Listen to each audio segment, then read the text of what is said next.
Chapter 201, An Old Acquaintance. A chill instantly enveloped Su Miao Miao. Su Miao Miao. She's now a member of our heavenly palace, Xiao Ruffin quickly reminded. I know. At this moment, Yuan Ling stood before Su Miao Miao, smiling gently. Can we talk for a bit? What's there to talk about? Su Miao Miao said coldly. Say whatever you have to say right here. I'm sorry, I seem to have caused you a lot of trouble. You know that much.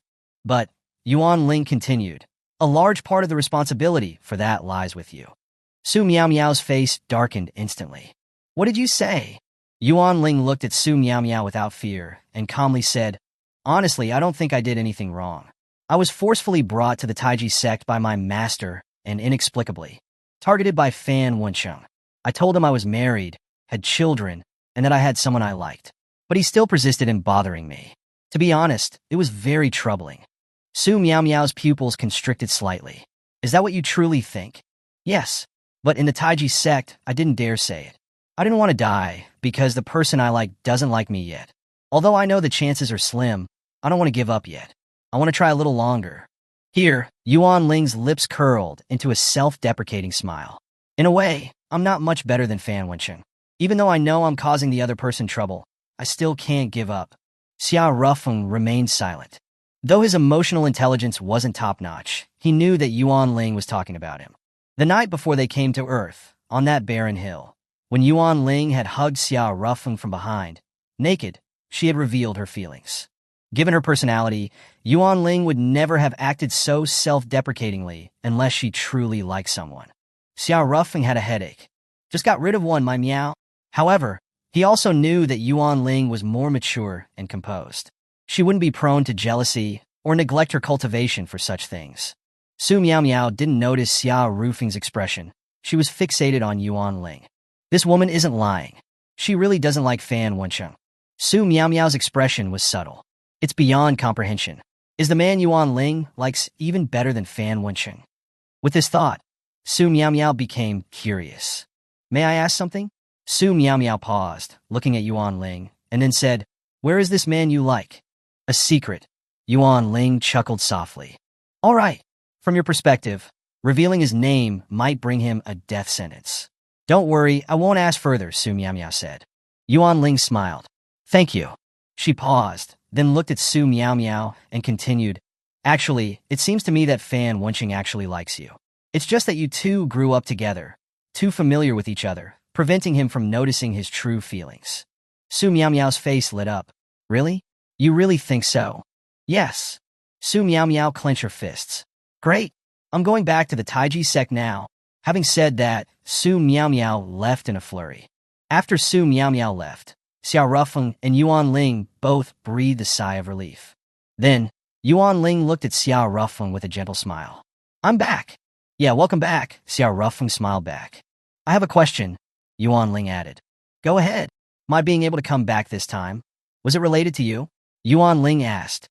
Xiao Ruffeng hesitated slightly, then finally said, it was something I arranged.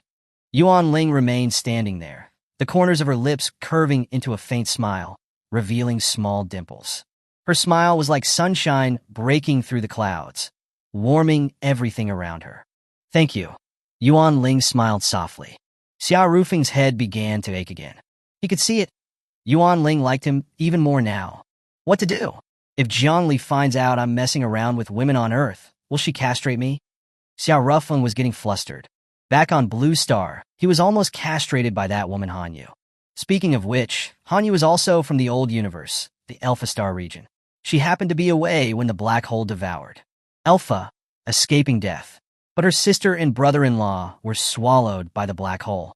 I wonder what that woman is doing now. Xiao Ruffeng thought of something, his eyes flickering. That woman wasn't reborn. Her physical body was destroyed by her enemies, and only her primordial spirit escaped. I can feel she carries a deep hatred. But why didn't she come to Earth with us this time? Why did she choose to stay on Blue Star? Xiao Ruffeng stroked his chin, deep in thought.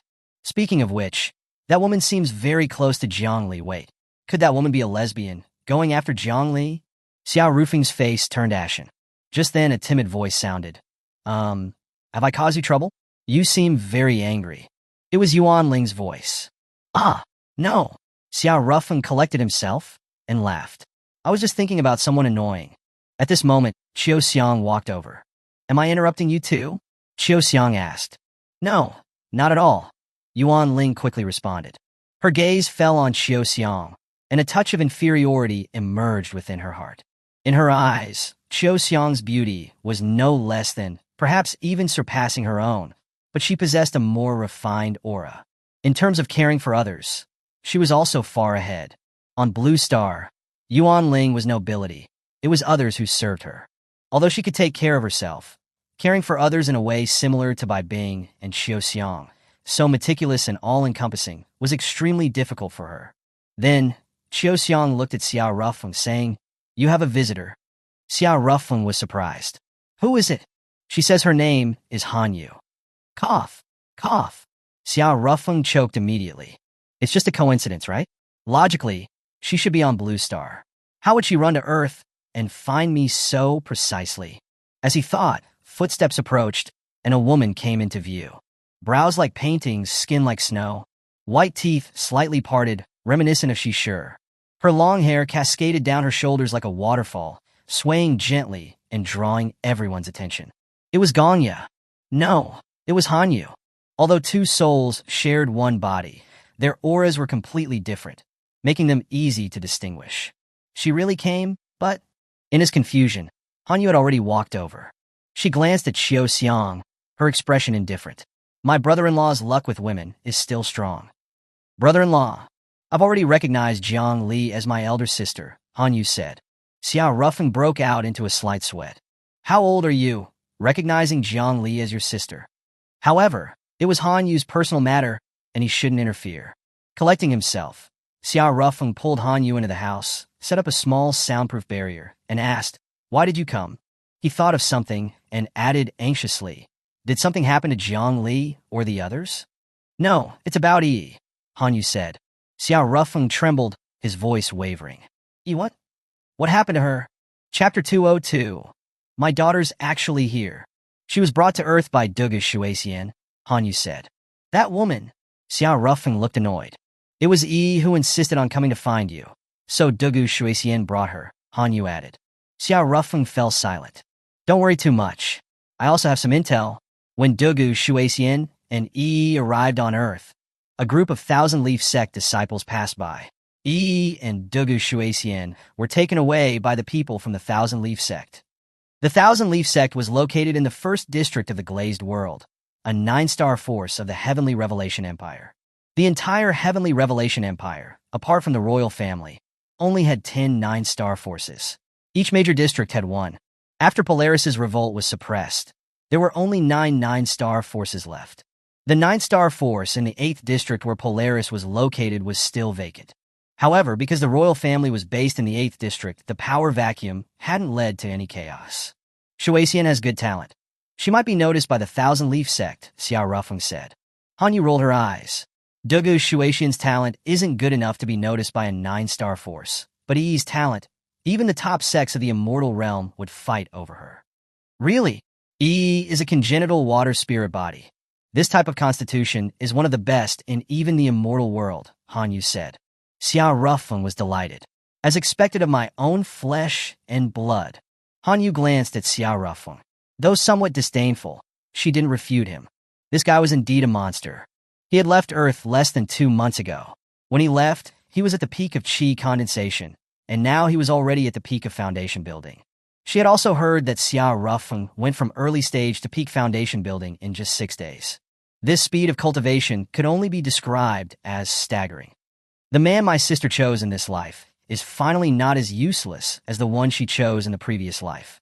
However, she still has bad taste in men.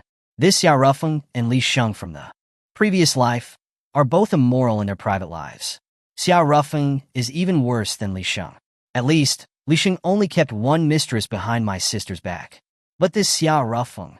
She looked at Yuan Ling, then at Chiao Xiang, and then thought of the others on Blue Star. Sigh. If Zhang Li hadn't warned her multiple times, she would have cleaned up all the women around Xiao Rufeng. Then, Hanyu suddenly added, I heard a demon called Li Sheng once broke into this world 10,000 years ago. It seems so. Why? Nothing. Hanyu didn't say anything else. The universe was so big, and there were so many people. It was normal for such a common name like Li Sheng to have doubles. Oh right, Xiao Ruffing remembered something and looked at Han Yu seriously. How is Gong Ya's soul doing now? Don't worry, she's taking a voluntary nap. Why? She's too slow at cultivation when she controls the body. She was afraid of becoming your burden because she was too weak. So, she's entrusted everything to me, Han Yu said calmly. I see. Xiao Ruffing paused, then looked at Han Yu and asked, is there no way to separate you two? There is, Han Yu calmly said. Go to the immortal realm, find my bones, and I'll have a way to reincarnate my soul, handing this body entirely to Gong Ya. The immortal realm, Xiao Ruffing paused and said calmly, I'll cultivate as soon as possible and go to the immortal realm soon. The two chatted for a while longer before opening the door. Qiu Xiang and Yuan Ling were still standing at the door. Yuan Ling's gaze fell on Han Yu with some curiosity. She had met Han Yu before, but they weren't close. Let me introduce, Xiao Ruffing pointed at Han Yu and said, this is Han Yu, my wife's younger sister, so she's kind of my sister-in-law. Hello, Yuan Ling said. I am Yuan Ling. I know about you, Han Yu said calmly. I'm Qiu Xiang. Qiu Xiang said softly. I am Xiao Rufing's fellow sex sister. Because of certain circumstances, I'm now Xiao Rufing's maid. She paused, then looked at Han Yu and said, if you want to take care of him, I can step aside. Letting his sister-in-law take care of her brother-in-law? Is that appropriate? Han Yu said calmly. Then I'll continue taking care of Xiao Ruffing, Qiu Xiang said calmly. Han Yu didn't say anything more and then left. Then, after taking a phone call, Xiao Ruffing also left. Imperial City, Angel Institute. This was a palace covering 8 million square meters, equivalent to 10 forbidden cities. The Angel Institute's buildings were topped with yellow glazed tiles, set against red walls, giving it a simple yet solemn appearance. The palace walls were tall and thick, making it very majestic. The grand exteriors were in an ancient style that created a mysterious sense of power. Inside the Angel Institute were beautifully crafted glazed tiles and magnificent halls. The paintings on the beams and the stone carvings were adorned with traditional classical art, luxurious without losing their solemn grandeur. At this moment, in a certain room of the Angel Institute, Saintess Bai Shui, the heavenly revelation emperor, will be coming to the Angel Institute to choose his concubines in another month. Aren't you particularly excited? A maidservant said.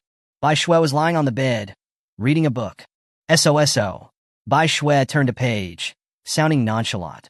Inside the room, apart from Bai Shui and the maidservant, Mahi was also present. She was also dressed in a maidservant's uniform. Just then, a knock came at the door, and another woman entered. It was Qing Qi. Greetings, Lady Qing Qi, the maidservant said immediately. Bai Shui also sat up at once. She glanced at the maidservant, saying, Xiao Hua, you can leave now. Yes. The maidservant called Xiao Hua left the room. However, although Mahi was currently serving as a maidservant, she remained here. Clearly, she trusted Mahi more than the maidservant sent by the Angel Institute. Since learning that Mahi was a runaway conscripted beauty of Xia Tianqi, Bai Shui had also told Mahi about her relationship with Xiao Ruffing. They now had a high level of trust. How is it? After the maidservant called Xiao Hua left, Bai Shui quickly looked at Qing Qi. Xiao Ruffing has obtained the right to represent the Heavenly Palace in the Glaze Cup competition and is currently lodging in the suburbs of the capital, Qing Qi said. Bai Shui clenched her fist. Excellent. She excitedly got off the bed. Bai Shui, you wouldn't want to go see Xiao Ruffing, would you? Qing Qi said calmly. Is that not allowed? Nonsense. Qing Qi paused and said, the competition between the prospective saintesses is fierce now. Everyone is trying to find fault with the others. Going to Xiao Ruffing at a time like this would just be handing them a handle. Mai also added, I think you need to calm down. Her expression was calm. After learning about the story between Xiao Ruffing and Bai Shui, Mai had already decided to support the two of them. But occasionally, she also felt some sadness. That day, in Xiao Ruffing's residence, Xiao Ruffing had asked her if she was willing to sleep with him. He said that if he slept with her, he would have a reason to do everything he could to protect her. Mahi was very moved and had once wanted to agree to Xiao Ruffing, but ultimately, reason prevailed. She didn't engage in physical intimacy with Xiao Ruffing. That was probably my best opportunity. Some regret. But Mahi knew that even if she became Xiao Ruffing's woman, he would fulfill his promise and protect her with all his might. But that wasn't love. It was just pity. He just pitied her situation. There's one more thing, Qingqi added. I also found out that Xia Rufing's sisters-in-law have also come to the capital. Ah, sisters-in-law. Bai Shui paused, then was immediately overjoyed. Is it Bai Bing? No.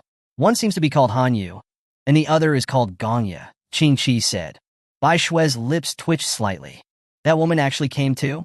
Could Jiang Li have come as well? Bai Shui's expression was complicated.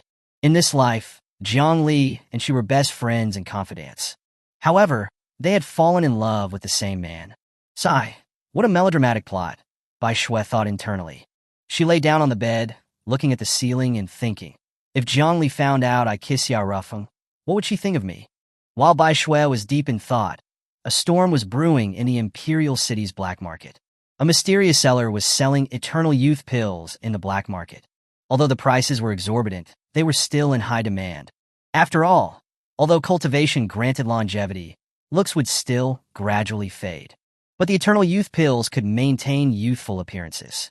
The price of the eternal youth pills doubled tenfold overnight, making the mysterious seller a huge profit. The next day, when Bai Shui woke up, the entire Angel Institute was discussing the eternal youth pills that had appeared in the black market. Wah, I want an eternal youth pill too. I would bankrupt myself to exchange for one, a saintess said. What eternal youth pill? Bai Shui asked curiously. You guys don't know yet? Last night, a batch of high-quality eternal youth pills appeared in the Imperial City's black market, and everyone went crazy buying them. Hearing the name Eternal Youth Pill, Bai Shui's eyes lit up. Among everyone in the Angel Institute, Bai Shui was probably the one who desired an eternal youth pill the most. After all, she was the only ordinary person in the Angel Institute. An ordinary person's lifespan was at most 100 years, and their looks would peak at 27 or 28 years old, or even younger, at 24 or 25. After that, they would decline. Bai Shui was about to turn 25. She was at her peak appearance, and it was inevitable that she would begin to age.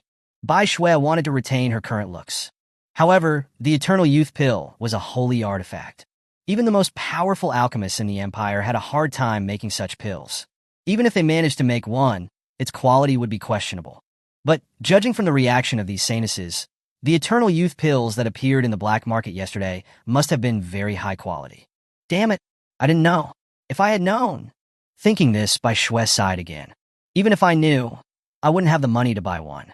She had memories of her past life and knew many powerful cultivation techniques, but she was just an ordinary person in this life. She couldn't directly transfer her cultivation methods through her heavenly spirit acupoint like other cultivators. In short, she couldn't monetize the cultivation techniques in her head. Sigh. Bai Shui sighed again. She felt quite depressed. It would have been better if I didn't know about the eternal youth pill. Knowing about it, but not being able to buy it or even afford it. Sigh. Qingqi glanced at Bai Shui, knew what she was thinking, and said, I'll go out and find out. After Qingqi left, a woman wearing saintess clothing came before Bai Shui. Her name was Murong Qing. She was a prospective saintess from the 7th district. Bai Shui, you're also interested in the eternal youth pill? Murong Qing paused, then smiled. You certainly need one. Ordinary people are aging every second. Bai Shui was too lazy to argue with her and just turned and left. Several hours later, Qingqi returned. Oh, how is it?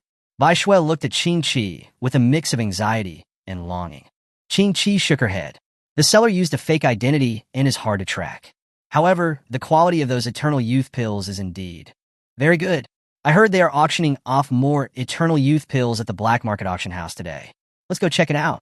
But we don't have money, Mahi said. Qingqi was silent for a moment, then said, You don't have to worry about it. I'll figure out the money. Thank you, Sister Qingqi. Bai Shui was overjoyed. Time quickly passed, and it was evening. The black market was not exactly legal, but also not illegal within the capital. It was in a gray area deliberately left by the government. Black market transactions were conducted in many ways. There were face-to-face transactions as well as auction houses. Compared to direct transactions, the black market auction houses were not very popular. But tonight, the auction house was extremely crowded. Hours before the start of the auction hall was almost full. Almost everyone had the same goal. Eternal youth pills. Bai Shui had also arrived early. With the fall of night, the auction officially began. Bai Shui had her hands tightly clenched. She was both excited and nervous. She was not interested in the other auctions tonight. Her entire focus was on the auction of the Eternal Youth Pills. Around 8 o'clock at night, the auction host took to the stage again. He smiled and said, "Next is the highlight of the auction tonight, the Eternal Youth Pills." The entire hall erupted in cheers. The host motioned for everyone to quiet down, then added, "I know everyone is here for the Eternal Youth Pills, so I won't waste any more time. Tonight, there is a total of 10 Eternal Youth Pills. Each person is limited to bidding on one. The starting bid is 1,000 top-grade spirit stones." Bai Shui clicked her tongue. What the heck? A starting bid of 1,000 top-grade spirit stones. Bai Shui doubted her own ears. What was the concept of 1,000 top-grade spirit stones? A 5-star sect on the scale of the Heavenly Palace wouldn't have an annual budget of more than 1,000 top-grade spirit stones. However, as soon as the host finished speaking, someone stood up, excitedly saying, "I bid 2,000 top-grade spirit stones." Damn it! Bai Shui wanted to swear. Her pockets were emptier than her face. Because she had no spiritual roots, she couldn't even receive a spirit stone stipend. Qingqi also frowned. She had pawned her spiritual tool, exchanging it for 500 top-grade spirit stones. She didn't expect that it wouldn't even be enough for the starting bid. "I'm sorry, Sainus Bai Shui," Qingqi said. Bai Shui took a deep breath and smiled. "It's all right. I was too whimsical. We can't afford this thing."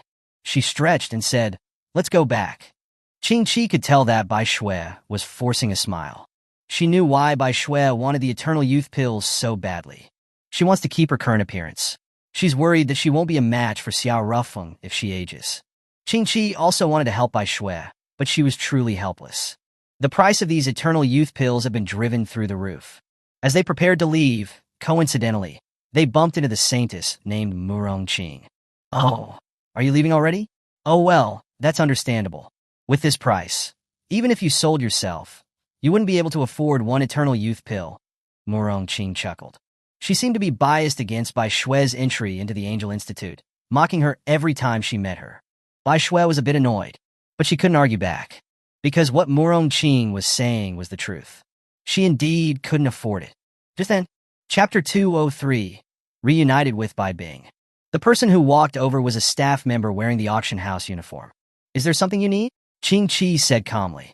Her gaze was sharp, fixed firmly on the other person. As soon as the other person made any suspicious move, she would immediately kill them. There were 4 black markets in the Imperial City, one each in the east, south, west, and north. This black market located in the north was the most mysterious of the 4, and its owner was a very mysterious figure. "Hello. The owner of the Eternal Youth Pills at auction is a fan of Saintess Bai Shui. Therefore, he has offered one Eternal Youth Pill to Lady Bai Shui as a gift." After speaking, the staff member took out a brocade box with both hands and opened it.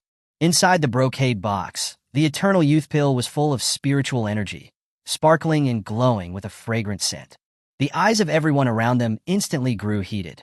But soon after, several black-clad figures with powerful auras walked over, protecting the Eternal Youth Pill. They were the guards of the North City Black Market, and each of them was at least at the Void Transformation Realm. Those who had been coveting the Eternal Youth Pill immediately cooled down. The Void Transformation Realm was considered a powerhouse, even in the Imperial City, where experts were plentiful. How could this be? Murongqing on the side was dumbfounded. That was an Eternal Youth Pill. Eternal Youth Pills of that quality could supposedly maintain one's youthful appearance for at least hundreds of years. Now, in the Imperial City, the value of such an Eternal Youth Pill was comparable to a 3rd-grade spiritual artifact. The intense bidding just now also demonstrated its extraordinary value. But more than its expensive price, the most troublesome thing was its scarcity. In the auction hall, there were at least several thousand people who wanted to bid for an Eternal Youth Pill. But there were only 10 Eternal Youth Pills being auctioned. Hundreds of people competing for one Eternal Youth Pill meant that those without financial backing didn't have any chance at all. Bai Shui had no chance, and neither did she, Murongqing. She had more money than Bai Shui, but faced with an Eternal Youth Pill that had been pushed up to several thousand top-grade spirit stones, she could only longingly look at it.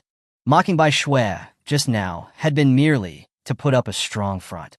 In reality, she couldn't afford an Eternal Youth Pill either. But now, Bai Shui had actually received an Eternal Youth Pill for free. How could this not make people envious? Damn it.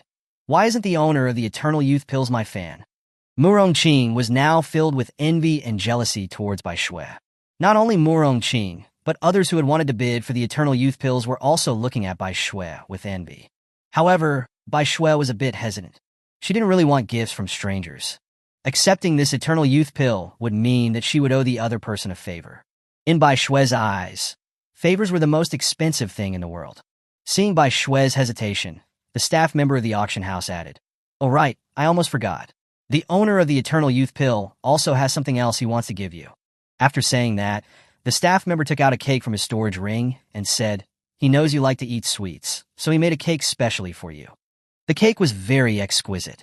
It had a painting done with cream and fruit on top. The scene in the painting was simple. In a snowy winter, a girl who looked very much like Bai Shui sat quietly on a long bench in a pavilion, smiling while looking at the snowflakes. Gentle and bright, as still as a virgin. When she saw this painting, the emotions within Bai Shui's heart suddenly surged. It was the scene from when Xiao Rufeng first saw her. Xiao Rufeng had described the scene to her many times. He had said that when he saw her for the first time, he couldn't take his eyes off her and had fallen in love at first sight. So the owner of the Eternal Youth Pill is actually Xiao Rufeng. At this moment, the resistance within Bai Shui's heart suddenly disappeared. She collected her thoughts and took the cake and Eternal Youth Pill from the staff member's hands. "Saintess Bai Shui, let me inspect them," Qing Chi said. Bai Shui chuckled. "No need.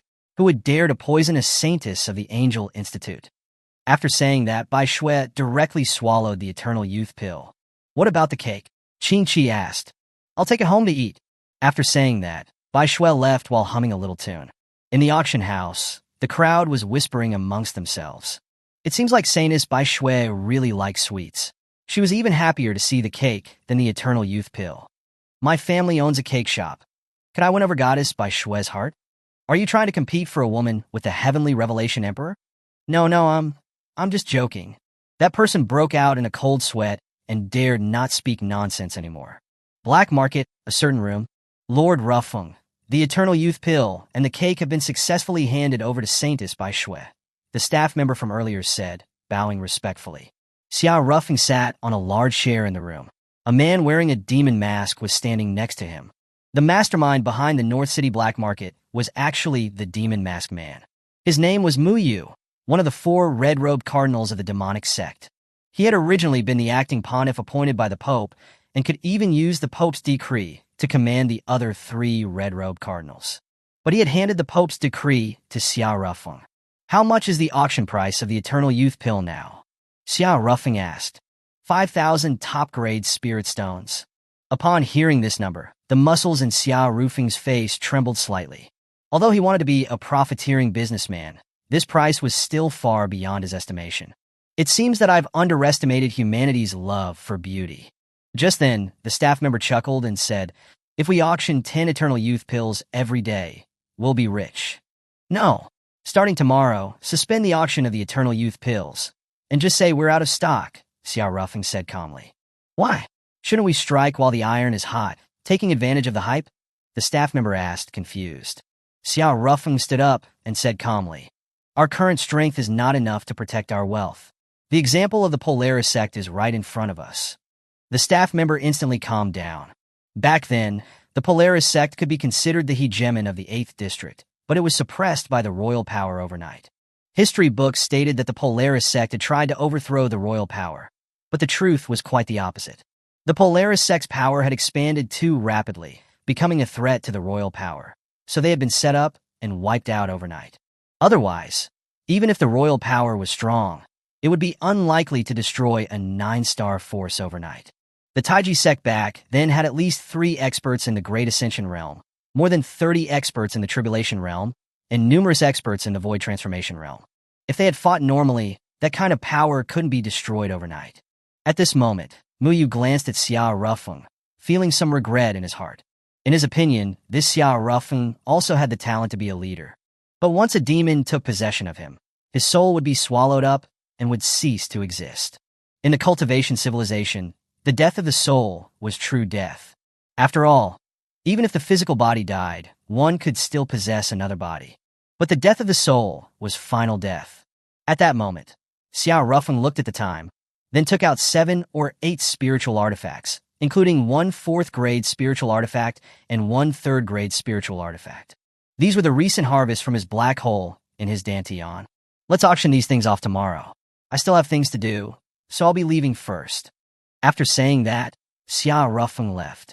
After Xia Rufeng left, the staff member from earlier asked, Lord Muyu, just who exactly is Lord Rufeng?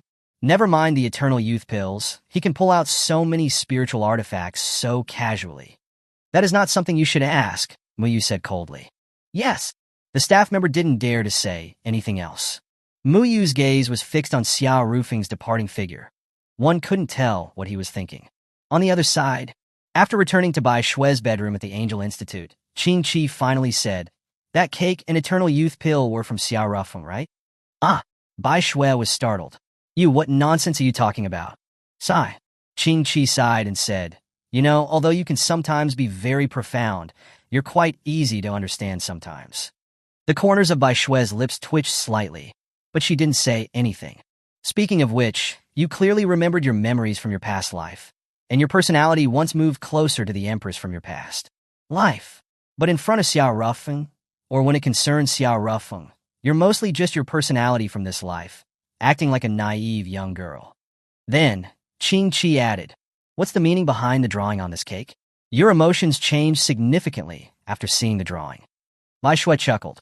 This drawing is of the scene from when Xia Rufeng first saw me. He said that he fell in love at first sight. I see. Qing Qi paused and added, He fell in love at first sight with you, yet he still has so many women around him? Bai Shue was immediately rendered speechless. The main reason is because I was too arrogant back then and kept rejecting him. That's why he found other women, Bai Shue said, forcing herself to speak. You don't reject him now, but he's still picking up women, Qing Qi added. Bai Shue couldn't save face anymore. She glared and said, Hey, Qing Qi, are you deliberately trying to find fault with me? Wow, that's scary.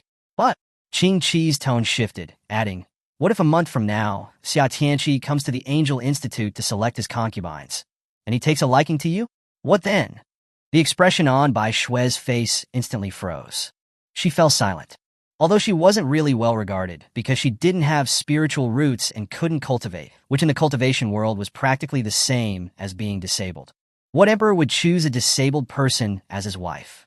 But she knew very well that she was the former solitary empress, and she was the woman Xia Tianqi loved the most. Will he recognize me? Bai Shue wasn't sure. If she wasn't recognized by Xia Tianqi, that would be for the best. But what if he did recognize her? Bai Shue walked to the window, gazing into the distance. She remained silent. Speaking of which, in my previous life, when I had troubles, I would always look for Wu Guo to talk to. I wonder if that girl has the chance to reincarnate? Bai Shue knew. Even for immortals, there were few opportunities to reincarnate after death. And when she and her younger sister, Wu Guo, had died in her previous life, they had not yet become immortals. They were still mortals. She was lucky, and she had reincarnated. But she wasn't so sure about her younger sister, Wu Guo. At this time, in a castle-style manor in the south of the imperial city, called the Beauty Selection Compound. This belonged to the royal family, and all the beauties from all over the empire lived here. Each of them was beautiful and enchanting. The beauties were excited about the upcoming concubine selection, because once selected by the emperor, they would be at least a consort, which would definitely mean flying up to a high branch and transforming into a phoenix. Although everyone also knew that the emperor would first consider the saintesses from the Angel Institute for his concubines, this didn't stop these beauties from the common folk from fantasizing about it. What was the difference between a beauty with no dreams and a salted fish? In the courtyard, a woman with delicate features, but whose face had no expression, was gazing up at the stars. It was Bai Bing. Just then, another beauty came to Bai Bing's side. You don't seem to be interested in the beauty selection, she said. Indeed, I am not, Bai Bing said calmly. Then why did you still participate in the beauty selection? Some things are beyond my control, Bai Bing said calmly. She had been kidnapped by human traffickers. Then, she was selected by an official in charge of finding beauties for the beauty selection. When she was being redeemed, the selection official had her sign a contract, using the beauty selection to trade for her freedom. Bai Bing had no choice. Otherwise, she would have been sold by human traffickers to a rogue cultivator as a sex slave. That was something she absolutely couldn't accept. So she had to choose to become a beauty for the selection. True. That beauty paused and looked up at the stars, adding, "Actually, my family also forced me to participate in the selection. Becoming the emperor's concubine sounds very honorable. But what's the reality?" She paused, adding, "I heard that the heavenly revelation emperor chose 2 concubines in recent years, but has never shared a bed with them. He doesn't love them at all. The heavenly revelation emperor should still deeply love the solitary empress. His 2 concubines now are like caged birds. No matter how beautiful the cage, it's still a prison." Bai Bing seemed somewhat surprised. She turned her head and glanced at the other person. "You're quite bold, saying these things to a stranger. Aren't you afraid that I'll report you? Did you not hear what the supervisor said? The beauties here are all competitors." That beauty put her hands behind her back and smiled. "I'm not afraid. I trust my intuition. You're not that kind of person." As the two were chatting, several other beauties walked over, seemingly discussing something. "High-grade eternal youth pills, why, I want one too," a beauty said. "Stop dreaming. I heard that the black market in the north went into a fight to try and grab the limited number of eternal youth pills," another beauty said. Bai Bing was stunned. She had one eternal youth pill in her possession. Xiao Rufeng had given it to her when they had parted ways back then. Has Xiao Rufeng come? These beauties in the selection compound were different from the sanuses of the Angel Institute. They couldn't go out by themselves and couldn't even possess communication devices. But even if he came, he wouldn't know where I am. Bai Bing didn't think about whether Xiao Rufeng would come to rescue her, because she knew that if Xiao Rufeng knew her location, he would definitely come to save her, even risking his own life. It's good that he doesn't know where I am. Rescuing me would mean making enemies with the royal family. That is not something that Xiao Rufeng can match at all. Bai Bing looked up at the stars again, her expression instantly relaxing. It's good to know that he's well. The beauty next to her turned her head and glanced at Bai Bing, her expression a bit surprised. This woman, who's known for being cold and aloof, can also show such a gentle expression. Just then, a sharp reprimand suddenly sounded. "What are you whispering about? Do you have any semblance of what ladies from noble families should be like?" The several beauties who had been talking about the eternal youth pills lowered their heads and didn't dare to say anything more. The woman who had reprimanded the beauties was called Luo Po. She was the house manager for the beauties in this estate. Just then, Luo Po's gaze fell on Bai Bing. "Bai Bing, you come here." Bai Bing was about to go over, but she was grabbed by the beauty next to her. "Don't go over there. This Luo Po is ruthless. She's been targeting you a lot recently.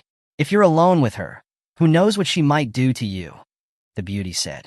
Bai Bing looked at that beauty. "You're called Yuran, right?" "Yes." "Thank you. But I also have something to ask Luo Po." After that, Bai Bing followed Luo Po to the side. "What do you need from me?" Bai Bing said calmly. "What kind of attitude is that?" Luo Po paused and added, "I have already investigated your situation. It seems that you were a maidservant of Xiao Rufeng from the Heavenly Palace." Bai Bing's pupils suddenly constricted. Her relationship with Xiao Rufeng was the one thing that should never be exposed. If it was known that she had been Xiao Rufeng's maidservant, the royal family would definitely assassinate Xiao Rufeng, because this would become a scandal. In the Heavenly Revelation Empire, a maidservant was not a term of praise. If you were a maidservant for a woman, people would at most just think that you were a servant girl. But if you were a maidservant for a man, it was basically equivalent to a bedchamber maid who would sleep with him. If a concubine of the emperor had been someone else's maidservant, how would the royal family save face if that got out? Bai Bing's eyes flickered. She had already begun to think about how to kill this Luo Po. Just then, Luo Po suddenly reached for her waist. This action startled Bai Bing. "Old pervert!" Bai Bing cursed, her face dark. "Why, I admit that I'm a pervert, but I'm not old." It was Xiao Rufeng's voice. Bai Bing was instantly stunned. This appearance, this aura, it was clearly Luo Po. So why was it Xiao Rufeng's voice? But Bai Bing looked at Luo Po's eyes. These eyes are very similar to Xiao Rufeng's. "No, these are Xiao Rufeng's eyes." Bai Bing's eyes became red. "He came. Why are you crying, silly girl?" Xiao Rufeng reached out to wipe the corners of Bai Bing's eyes, then said calmly, "Bai Bing, you're my woman. I won't let other men defile you. I'll find a way to save you. Wait for me." After saying that, Xiao Rufeng left. When he had been investigating information on Bai Bing, he had encountered that Luo Po and had heard her conspiring with a beauty called Li Rue to kill Bai Bing. At that time, Xiao Rufeng had flown into a rage. He had followed Luo Po and suddenly ambushed her, killing her. After that, He had extracted Luo Po's DNA and had then turned it to Luo, put it into the beauty selection compound. Xiao Rufeng didn't want to arouse suspicion, so he hadn't chatted with Bai Bing for too long. After saying goodbye to Bai Bing, Xiao Rufeng had then found that beauty named Li Rui and chatted with her for a long time. That night, Li Rui was still dreaming sweetly when a group of people dressed in black uniforms suddenly broke into her room. "What are you doing?" "I'm a beauty for the Heavenly Revelation Emperor, and I have the chance to become a consort in the future," Li Rui shouted.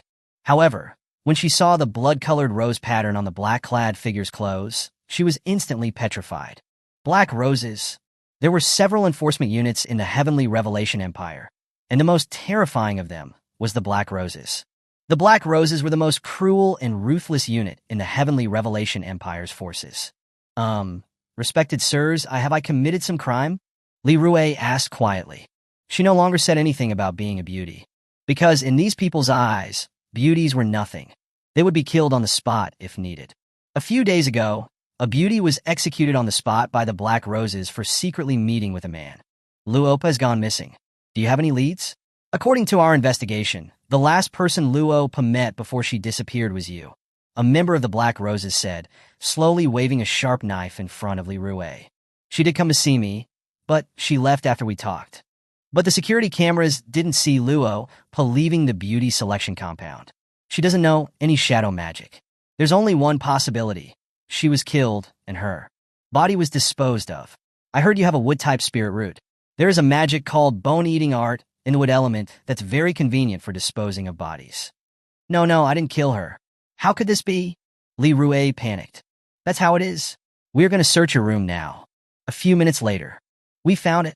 This seems to be Luo Po's storage ring, someone said after finding a storage ring under Li Rui's bed. Li Rui's eyes spun. How could it be? I know. Li Rui's emotions suddenly became agitated. Luopa set me up. I knew she wasn't a good person. So treacherous.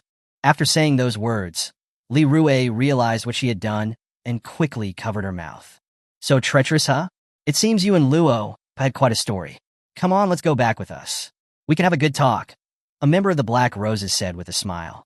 After that, as Li Rui struggled in terror, she was forcibly taken away from the beauty selection compound by the Black Roses. The beauties in the entire beauty selection compound had all witnessed this scene.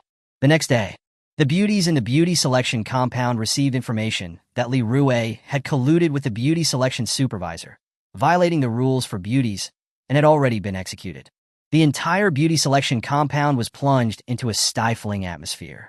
It was only after several days had passed that the atmosphere in the beauty selection compound improved somewhat, because the drawing ceremony for the glazed cup was about to begin. Although the beauties were restricted from using communication devices, cutting off their connection with the outside world, they had a local network and also televisions, so they were not completely cut off from the world. On the day of the drawing ceremony, almost all the beauties went to the television to watch the drawing. Bai Bing also came. I didn't expect that you would be interested in the glazed cup, Yuran chuckled lightly. I was forced here by the new supervisor, who said every beauty should know about the country's cultivation geniuses, Bai Bing said calmly. One of the beauties on the side chimed in. That's what she said to me too. She said that if we were chosen by the Heavenly Revelation Emperor in the future and became consorts, we would have to bear the responsibility of selecting talents for the country. So, we must watch the glazed cup now. She paused, adding, but the seeded players in the glazed cup don't participate in the preliminary matches. What kind of geniuses would come from the non-seeded players? Bai Bing didn't say anything. She didn't know if there were other non-seeded geniuses, but she knew that Xiao Rufeng would absolutely make a name for himself in this glazed cup. Then, Yuran suddenly added, speaking of which, the royal family usually tries to win over those geniuses by matching some of the beauties who were not chosen as concubines with the geniuses of the glazed cup. That wouldn't be such a bad ending. Honestly, compared to marrying into the royal family, I would prefer to marry the geniuses in the glazed cup. Bai Bing still didn't say anything, but her hands clenched slightly. She was a little unwilling. She didn't want other beauties to be matched with Xiao Rufeng. Her thoughts were mixed when someone suddenly shouted, "Whoa, the battle pairings are out!" Bai Bing's gaze immediately fell onto the television screen. A densely packed battle pairing chart was scrolling on the television screen. After a while, Bai Bing's gaze stopped. She saw Xiao Rufeng's name. The prefix Heavenly Palace confirmed it was 100% Xia Rufeng. His opponent is... Upon seeing the name of Xia Rufeng's opponent, Bai Bing's pupils suddenly constricted. Chapter 204, Breakthrough, the Golden Core Realm. 15. The surname Fifth was an extremely rare surname. But 10,000 years ago, the Fifth clan had once been very prosperous.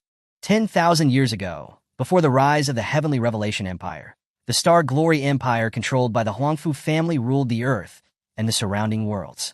The last monarch of the Star Glory Empire was named Huangfu Gaing, and Bai Bing's previous life was named Huangfu Wugua, the younger sister of Huangfu Gaing. At that time, the Fifth Clan, an affiliate of the Huangfu family, rapidly rose to become a powerful force within the empire. In order to maintain the domestic situation and consolidate the power of the Huangfu family, the Imperial Elders Council at the time decided to marry Huangfu Wugua to Fifth Duan, the heir of the Fifth Clan. Huangfu Wugua had protested, and her older sister, Huangfu Gaing, had also strongly opposed it. In Huangfu Gaing's eyes, although Fifth Duan's name included Duan, which means upright, his character was not upright at all.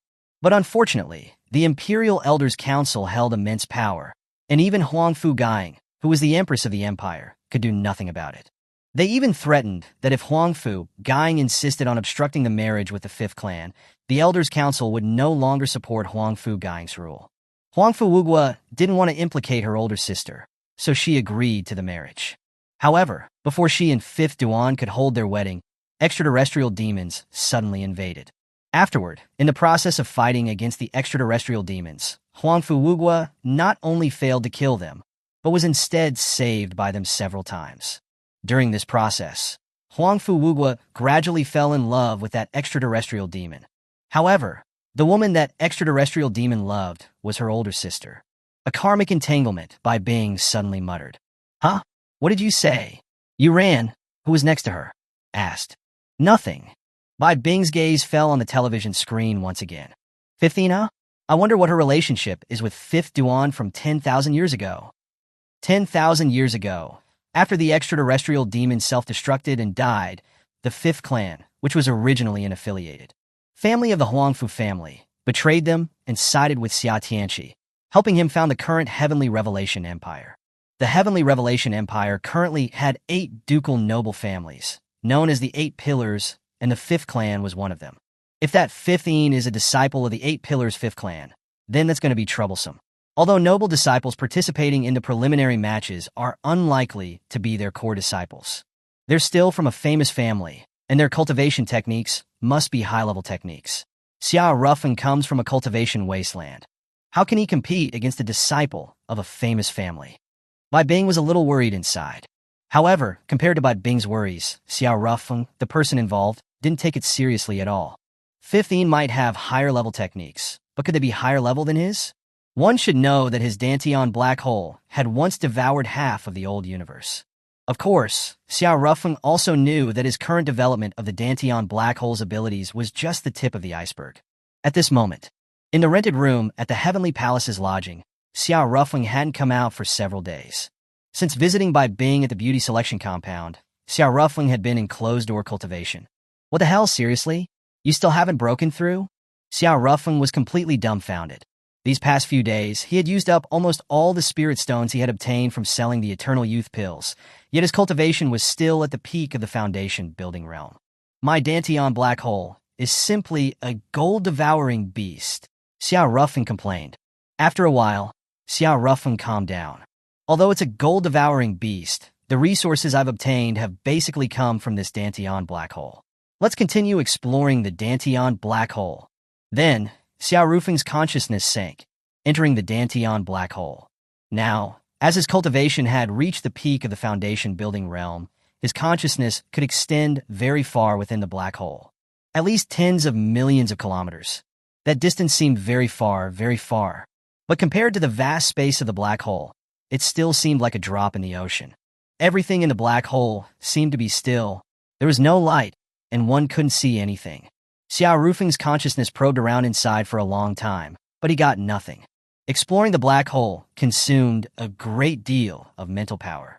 Xia Rufeng's mental power was overdrawn, and he could no longer hold on, so he had to retreat. When he opened his eyes, he was surrounded by a group of people. You're finally awake. What happened to you just now? You completely lost consciousness, Yuan Ling said. Maybe I overcultivated and got tired. Xiao Rufeng paused and chuckled. I'll be fine after some rest. That's good. Yuan Ling paused and added, oh yeah, your opponent for the first match has been decided. Yuan Ling's expression was serious. Who is it? Xiao Rufeng asked. 15. I heard she's the young lady of the 5th clan, one of the 8 pillars. Although she wasn't listed as a seeded player due to her lack of fighting prowess, she is highly valued within the 5th clan. Not only is she of noble birth as the young lady of the main family, but she is also too talented. She's about your age, but her cultivation has already reached the peak of the Golden Core realm, Yuan Ling said. 25 years old, peak Golden Core. That's terrifying talent, others also said in awe. Not only is her cultivation speed fast, but I heard that her actual fighting prowess is also very strong, already reaching the mid-stage of the nascent soul realm, Yuan Liang said with a serious expression. Upon hearing this, everyone gasped in shock. Is she that monstrous? The crowd had even less confidence in Xiao Rufeng now. Although, during the internal Heavenly Palace tryouts, Xiao Rufeng had killed Sun Wu, who had fighting prowess at the early nascent soul stage. But in that match, Xiao Rufeng had actually been at a disadvantage all along. He had won against Sun Wu more because Sun Wu had been careless and had been ambushed by Xiao Rufeng. Xiao Rufeng's win had really been by sheer luck. If it was so difficult for him to face someone with early nascent soul stage fighting prowess, he wouldn't stand any chance against someone with mid-stage nascent soul stage fighting prowess. Xiao Rufeng didn't say anything. He went to the window, gazed at the sky, and his thoughts crossed space and time. Someone from the 5th clan? As he was thinking, a streak of light suddenly descended. Then, a spoiled and bossy voice sounded outside the rented place. Hey, is Xiao Rufeng from the Heavenly Palace here? Come out here right now. Xiao Rufeng walked out of the room. What came into view was a girl about the same age as Xiao Rufeng. She was small and delicate, with flowing hair and eyes like stars. Her skin was translucent and fair, as soft as boneless. The nails on her small fingers were trimmed like tiny red-painted flowers, making her exceptionally beautiful. She was dressed in a silk robe, looking languid and graceful, with an arrogant and uninhibited expression. Oh, what a tiny little thing. This made Xiao Rufeng think of Yun Yan's lowly form. Hey! Then, the other person's face darkened even more. Are you mocking me for being short? No, I'm not, Xiao Rufeng said with a smile. I like small and cute things. The girl opposite him shivered and took a few steps back, reflexively.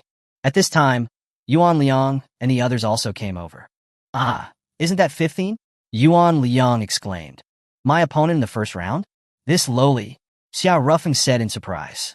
5th Yin's face was about to turn ashen. I'm 25 years old. Not a lowly. Xiao Rufeng shrugged, then added, okay. To be fair, although this 5th Yin was petite, she did look like a normal adult, unlike Yun Yin, who really had a lowly face. Xiao Rufeng paused, looked at 5th Yin, and said, so Miss 5th, what brings you here?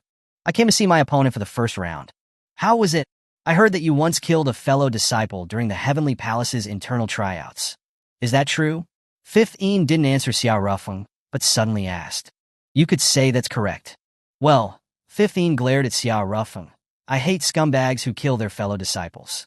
I'll teach you a good lesson in the match. Prepare yourself. After saying that, 5th Yin walked over to Qiuxiang. It's been a while, Qiuxiang said calmly. Everyone was a little surprised. They hadn't expected that Qiuxiang would know the young lady of the 5th clan. 5th Yin looked at Qiuxiang. Her hands clenched, her eyes red. Sister Qiuxiang, I really misjudged you. Your fiancé was killed, and instead of getting revenge, you became his bedchamber servant. Hey, 5th Yin, Qiuxiang is my maidservant, but she doesn't serve in my bed, Xiao Rufeng said. Who would believe that? 5th Yin took a deep breath and added. Anyway, since Sister Qiuxiang isn't willing to avenge Brother Sun Wu, then I'll avenge Brother Sun Wu. After saying that, 5th Yin walked up to Xiao Rufeng and said calmly, prepare a coffin for yourself. With that, 5th Yin left. After 5th Yin left, the crowd immediately surrounded Qiuxiang. Qiuxiang, what's going on? Qiuxiang's expression was calm. I met 5th Yin during a trip in the past. She and Sun Wu were very close. There was one more thing that Qiuxiang didn't say. If it weren't for me, they should have ended up together. Actually, Qiuxiang understood some things. Sun Wu, who had no memories of the previous life, was a completely different person. He didn't love her. He had someone he loved. Just like in this life, he had actually always liked 15. But because of Qiu Xiang's existence, Sun Wu couldn't be with 15. Qiu Xiang herself was fully aware of all of this. She had just been deceiving herself before Xiao Rufeng had exposed it. If not for Xiao Rufeng's candor, Qiu Xiang might have continued to run from it. Just then, Yuan Ling walked to Qiu Xiang and said weakly, did you sleep with Xiao Rufeng? Qiu Xiang looked at Yuan Ling, then sighed. Don't worry, I'm not sexually interested in Xiao Rufeng. After saying that, Qiu Xiang left. Yuan Ling was a little embarrassed. Sigh, although I'm about the same age as Qiu Xiang, I always feel like she's much more mature than me. On the other side, Yuan Liang stood before Xiao Rufeng, his face serious. Patriarch, if it's really too difficult, it's okay to admit defeat. 15. She's serious. She will kill you, Yuan Liang said worriedly. Xiao Rufeng didn't speak. After a while, Xiao Rufeng suddenly said, I'm going out for a bit. After saying that, Xiao Rufeng left. He went to the black market in the north of the imperial city. Greetings, Lord Rufeng. Mu Yu, who was wearing a demon mask, bowed. He was now very respectful towards Xiao Rufeng. During the days he had been in contact with Xiao Rufeng, Mu Yu had discovered that Xiao Rufeng was much more outstanding than he had imagined.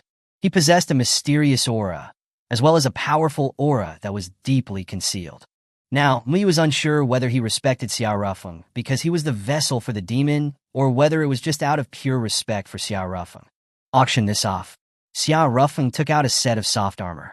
Feeling the spiritual energy emanating from the soft armor, Mu Yu took a deep breath. Is this a third-grade defensive spiritual artifact?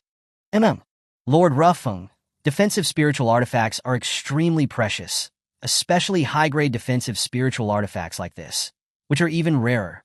I need resources. Sell it, Xiao Rufeng said calmly. How much do you need? I'll give it to you. Mu Yu paused and asked, would 100,000 top-grade spirit stones be enough? Xiao Rufeng was taken aback. You're giving me that many spirit stones? Yes. Xiao Rufeng's eyes flickered. Then he directly tossed the soft armor to Mu Yu. Use this to trade. No. Mu Yu quickly said, the market price for a defensive spiritual artifact of this level is probably at least 1 million top-grade spirit stones. Consider my gift to you, Xiao Rufeng said. But I told you to take it, so take it, Xiao Rufeng added. His tone had become a bit more severe. Yes. Mu Yu didn't dare to say anything else. Then he took out his storage ring, erased the mental brand on it, and handed it to Xiao Rufeng. It contained almost all of his personal savings, about 200,000 top-grade spirit stones. Xiao Rufeng only took away 100,000. Taking the 100,000 top-grade spirit stones, Xiao Rufeng returned to the Heavenly Palace's lodgings and entered closed-door cultivation again. The official competition would begin in 3 days, and Xiao Rufeng had to reach the Golden Core Realm within these 3 days. He knew very well that without the Golden Core Realm, it would be almost impossible for him to defeat 15. 2 days later, boom! With a terrifying surge of energy sweeping out, the barrier on Xiao Rufeng's room cracked directly. Everyone was startled. One should know that the protection level of the barrier on Xiao Rufeng's room was at the Divine Transformation Realm. It could withstand a full power attack from a Divine Transformation Realm expert.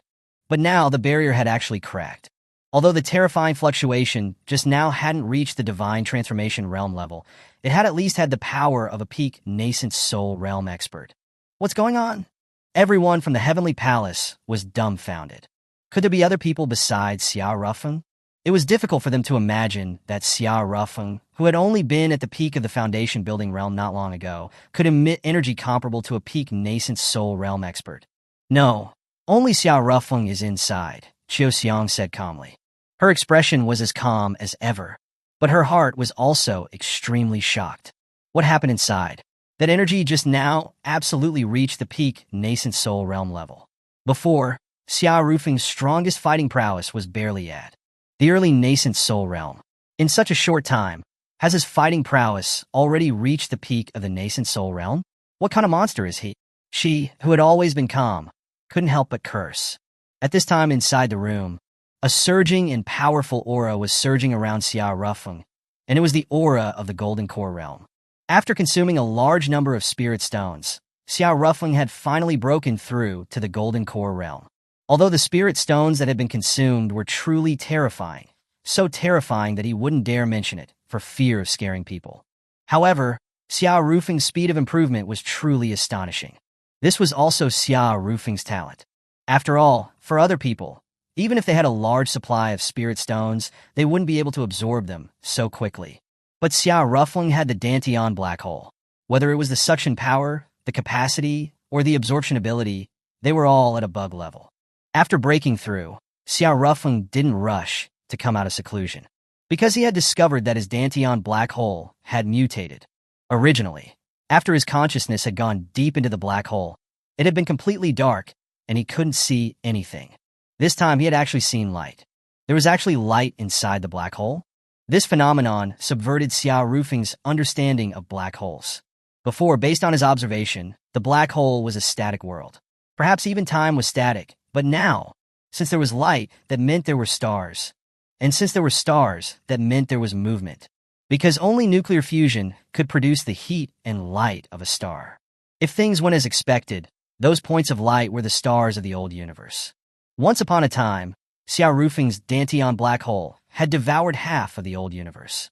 Not only were all kinds of living things devoured, but even entire stars, even entire star systems, were devoured into the black hole. The black hole world could completely be seen as another universe. It's just that it had always been in a state of stillness before. Now Xiao Ruffing did his best to look. In the more distant place, there were even more points of light. One point of light represented a star. It represented a small solar system. Looking into the distance, the stars were shining, particularly magnificent. This feeling is like a dead universe is alive again. Xiao Ruffling was quite excited inside. But unfortunately, his cultivation was still not high enough to fully control his Dantian universe. However, after breaking through to the Golden Core realm, the range of Xiao Rufing's consciousness in the Dantian black hole had increased dramatically. In the foundation building realm, the range of Xiao Rufing's consciousness inside the Dantian black hole was about tens of millions of kilometers. But after breaking through to the Golden Core realm, the range of Xiao Rufing's consciousness inside the Dantian black hole had reached 1 light year, a full 9,460,000,000,000 kilometers. Although this distance was still like a drop in the ocean when faced with the vast black hole world, his consciousness was already able to reach and cover the closest star. The volume of this star was 10 times that of the sun, and its heat was 10,000 times stronger than the sun's. Compared to other giant stars, this star was actually very ordinary, but it could already increase Xiao Rufing's fighting prowess by a lot. Because Xiao Ruffling had discovered that after the universe in the Dantian black hole was activated, he could draw on the energy from there. For example, he could borrow the energy of this star to launch attacks. The energy fluctuation that had reached the peak nascent soul realm earlier was actually the energy of this star. The temperature of this star's core magma reached 50 million degrees Celsius. Although a large amount of heat would be lost during the process of drawing on this energy, the release temperature was still as high as thousands of degrees Celsius. This kind of high temperature could easily melt diamond. Cultivators below the nascent soul realm couldn't withstand this kind of attack. Xiao Ruffling was immersed in his research of the Dantian black hole and couldn't extricate himself until he was forcibly awakened. Xiao Ruffling, are you all right? Yuan Ling asked. I'm fine. Xiao Ruffling paused and asked, what time is it? Tomorrow is the day of your match, Yuan Ling said. Just right. Xiao Ruffling stood up. Then he realized that the clothes on his body had all been reduced to ash. It was probably because the temperature had been too high earlier and had melted his clothes. At this moment, Xiao Ruffling was completely naked. And in the room, besides Yuan Ling, there were also Qiu Xiang, Nangong He, and the other female disciples of the Heavenly Palace.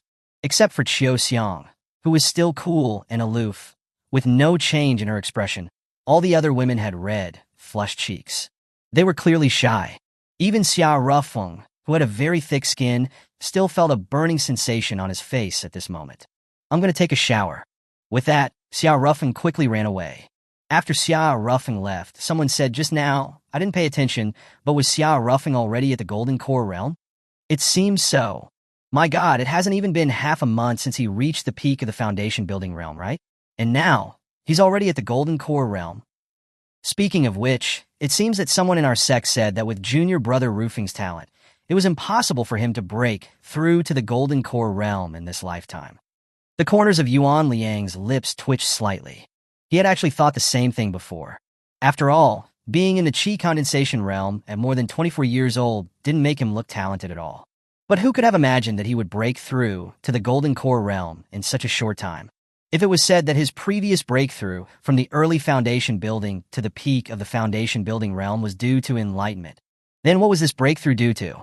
One should know that many people spend their entire lives without being able to break through from the peak of the foundation building realm to the Golden Core realm. The Golden Core realm was the first major hurdle encountered during cultivation, and 90% of cultivators would be blocked outside this threshold. But Xiao Rufeng had actually broken through so easily. As expected of the patriarch, Yuan Liang said in his heart. He was feeling much more at ease now. He finally had confidence about the match tomorrow.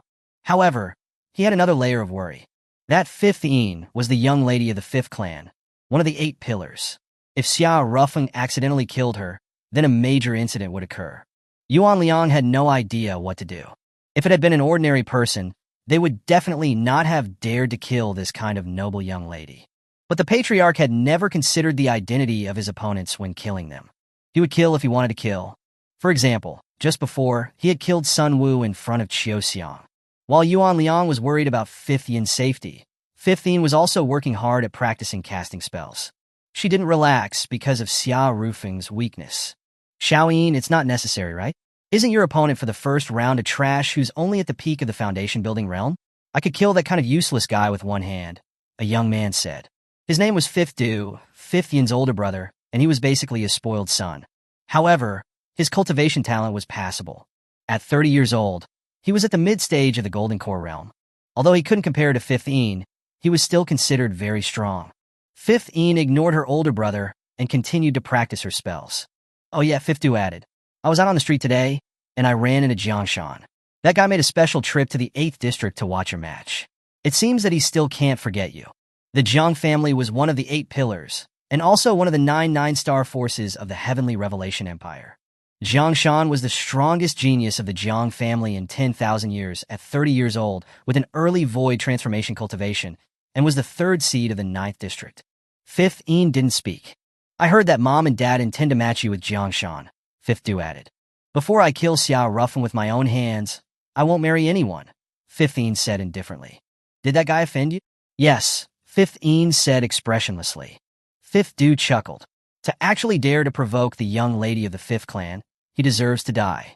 He paused, then chuckled. That guy is also unlucky. If his opponent hadn't been you, he might have had a chance to advance to the next round. But now that he's facing you, and he's provoked you, that's just too unfortunate for him. Xiao Rufeng, rest in peace, amen. Chapter 205, the first time a man stood up for her. Don't underestimate him. Not long ago, he killed a fellow disciple whose battle strength reached the early core formation stage, Fifth Yin said calmly. No way. Fifth Du was somewhat surprised. Wasn't that guy just at the peak of the foundation establishment stage, able to kill someone with early core formation battle strength? And a fellow disciple at that? It's a fact. All right. Fifth Du paused, then chuckled. Even so, he's no match for you. Your current battle strength is openly at the mid-core formation stage, but I know you're hiding your true power. Your actual combat strength is at the late core formation stage. At this point, Fifth Du sighed, your talent is truly terrifying, little one. No wonder the old ancestor dotes on you so much. Fifth Yin remained silent. All right, I met a cold, beautiful woman on the street today, and I really like her. Would it be all right if I married her and made her your sister-in-law? Fifth Du asked. With that, Fifth Du took out his phone and opened his photo album. A clearly surreptitious photo appeared in front of Fifth Yin. Fifth Yin glanced at it casually, then snatched the phone away. This woman. Fifth Yin's killing intent instantly surged. The woman in the photo was Qiu Xiang. In fact, regarding Sun Wu's death, Fifth Yin hated Qiu Xiang even more than she hated Xiao Rufeng. Sun Wu had died in a duel. He had also gone to kill Xiao Rufeng, only to be killed by Xiao Rufeng instead. However, Qiu Xiang's actions were unforgivable. She had actually become the maidservant of the man who had killed her husband. Back then, Sun Wu and I were clearly in love, but Qiu Xiang tore us apart. She said that Sun Wu was her man and that she wouldn't let any other woman be with him. But now, Sun Wu's body is not even cold. and she's already become the maidservant of his killer. What is a maidservant? The whole world knows. That's a bed warmer. Thinking of this, Fifth Yin's anger burned, and a ball of flame erupted from her hand, melting the phone. Hey, Fifth Du exclaimed, a black line forming on his face. What are you doing? I'll buy you a new phone. With that, Fifth Yin prepared to leave. Just then, a middle-aged couple and a refined young man arrived together. Iner, look who's here, the middle-aged woman called out, waving her hand. The young man also walked over, smiling. Iner, long time no see. Wasn't it only last month that we saw each other? Fifth Yin said flatly. But to me, a month is still too long, the young man said with a smile. He made no attempt to hide the affection in his eyes for Fifth Yin. It was Jiang Shan. Jiang Shan was rated as a once-in-a-million-year super genius in this year's Lapis Cup. 30 years old, and already at the early void refining stage. Even looking across the entire million-year history of cultivation on Earth, this kind of talent was extremely rare. He was currently the number 3 seed for the 8th district. But if the Lapis Cup had been held a few years later, he would probably be the number 1 seed. With his rate of cultivation, he might even break through to the tribulation transcending stage before the age of 50. He was truly a peerless genius. Jiang Shan paused, looking at Fifth Yin, and said gently, What's wrong? Is something the matter? It's none of your business, Fifth Yin said calmly. Just then, Fifth Du ran over and said, Jiang Shan, don't bother her right now. This girl is acting like she's got a short fuse. She just destroyed my phone. I said I'll pay you back. I'll go buy you a new phone right now. With that, Fifth Yin left. Half an hour later, Fifth Yin walked alone on the bustling streets. The streets were lively, but Fifth Yin's heart was a pool of stagnant water. The man who had made her heart bloom was gone. He had been killed. Just then, 2 familiar figures came into view. Xiao Rufeng and Xiao Xiang. At that moment, they were each eating a roasted sweet potato, Xiao Rufeng even thoughtfully wiping a bit of sweet potato peel off Xiao Xiang's face. Seeing this scene, Fifth Yin, whose heart had been a pool of stagnant water, instantly exploded. Her agitation wasn't because Xiao Rufeng was wiping Xiao Xiang's face, but because Xiao Xiang hadn't rejected such an ambiguous gesture from Xiao Rufeng. This woman, she wouldn't let me get too close to Sun Wu back then, but now she's openly flirting with another man. Xiao Rufeng and Xiao Xiang also quickly noticed Fifth Yin's killing intent. They turned to look. Xiao Xiang, you slut. Fifth Yin cursed. Xiao Xiang didn't say anything. However, Xiao Rufeng frowned slightly. Is this the standard of behavior of a noble young lady? It's none of your business. This is between me and Xiao Xiang. Fifth Yin walked over, angrily. Xiao Xiang is my maidservant. Insulting my maidservant is the same as insulting me, Xiao Rufeng said. So what if I insult you? You're no better, killing her husband and stealing his wife. You two are really a dog couple. Slap. Xiao Rufeng directly slapped Fifth Yin across the face. Xiao Xiang's expression changed slightly. She hadn't expected Xiao Rufeng to make a move. He clearly knew Fifth Yin's identity. The young lady from the 8 Pillars Duke family. Let alone a mere disciple of a 5-star sect. Even ordinary 9-star sects didn't want to offend nobles, especially the 8 families of the 8 Pillars. However, Xiao Rufeng had acted. She knew that this man was very unrestrained, very reckless, just like when he had killed Sun Wu in front of her, knowing that she would seek revenge. However, she and the 5th family were not on the same level. For a behemoth like the 5th family, killing a golden core cultivator might be easier than crushing an ant. However, a trace of an inexplicable emotion flickered through Xiao Xiang's heart. Throughout all the past lives with Sun Wu, she was the one who had protected him. But now, for the first time, a man was standing up for her. Fifth Yin was also stunned by Xiao Rufeng's slap. Before Fifth Yin could react, Xiao Rufeng stroked Fifth Yin's cheek, which had been reddened by the slap, and said calmly, I was the one who killed Sun Wu.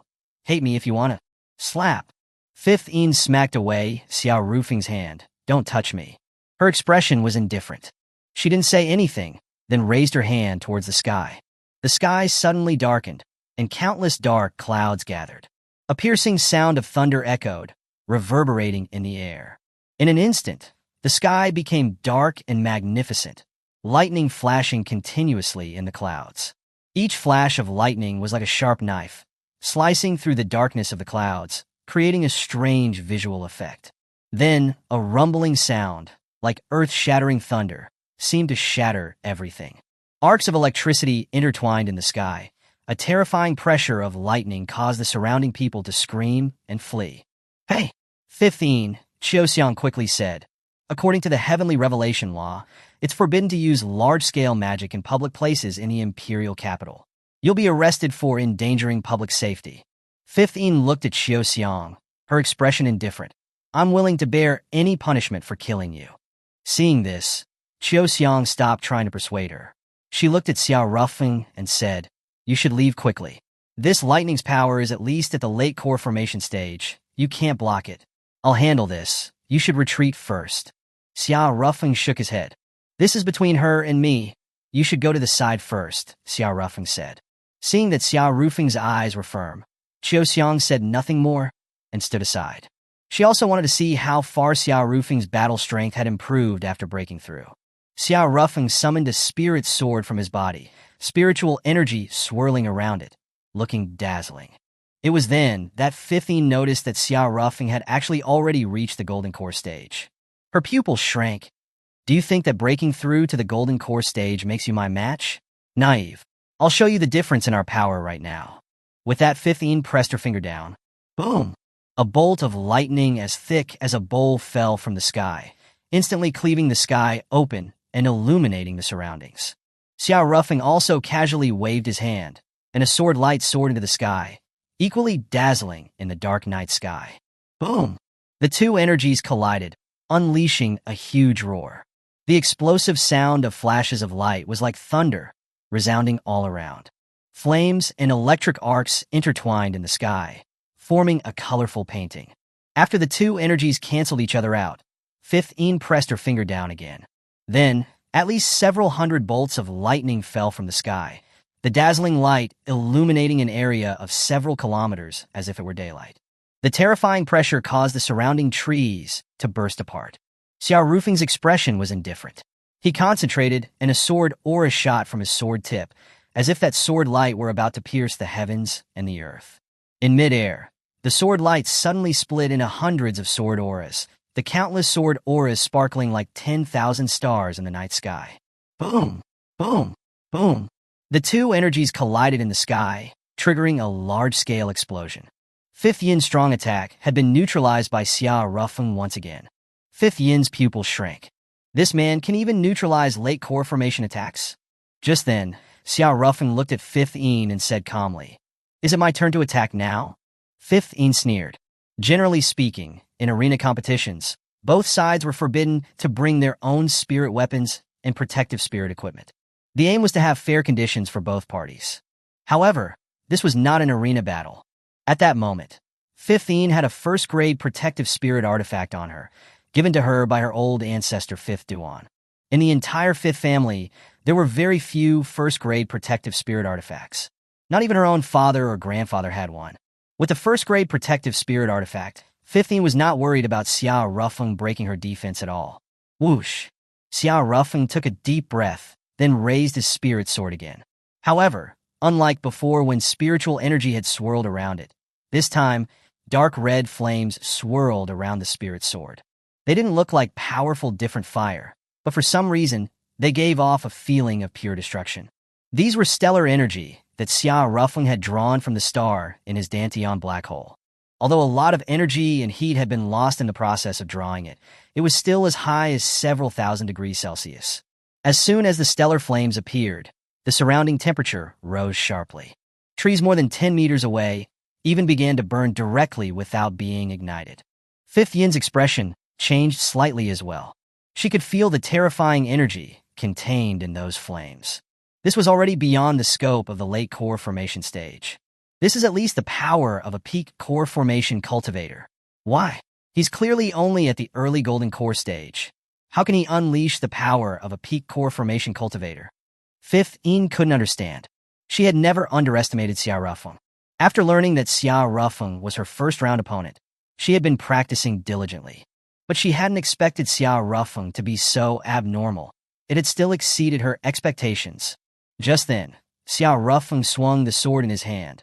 An arc of light carrying stellar flames shot out from his sword tip, heading straight for 15. The scorching temperature was like a world-ending beast, rushing towards her face. In an instant, it was as if the entire world were covered in a scorching sea of fire. Fifth Yin's expression was solemn. She quickly cast a huge wall of ice. However, Xiao Rufeng's sword fire easily melted the ice wall, continuing its relentless march toward Fifth Yin. Faced with a sword fire that was like a world-ending beast, Fifth Yin began to panic. She cast several ice walls in succession, but they were all destroyed by Xiao Rufeng's sword fire. The sky was full of fire, forming an encirclement, and Fifth Yin had nowhere to escape. Finally, in Fifth Yin's terrified gaze, these flames containing stellar energy surged toward Fifth Yin from all directions. However, just then, a burst of blazing white light suddenly erupted from Fifth Yin's body. These white rays of light absorbed Xiao Rufeng's sword fire. It was the first-grade protective spirit artifact on Fifth Yin. After Xiao Rufeng's sword fire had invaded Fifth Yin's body, the protective artifact was automatically activated. After all, it was a first-grade defensive spirit artifact, and Xiao Rufeng's current attack was unable to destroy it. However, the clothes on Fifth Yin's body were completely burned. And while Fifth Yin herself was not injured due to the protective artifact, her spirit seemed to have suffered a great shock, and she had fainted. In short, Fifth Yin was now unconscious and stark naked. Fortunately, there was no one else around. Xiao Rufeng came to Fifth Yin's side. Xiao Rufeng. Just then, Qiu Xiang flew over and said, "Don't be impulsive. This Fifth Yin is very doted on by the fifth old ancestor, Fifth Duan. If you kill her, I'm afraid Fifth Duan won't let it go easily." Qiu Xiang said, "I know." Xiao Rufeng paused and said, "Do you have any clothes in your storage ring?" "My clothes? She wouldn't be able to wear them." Qiu Xiang paused, then said, "Besides, she probably would rather be naked than wear my clothes." "Okay." Xiao Rufeng then took out a set of his own clothes from his storage ring and put them on Fifth Yin. At that moment, the city patrol arrived. "Let's go," Qiu Xiang said. "Okay." Afterwards, Xiao Rufeng and Qiu Xiang left together. After returning to the hostel where Tian Gong was staying, Qiu Xiang asked again, "What are your plans? In the worst-case scenario, the fifth family will send someone to kill you." "No, they wouldn't dare.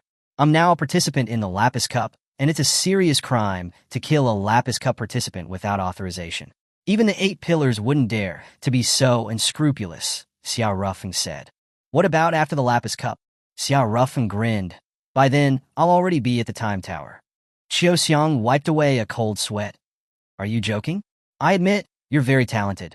But to enter the Time Tower, you need to be in the top 10 of the Lapis Cup finals. However, to participate in the finals, you need to be in the top 10 of your district first. And in our 8th district, there are 10 void refining stage contestants. Even if your battle strength can reach the peak core formation stage. How are you going to defeat a void refining stage opponent? The core formation and void refining stages are separated by the entire nascent soul stage. The district top 10 competition is still some time away. Maybe by then, I'll have already broken through to the nascent soul stage," Xiao Rufeng said lightly with a smile. Qiu Xiang remained silent. Although logically speaking, the possibility was small. Breaking through from the foundation establishment stage to the golden core stage, and then to the nascent soul stage in such a short period of time was unheard of. But for some unknown reason, Qiu Xiang still held on to a bit of anticipation for Xiao Rufeng. After a short while, Qiu Xiang remembered something. "I don't know what Fifth Yin plans to do. If she is determined to retaliate against Xiao Rufeng, she can hire assassins to kill Xiao Rufeng without the fifth family having to get involved." Qiu Xiang looked towards the north. "Fifth Yin, what do you plan to do?" On the other side, after Xiao Rufeng and Qiu Xiang left, a group of people wearing black uniforms arrived at the place where Fifth Yin had fainted. These uniforms had a black rose embroidered on the chest. They were members of the Black Rose unit. At this time, other patrols also arrived. For the city defense force of the imperial capital, there were few opportunities to earn merit. Using large-scale spells within the city was a clear violation of the Empire's laws, and arresting the people involved was one of the few opportunities for the imperial capital's city defense forces to earn merit. But seeing that the people from Black Rose were there, the city defense forces immediately left. No one wanted to compete with the people from Black Rose. This group was notorious for their ruthlessness in the imperial capital and even throughout the country. This group of Black Rose soldiers were the same squad that had arrested and executed the illegal beauties a few days ago. "Captain, this girl is the young lady of the fifth family," a soldier reported. I don't care who she is. Using large-scale spells in a restricted area is illegal. Arrest her, said a woman with a distinct scar on her forehead, smoking a cigarette. About an hour later, 15 woke up in the Black Rose prison. Hey, young lady of the fifth family, you're finally awake, the scarred woman said, crossing her legs and grinning. 15 regained consciousness after being slightly confused. I have nothing to dispute. I struck first, 15 said flatly. According to imperial law, when a person is attacked, they have the right to self-defense.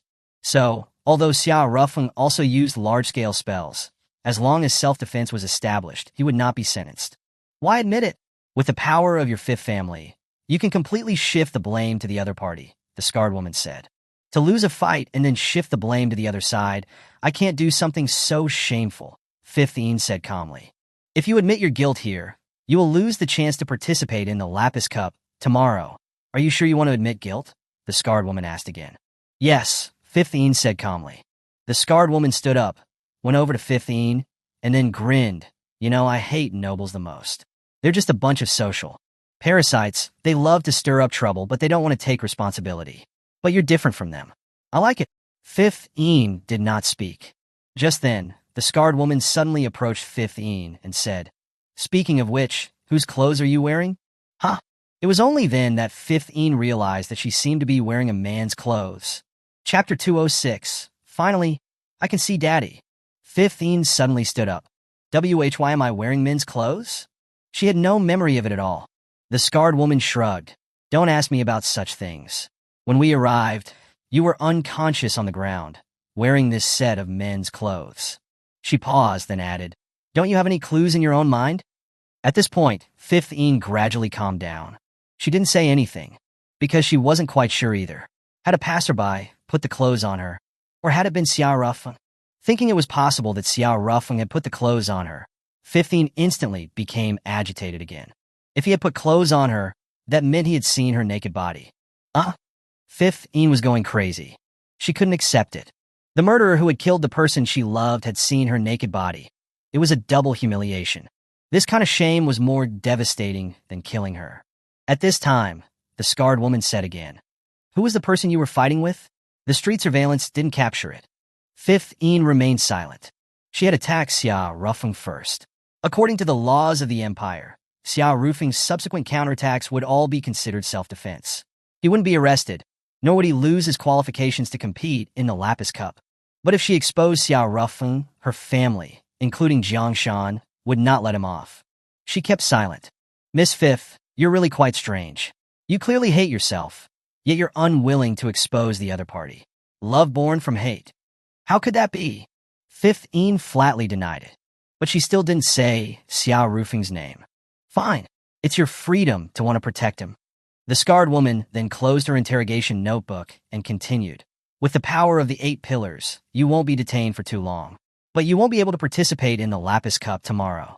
At this point, someone came in and whispered something in the scarred woman's ear. The scarred woman smiled slightly and looked at 15.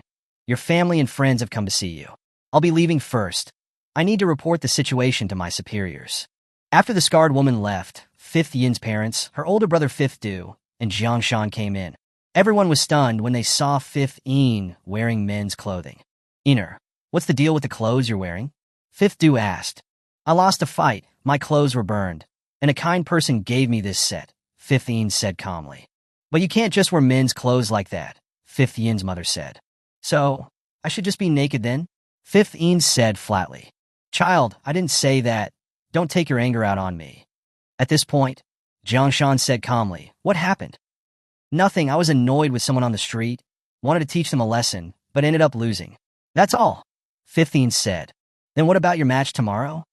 I'm forfeiting, 5th Yin said calmly. Iner, don't talk nonsense. I'll talk to the family elders. As long as we can suppress this matter, it won't affect your match tomorrow, 5th Yin's father said. There's no need. I don't want to fight, 5th Yin said indifferently. There was no point. She had already lost today. If it hadn't been for the first-grade defensive spirit artifact on her body, she would probably be ashes by now. And personal equipment is not allowed in arena battles, so she wouldn't be a match for Xiao Rufeng anyway. Speaking of which, that bastard Xiao Rufeng really was trying to kill me. He doesn't know how to show any tenderness at all, 15 was very angry. Ener, what's wrong? 15 asked again. 15 only then snapped back to her senses. Nothing. 15 paused and added, you guys didn't tell the old ancestor about this, right? We wanted to tell the old ancestor, but we don't have a channel, 15 said with a tinge of envy. In our family, you're the only one who can contact the old ancestor directly. It's good that you didn't contact him. It's better not to let the old ancestor know about such an embarrassing thing. 15 paused and said, you should all go back. I want to be alone for a while. The middle-aged woman still wanted to say something, but 15 pulled her out. Mom, let's go. After leaving the prison, Jiang Shan suddenly said, I want to investigate. Although there was no surveillance at the scene, there must be witnesses. Finding a witness might help us know who Ener was fighting with. Forget it. 15 shook his head. Judging by how she looks, it's obvious she lost the fight. She herself is unwilling to talk about it. Why do we have to make trouble? It will only make her angry. All right. Jiang Shan said nothing more. He turned his head slightly, his gaze turning cold. But who exactly do the men's clothes that 15 is wearing belong to? At this time, the owner of those clothes was sitting cross-legged in meditation. He was engrossed in his research on the black hole in his dantian. As of now, limited by his insufficient cultivation level, Xiao Ruffin could only utilize 2 powers from his dantian black hole. One was black hole gravity. The other was stellar energy. Black hole gravity was a supplementary ability, which could be used to trap opponents. The increase in Xiao Rufing's attack power mainly came from stellar energy. But unfortunately, in the process of mobilizing stellar energy, too much energy and heat were lost.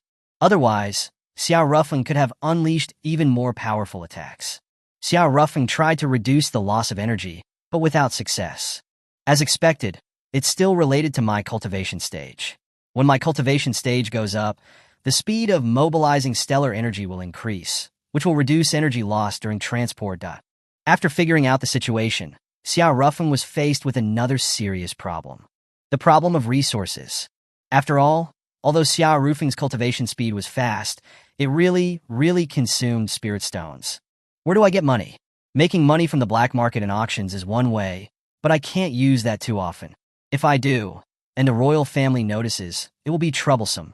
While thinking to himself, Qiu Xiang pushed the door open and entered. Is your cultivation finished? Qiu Xiang asked. Yeah. Xiao Ruffing paused, then asked, what time is it? 3 in the morning, Qiu Xiang said. It's so late. Why aren't you asleep? Xiao Ruffing said in surprise. You were in a deep meditative state earlier, and I couldn't wake you up. I was worried something might happen to you, so I could only watch over you, Qiu Xiang said. Thank you. Xiao Ruffing paused, then laughed. No wonder you've reincarnated so many times. You're a perfect wife material. You're so good at taking care of people. Qiu Xiang rolled her eyes at Xiao Ruffing. Stop being so glib and go rest. You have a match today. Okay. However, when Xiao Ruffing woke up again, he heard the news that 15 had withdrawn from the competition. If an opponent withdrew, then Xiao Ruffing automatically advanced. What is 15 thinking? She came to us with a challenge, but then she runs away at the last minute. Everyone at Tiangong was very puzzled. Only Xiao Ruffing and Qiu Xiang vaguely guessed why. After all, 15 had fought Xiao Ruffing last night and had lost. If they were to fight again, the outcome would not be different. Rather than being humiliated in public, it was better to withdraw voluntarily. At least she would retain some dignity. Of course, neither of them said anything. The others at Tiangong were still discussing 15's withdrawal. Just then, someone rang the doorbell. I'll go see. Qiu Xiang then left the living room and went to the front door. At the front door, a woman wearing a hat and sunglasses was standing there. It was 15. Seeing Qiu Xiang come out, 15 looked displeased. Why is it you? Are you here to see Xiao Ruffing? Sorry, I'm Xiao Rufing's maid and assistant. If you want to make an appointment with Xiao Ruffing, you first have to make an appointment through me, Qiu Xiang said. Who wants to make an appointment with Xiao Ruffing? 15 paused, took out a set of men's clothing, and said, I'm here to change clothes. Oh, it's already been washed? Did you hand wash it yourself? Qiu Xiang asked. 15 was not pleased. Don't think I'm as perverted as you. I'm not the same as you. I'm very devoted. I wouldn't wash clothes for any man other than Sun Wu. Oh, have you washed clothes for Sun Wu? I once thought of it, but I didn't have the chance. 15 paused, glared at Qiu Xiang, then said, It's all your fault. You were always watching me. She took a deep breath, threw the clothes in her hand at Xiao Xiang, and said, "Anyway, the clothes have been returned. Goodbye." "Why?" Xiao Xiang suddenly asked. "What? Why don't you take revenge on us? If you used your family's power, Xiao Ruffing and I would have been dead last night. Wouldn't we?" Xiao Xiang asked. 15 was silent. After a moment, she finally said indifferently, "Unlike you, I don't want baseness to be my epitaph." "Unlike me." 15 suddenly turned around, looked at Xiao Xiang, and said, "What? Did I say something wrong? You wouldn't let Sun Wu have other choices, or let him interact with other women. But you yourself slept with another man. Despicable, shameless." Xiao Xiang didn't say anything. 15 was instead feeling a little uncomfortable. If it had been before, being cursed to this extent, Xiao Xiang would have already turned hostile. This woman had never been a gentle person. But now, she was just silent. It seemed like she was acknowledging Fifth Yin's abuse.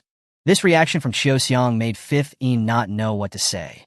After a moment, she took a deep breath and said, "Sun Wu is already dead. There's no point in saying these things. Goodbye, and I wish you happiness. Although, I don't think a womanizer like Xiao Ruffeng can give you happiness." After saying this, Fifth Yin left. Xiao Xiang stood there for a moment, then composed herself, ready to return inside. Turning her head, she saw Xiao Ruffeng behind her. "Why didn't you explain?" "We clearly didn't sleep together," Xiao Ruffeng said. "Even if we did, she probably wouldn't believe us. You know, the prejudices in people's hearts are mountains," Xiao Xiang said calmly.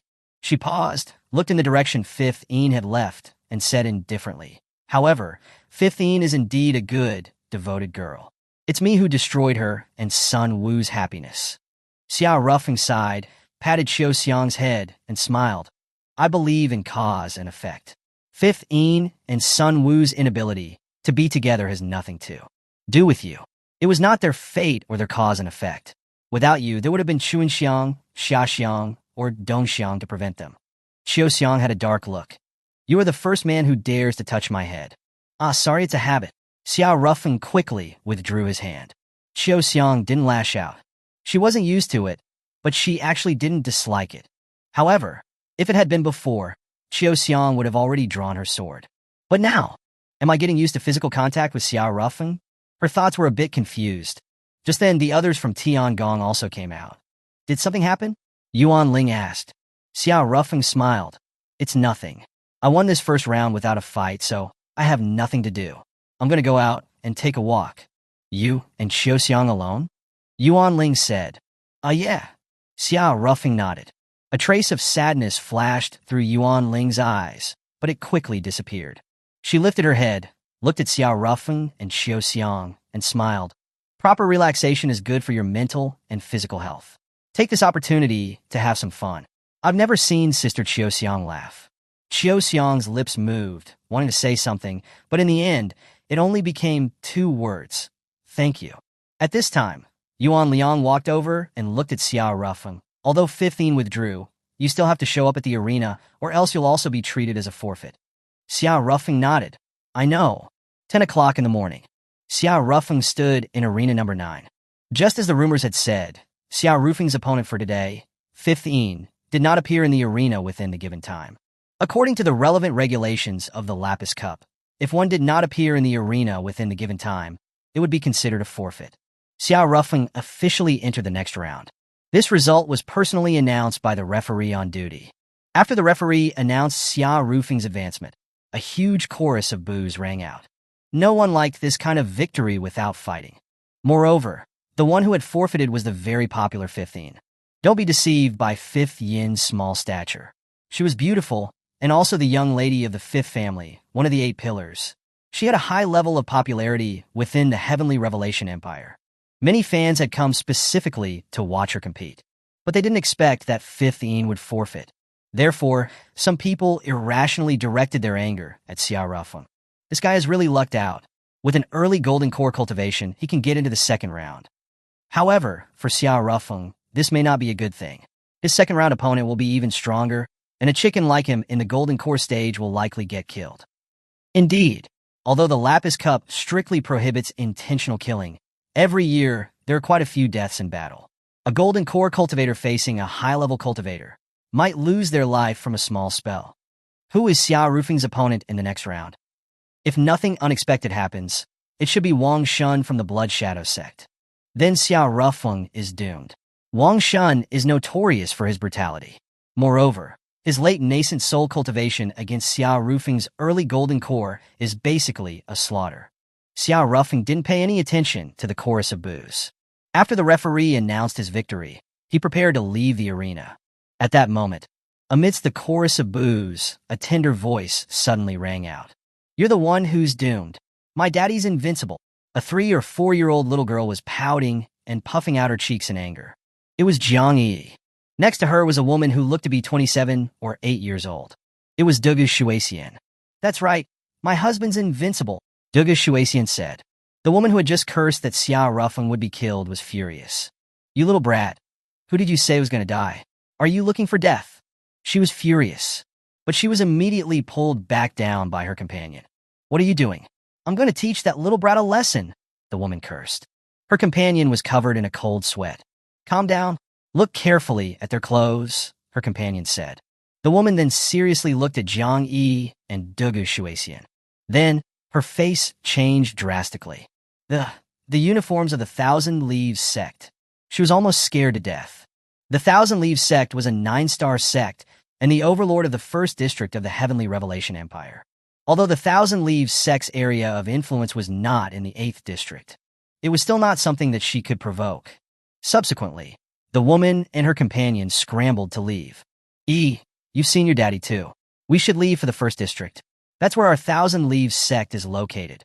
A woman wearing the Thousand Leaves sect uniform said gently. "No, I haven't talked to my daddy yet," Jiang Yi said. The woman sighed, then said, I know what you're thinking, but only we can nurture you. Your father is only at the Golden Core stage. He can neither protect you nor nurture you. You also look down on my daddy. I hate you." Jiang Yi's eyes were red. The woman's scalp was tingling. A few days ago, she had come to the Imperial capital on business. When she was going back, she had passed through the Spirit Beast Forest and discovered 2 people surrounded by demons. She had casually saved them, but she had never imagined that the little girl among the 2 people she casually saved would actually be born with a water spirit body. Very few people in this lower realm knew about innate water spirit bodies, and she just happened to be one of them. At that time, she was ecstatic and immediately reported the matter to the sect through a long-distance communication array. The sect had told her to take Jiang Yi back immediately. But Jiang Yi had been crying and wanting to find her father Xiao Rufeng. Helpless, the woman had no choice but to help her search first. Coincidentally, the Lapis Cup had started, and the woman had seen Xiao Rufeng's name. After making many inquiries, she had confirmed that he was Jiang Yi's father.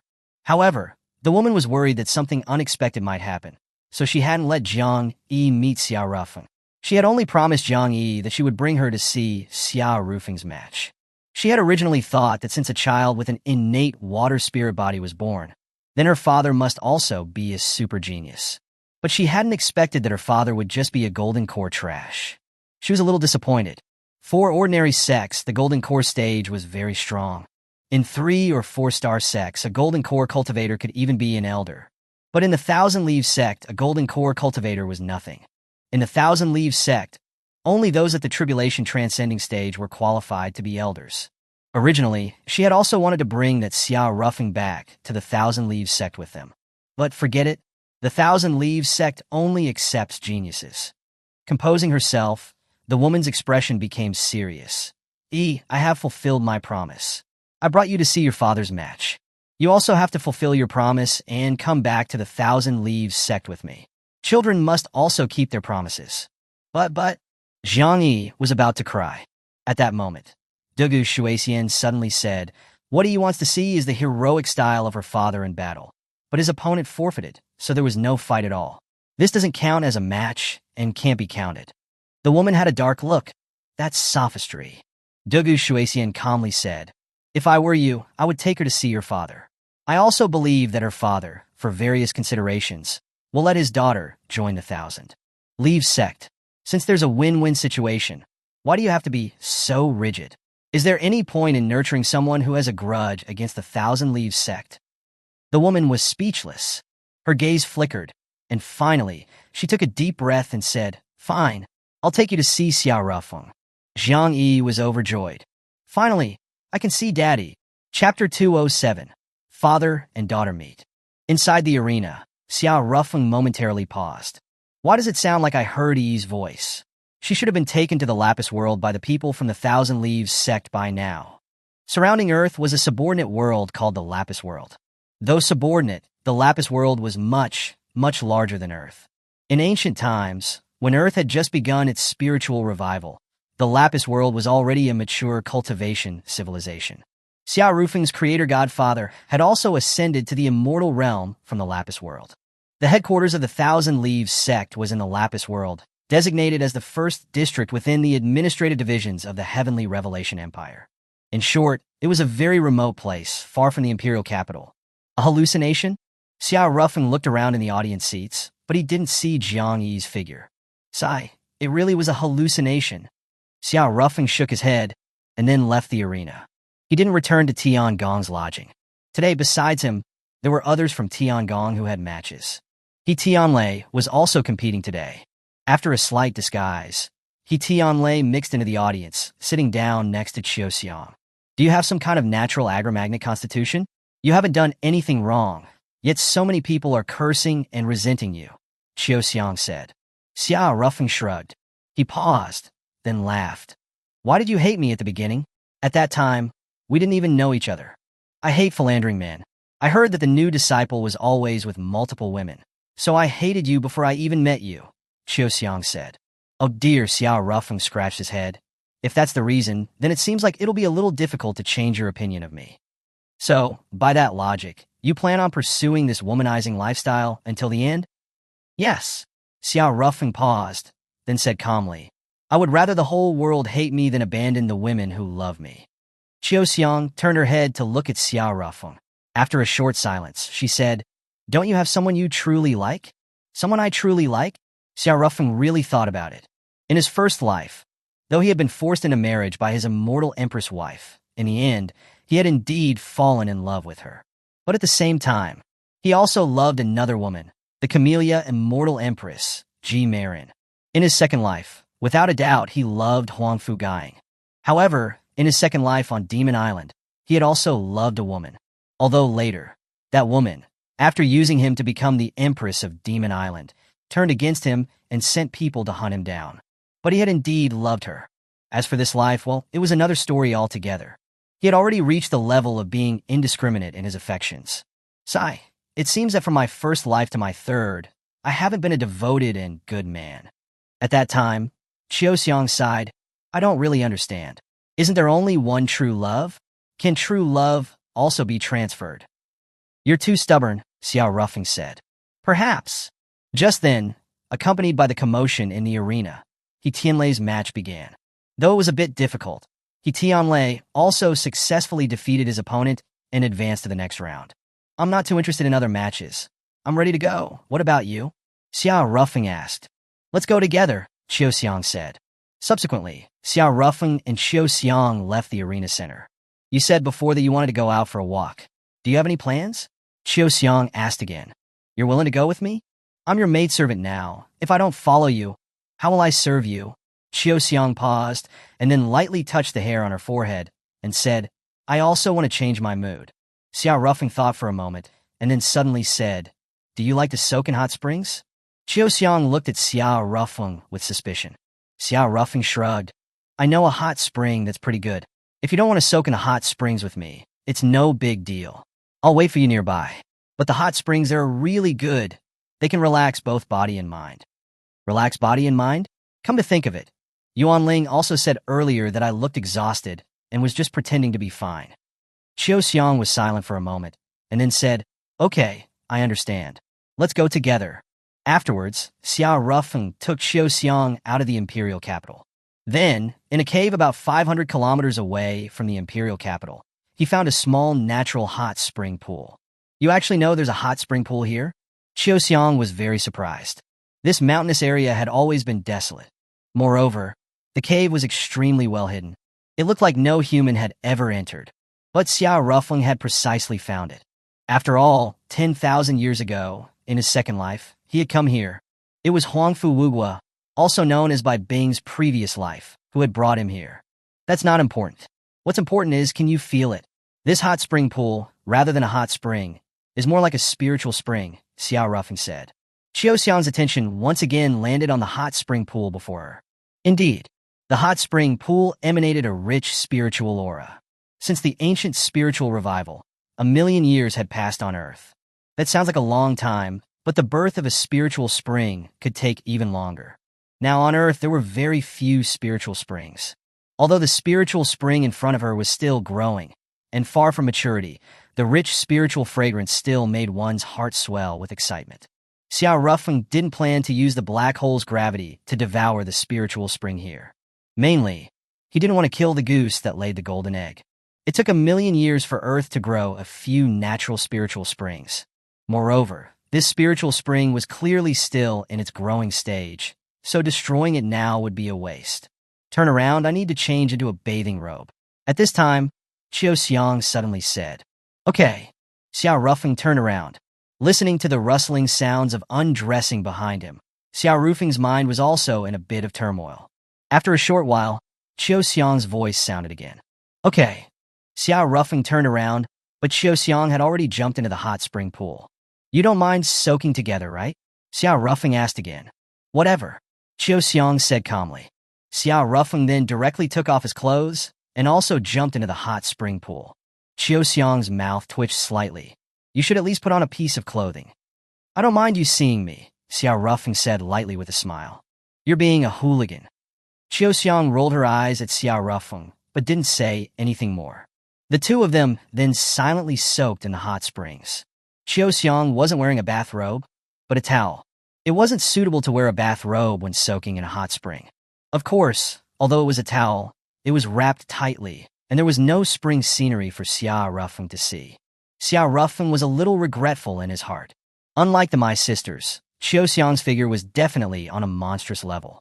She had a fiery figure, enchanting and alluring, and her bewitching eyes seemed to be able to swallow a person's soul. Her long hair fell down in a neat fashion, gently brushing against her snow-white skin, making one feel intoxicated. Every detail of her exuded a captivating charm, making one unable to resist wanting to approach, to kiss her red lips, and explore her chest. Just taking a few glances, the hormones in Xiao Ruffing's body began to surge. Speaking of which, I haven't had any fun since coming to Earth. Sex is something that, once you have a taste of it, becomes addictive. While his thoughts were drifting, Xiao Ruffing's phone suddenly rang. It was a video call from Yuan Ling. Xiao Ruffing hung up. He was soaking in the hot springs with Xiao Xiang right now. Although they hadn't done anything, if they were seen by others, there would definitely be misunderstandings. While he didn't care, what about Xiao Xiang? However, Yuan Ling was very persistent and called again with a video call.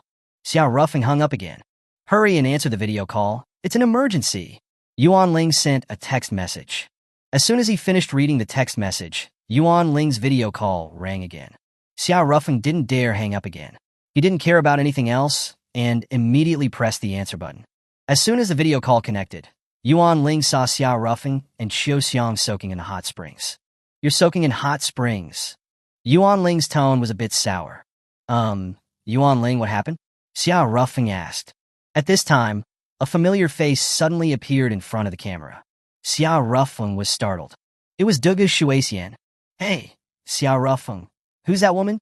Dugu Shuixian asked, a black line forming on her face. Before Xiao Ruffing could figure out how to answer, another small face appeared in front of the camera. Oh, Daddy, you have a new stepmother. Zhang Yi was very excited. Cough, cough. Xiao Ruffing choked. A new stepmother? Xiao Xiang's face turned slightly dark. Afterwards, her gaze landed on Zhang Yi, and then asked, That's your daughter? Yeah. Then, was that woman your wife? No, she's my younger aunt. Xiao Xiang. Don't get me wrong. Her older sister married my father, and I'm not blood related to her, Xiao Ruffing quickly added. So, you've slept with her? No, I haven't, Xiao Ruffing said. On that point, Xiao Ruffing wasn't lying. Although he had slept with several women on Blue Star, he hadn't been with Dugu Shuixian. Even though he and Dugu Shuixian had no blood relation, in his heart, there was still a moral shackle. What about your daughter's mother? She's still in our old home, Xiao Ruffing said vaguely. Seeing this, Xiao Xiang didn't say anything more. She stood up from the hot spring pool. You guys talk, I'll go get some fresh air. After she finished speaking, As she prepared to leave, suddenly the towel on her body fell off. A perfect nude body was exposed in front of Xiao Rufeng without any concealment. It was white and smooth, like the first snow. Besides Xiao Rufeng, those who saw this scene included Dugu Shuixian and the others on the other side of the camera. Damn it, that woman is definitely doing it on purpose. She's too shameless. She's copying my ideas. Dugu Shuixian was waving her arms and yelling on the other side of the camera. Xiao Rufeng broke out into a sweat. This woman's personality is still the same as on Blue Star.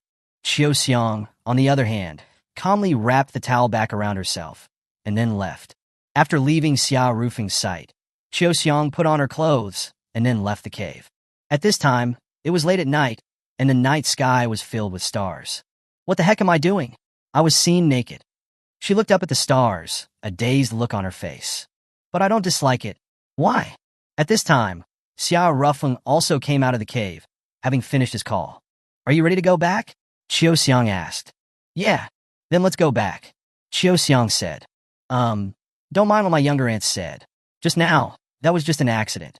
I know very well that you definitely didn't mean to be naked in front of me, Xiao Rufeng said.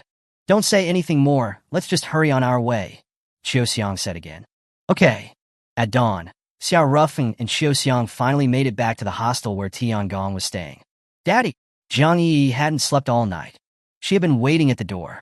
When she saw Xiao Rufeng return, Jiang Yi immediately ran to him. Xiao Rufeng also picked up his daughter. Dugu Shuixian also came over, but her attention was more focused on Qiu Xiang. Younger aunt, long time no see, Xiao Rufeng greeted. He was afraid Dugu Shuixian and Qiu Xiang would get into a conflict. Rufeng, I heard that this Miss Qiu Xiang had a fiancé before. You really do like married women. Dugu Shuixian paused, then said, depressed. You're not messing around with me because I'm not a married woman? Xiao Rufeng was slightly sweating. As he was about to speak, another figure descended from the sky. Hanyu. Her figure was tall and slender, and a black dress quietly covered her graceful curves. Her long hair draped over her shoulders and hung slightly low on her slender neck, as if she disdained to speak.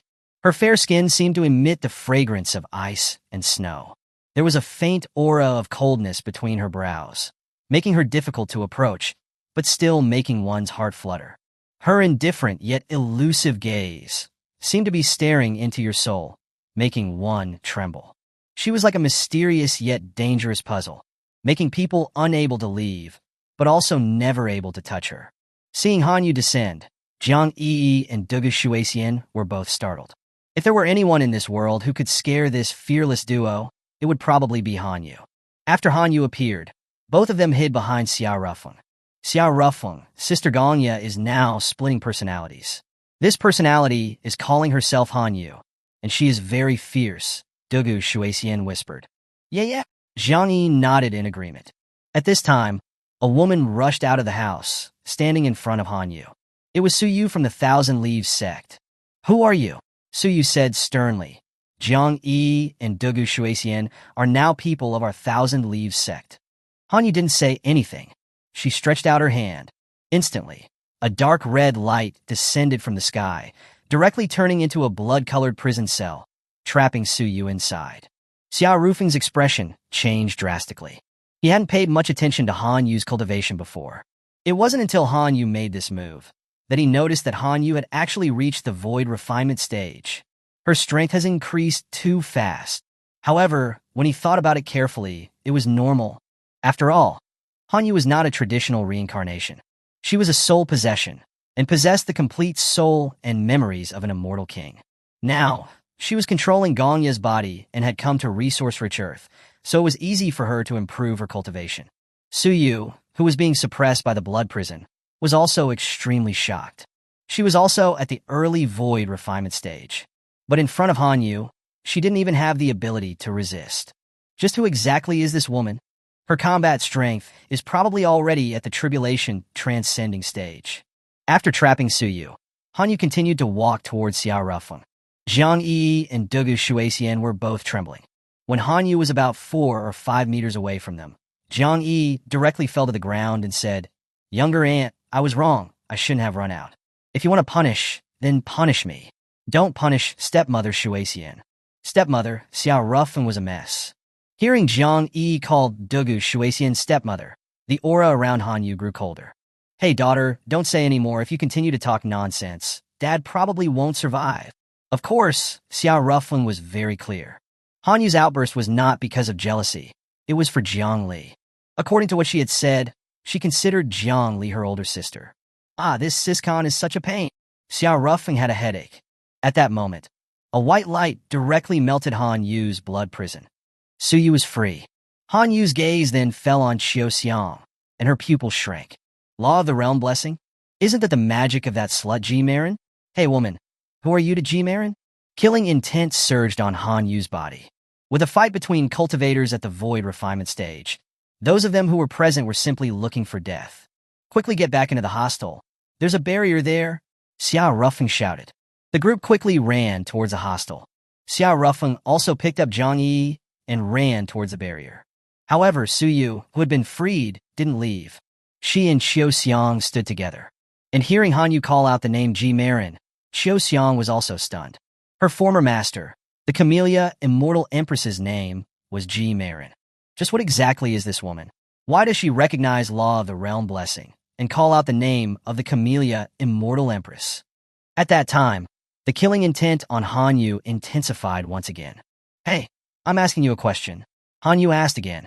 Her entire life had been spent constantly challenging the Camellia Immortal Empress, wanting to kill her, but she had been repeatedly defeated.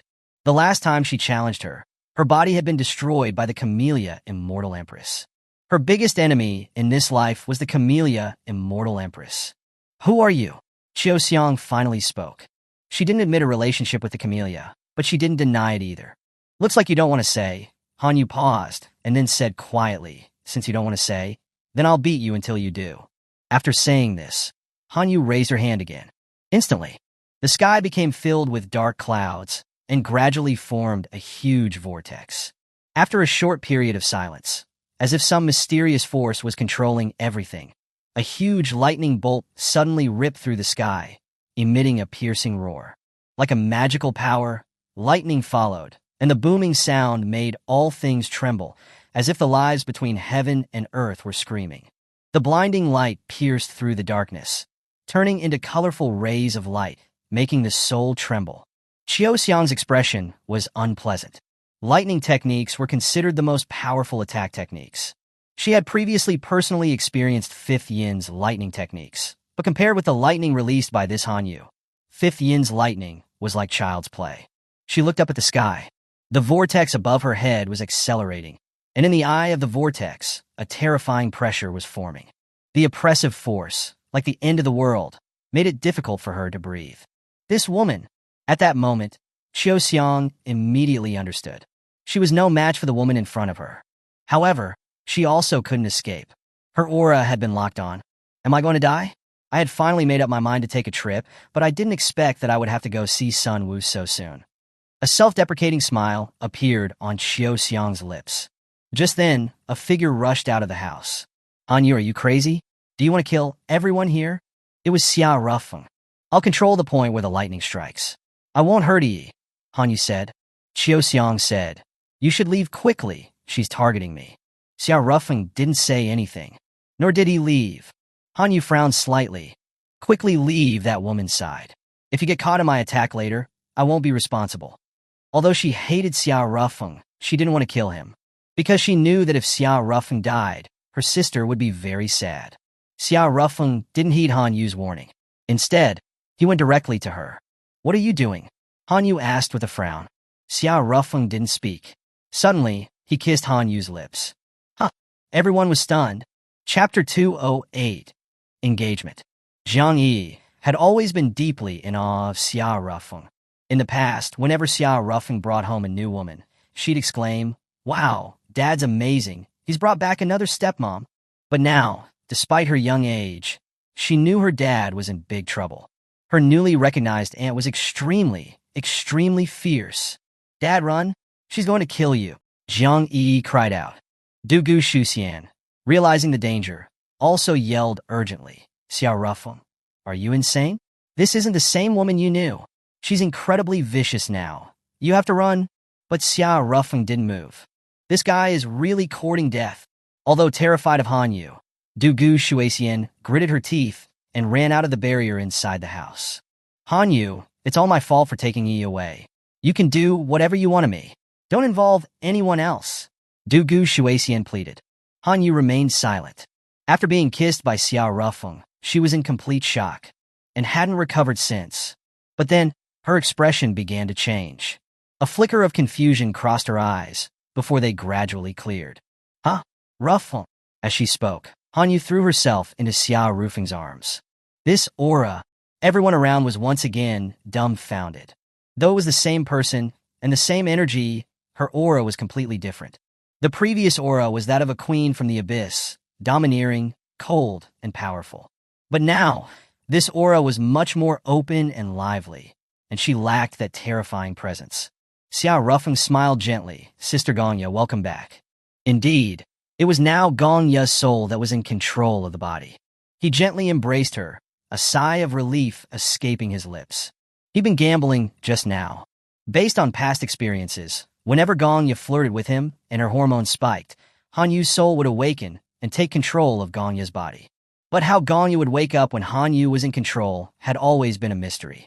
Han Yu herself said that only when she willingly relinquished control could Gongya regain it. But clearly, that wasn't the case. Just like Gongya, her soul would switch when her hormones spiked. Xiao Rufeng had won the gamble. If not, certain death would have been his reward. Han Yu was unlike other women. She was genuinely capable of killing him. Speaking of which, where are we? Gongya asked. Earth, Xiao Rufeng smiled. Huh, come over here for a moment. Then, Xiao Rufeng pulled Gongya into the house and roughly explained the situation. Oh, I see the general picture now. Gongya paused, then suddenly leaned against Xiao Rufeng and asked, Did you miss me? Xiao Rufeng was a little embarrassed. This first love of his in this lifetime was indeed very alluring. But, Sister Gongya, calm down. If you get carried away right now, Han Yu will take control. If that happens, I'm finished, Xiao Rufeng quickly cautioned. Right. Gongya was also startled. She paused, then added, I understand. I'll try my best to keep my distance from you.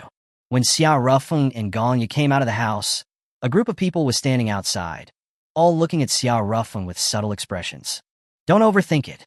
You've probably realized she has two personalities. One is called Han Yu. That's the fierce one from before. And the other one is this personality, named Gongya, Xiao Rufeng explained. Qiu Xiang suddenly walked up to them. She stopped in front of Gongya. Can we talk? Qiu Xiang asked. Gongya blinked, sure. Then, the two women went to one side. I don't like beating around the bush. I'll just ask directly, Qiu Xiang said, looking at Gongya. Do you know the Mountain Tea Immortal Emperor? No. Gongya paused, then added, Aren't we in Immortal Realm? How could I possibly know a big shot like an Immortal Emperor? Qiu Xiang stared at Gongya. There was no lie in her eyes. There's another independent soul inside you, isn't there? Although Xiao Rufeng says you have dual personalities, that explanation can't fool me, Qiu Xiang said calmly. She paused, then calmly added, I'm from the Immortal Realm. Gongya was somewhat surprised. She hesitated, but finally nodded, yes. There is another soul inside me. She also seems to be from the Immortal Realm. I knew it. Qiu Xiang paused, then asked, How can we call her out? There are many things I need to ask her. That? Gongya was clearly unwilling to answer. Seeing that, Qiu Xiang didn't press her. She knew that awakening Han Yu was dangerous. That woman might kill them all. Qiu Xiang collected herself, and then recalling something, said, Gongya, you should quickly familiarize yourself with your current body. Xiao Rufeng has made many enemies here. You need to quickly learn skills to help him. I understand, Gongya replied. In the evening, an uninvited guest arrived. A maid dressed in servant clothes, holding an invitation card, arrogantly knocked on the door of the Sky Palace Inn. He Tianlei, who happened to be near the door, opened it. Where is Xiao Rufeng? The maid demanded. Is there something you need from our young master? He Tianlei asked. After breaking through to the Golden Core realm, Xiao Rufeng had become the young master of Sky Palace.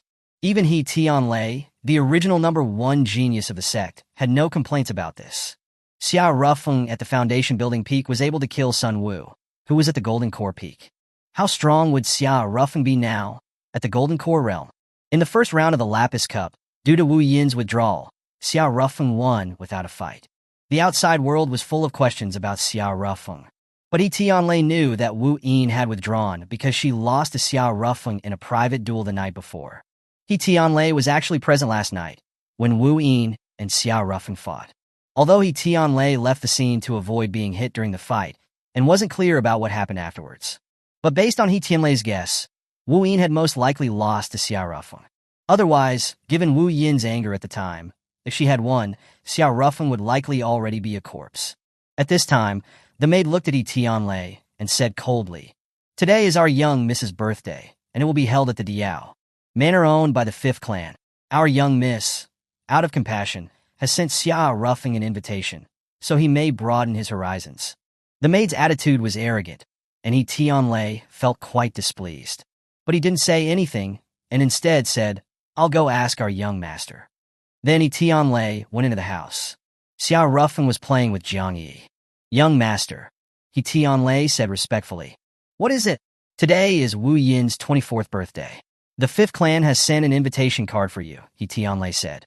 "Did Wu Yin send it personally?" Xiao Rufeng asked. "No, it was her maid." "What was the maid's attitude like?" Xiao Rufeng asked again. Not very good," Tianlei said truthfully. "Go and tell that maid that I hate impolite people. If Wu Yin is genuinely sincere, she can come herself," Xiao Rufeng said. Tianlei hesitated a bit. "Young master, aren't we being too harsh? She is, after all, one of the 8 pillars of the country. Being polite has nothing to do with status. If they're impolite, there's no need for me to be a sycophant." Xiao Rufeng paused, then added, "Just convey my message to that maid." "Yes." Diao Manor. This was a manor owned by the 5th clan in the capital. Tonight, the manor was particularly lively. The parking lot at the entrance was filled with luxury cars. Even in the cultivation era, cars hadn't disappeared on Earth and were still a symbol of status and position. Today was the birthday of the 5th clan's young Miss, Wu Yin. Many people had come to attend the birthday celebration. In a certain hall, Wu Yin was dressed in elaborate attire. She wore a magnificent evening gown, the tailored fit accentuating her perfect figure. The silver train of the dress trailed behind her, exuding a mesmerizing splendor. Her shoulders were covered in crystal diamonds, which reflected a charming light. Her long hair was pulled up high, revealing her slender neck, and her eyes radiated confidence and nobility. At this moment, Wu Yin was noble and elegant, exuding the aura of an aristocratic young miss. People kept coming over to greet her. She wasn't aloof, but neither was she enthusiastic. This birthday party wasn't something she wanted to organize. It was organized by her family in her name. The purpose was to take advantage of the opportunity to interact and communicate with other forces in the upper-class circles. This was a common social practice in high society. At this time, Jiang Shan came over. "Are you bored?" Jiang Shan asked. "A little." Wu Yin paused and added, "As you know, I've hated birthdays since I was a child. The guests are all so hypocritical. Looking at their fake masks, I feel like throwing up. I also hate them, but we are part of high society. It's unavoidable." Sigh. Wu Yin sighed. Then, suddenly recalling something, she grinned. "But perhaps this year will be a bit different." "What do you mean?" Just then, the maid came over. Wu Yin hurried over to her. Why are you alone? Where's Xiao Rufeng?" Wu Yin asked. Hearing the name Xiao Rufeng, Jiang Shan's pupils shrank suddenly. The maid said angrily, "Young miss, that Xiao Rufeng is too arrogant. He actually said that if you were sincere, you should go and invite him personally. Otherwise, he wouldn't come." The maid cleverly hid the question about her attitude and politeness. Wu Yin stamped her foot, her face turning dark. "That bastard. He's really getting ahead of himself." The maid immediately agreed. "That's right. He's such a nobody. Why don't we just have someone kill him?" Wu Yin's eyes suddenly flashed with a cold glint. "Who taught you to go around saying to kill people? This is the imperial capital, under the emperor's feet, and he's also a contestant in the Lapis Cup.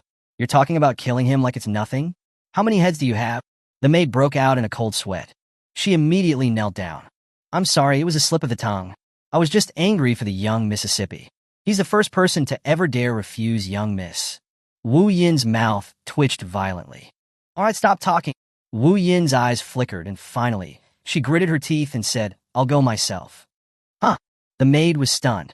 By the time she came to her senses, Wu Yin had already left. Jiang Shan's expression was gloomy. He really wanted Xiao Rufeng to advance to the top 10 of the 8th district, because only by advancing to the top 10 of the district would he have the chance to enter the national finals, where he would have the opportunity to stand in the same arena as Xiao Rufeng and deal with him.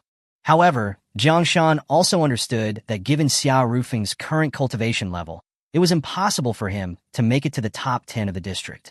The 8th district was not a strong district in the traditional sense of martial arts, but he also couldn't let a weak chicken in the Golden Core realm enter the top 10. As far as Jiang Shan knew, at least 20 of the contestants in the 8th district had reached the Void Realm. There was absolutely no possibility of Xiao Rufeng making it to the top 10. On the other side, at the Sky Palace headquarters, dinner was prepared. Just as everyone was about to eat, Wu Yin arrived in person. Xiao Rufeng, this young miss, have come to invite you in person. What else do you have to say? Wu Yin said. Your attitude is not good, Xiao Rufeng said. Hey, don't push your luck. Wu Yin was now very embarrassed. She come in person, and Xiao Rufeng was still acting this way. At this moment, Xiao Rufeng walked in front of Wu Yin and asked, Why do you want me to go to your birthday party? Because it's boring, Wu Yin said. You're looking for me because I'm not as respectful as others are to you, because I don't wear a fake mask like everyone else when I face you. Right? Xiao Rufeng said again. Wu Yin was stunned. Wow, are you a worm in my stomach? Ha! Xiao Rufeng tapped Wu Yin on the head and said annoyed, You could have guessed it with half a brain. You hit me, Wu Yin pouted. No one has ever hit my head. Just then, Zhang Yi ran over, rubbed Wu Yin's head and giggled. It's okay. Dad often taps my head like this. It's Dad's love. Dad's love. Wu Yin was flustered. Xiao Rufeng was also a little embarrassed. Ha! He also gently tapped Zhang Yi's head, annoyed. Go play somewhere else. Dad, can you take me to this big sister's birthday party? I want to eat cake. Zhang Yi asked, full of hope. Wu Yin immediately said, Okay. Xiao Rufeng had a headache. At this time, Qiu Xiang walked over and said calmly, I'll go with you. Hey, Qiu Xiang, have a little self-awareness, okay? Why would I invite a love rival to my birthday party? Wu Yin said. Zhang Yi blinked, then suddenly pointed at Wu Yin. Dad, does this big sister also like you? Cough, cough. Wu Yin choked. Who likes him? Zhang Yi said in a very serious tone. A lot of people like my dad. If you spend more time with my dad, you will definitely like him too. She was very serious. Wu Yin couldn't even bear to deny it. Oh, taking a deep breath, Wu Yin then looked at Qiu Xiang. I'll let you go for this little girl's sake. At this time, someone else came over. If he is going, then I have to go too. Su Yu. Seeing the uniform Su Yu was wearing, Wu Yin's pupils suddenly shrank. Thousand Leaf Sect? She was deeply shocked. As one of the 9 9-star powers, even though the main camp of Thousand Leaf Sect was in the 1st district, its name was well known in the 8th district. At this time, Xiao Rufeng chuckled. My daughter is now a disciple of the Thousand Leaf Sect. Wu Yin. With the power of the 8 pillars in the empire, they weren't afraid of the Thousand Leaf Sect. However, Wu Yin had indeed not expected that Xiao Rufeng was actually connected with the Thousand Leaf Sect. She looked serious. Xiao Rufeng, come over here, Wu Yin said. After speaking, Wu Yin directly pulled Xiao Rufeng to one side. What's wrong? Xiao Rufeng asked. Do you think you can benefit just because your daughter was chosen by the Thousand Leaf Sect? Wu Yin asked. Can I benefit? Sigh. Wu Yin sighed, then said, As far as I know, if the Thousand Leaf Sect particularly values a certain genius disciple, they will make an all-out effort to cultivate them. For that disciple, the Thousand Leaf Sect is undoubtedly the best place to go. But for that disciple's family, they're not as lucky. What do you mean? Xiao Rufeng asked. Wu Yin said calmly. They will be assassinated. Hiss. Xiao Rufeng was shocked. Why? Who does it? Xiao Rufeng quickly asked. I don't want to maliciously speculate about the Thousand Leaf Sect, but it is very likely that it is a scheme by the Thousand Leaf Sect. Because by killing the families of their genius disciples, those disciples have nowhere else to go, and they are forced to treat the Thousand Leaf Sect as their only home. Wu Yin paused, then said calmly, If you don't believe me, you can just treat what I said as complete bullshit. Xiao Rufeng fell silent. Wu Yin wasn't lying. He could feel it. Just now that female disciple from the Thousand Leaf Sect already reported my daughter's matter to the headquarters, and they've already sent someone here. In this situation, what should we do? Xiao Rufeng asked. Wu Yin was a little surprised. You believe what I said? Yes, Xiao Ruffing replied calmly. Wu Yin was a little embarrassed. Generally, the other party would definitely think that she was jealous. After all, many of the disciples of the 8 Pillars were also eager to go to a 9-star power to train. The Thousand Leaf sect had strict recruitment requirements, and they weren't afraid of those in power. Even for aristocratic disciples, if their talent didn't meet the requirements of the Thousand Leaf sect, they would be rejected. In fact, Wu Yin was rejected 3 years ago. It was that rejection that caused Wu Yin to start taking cultivation seriously. However, Xiao Ruffling had believed her nonsense. This was very unexpected for Wu Yin, who was used to living in a world of deceit, where people were on guard against each other. The feeling of being trusted was like a warm current flowing through Wu Yin's heart. After a while, Wu Yin collected her emotions and then said, "If your daughter is not the kind of unparalleled genius, then there is not much to worry about." Xiao Ruffing smiled wryly. "My daughter is indeed the genius you're talking about. Then you are really in danger. Is there no solution?" Xiao Ruffing asked again. "It's not like there isn't a way. Just find a powerful family to protect you," Wu Yin said. Xiao Ruffing rolled his eyes. "That's easier said than done. The most powerful noble disciple I know is you. All right, how about you protect me? Do you think the 8 Pillars can protect anyone? If a power like the Thousand Leaf sect wants to kill 1 or 2 of our family servants, they can do it without any consequences. Unless you are our family's son-in-law." Wu Yin's words stopped abruptly. The atmosphere became awkward. Xiao Ruffing chuckled. "That's not a bad idea." Wu Yin's cheeks instantly turned red. "You don't try to take advantage of me. I won't marry you," Wu Yin said. "No need to marry. Just pretend to be engaged," Xiao Ruffing said. "Why should I help you? Give me a reason," Wu Yin asked. Xiao Ruffing thought for a moment, then said, "I've seen your naked body. Does that count as a reason?" Puffed. Wu Yin was about to vomit blood. At this moment, Xiao Ruffing said again, "If I'm not wrong, you are also worried about your parents pressuring you to get married, right? If we cooperate, you can also avoid that pressure. Wouldn't that be a win-win?" Wu Yin fell silent. Xiao Ruffing's words hit the nail on the head. Her parents had intensified their pressure on her to get married ever since Jiang Shan came to the capital, and Wu Yin was indeed a little annoyed. She didn't dislike Jiang Shan, but she didn't have that kind of romantic feelings for him either. If she were to just go with the flow and marry Jiang Shan, she would definitely regret it in the future. Perhaps faking an engagement with Xiao Ruffing is a good idea. Her eyes flickered, and finally, a resolute look appeared on her face. "All right," Wu Yin said. "Huh?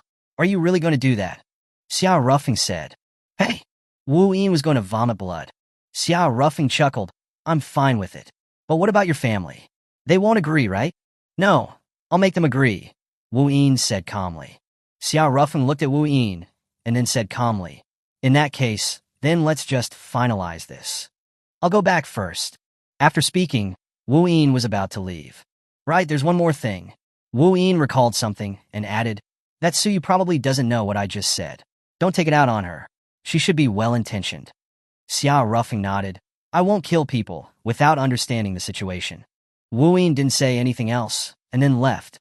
Xiao Ruffing also returned to the Sky Palace's lodging and then announced that he was going to get engaged to Wu Yin. He didn't mention that it was a fake engagement. After all, there were many people listening around. After hearing Xiao Ruffing's engagement announcement, everyone was stunned. Things were developing too quickly, and everyone's brains couldn't keep up. But Wu Yin's parents won't agree, right? How could a noble family marry their young miss to a commoner? At this time, Yuan Ling said, "That's right." Du Gu Shuixian also quickly added, "It is not that easy to be a noble son-in-law. You will definitely encounter opposition from their family." At this time, Xiao Ruffing's phone rang. It was a call from Wu Yin. He pressed the answer button. Wu Yin's voice came over the phone. "My parents have already agreed." Chapter 209. News of Xiao Ruffing's engagement reaches by Shui. So fast. Even Xiao Ruffing was surprised.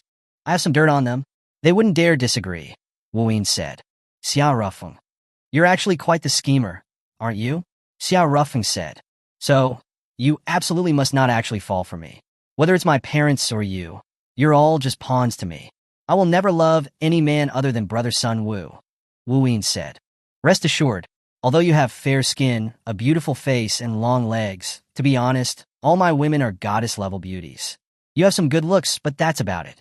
You don't really make my eyes light up," Xiao Ruffing said. Wu Yin's face darkened. You really dare to say that? Putting aside other things, do you think you stand a chance compared to Du Gu Shuexian? Xiao Ruffing said. Wu Yin was instantly speechless. To be honest, Du Gu Shuexian's looks were in no way inferior to her own, and her chest was even fuller. And then there was Jiang Yi's birth mother.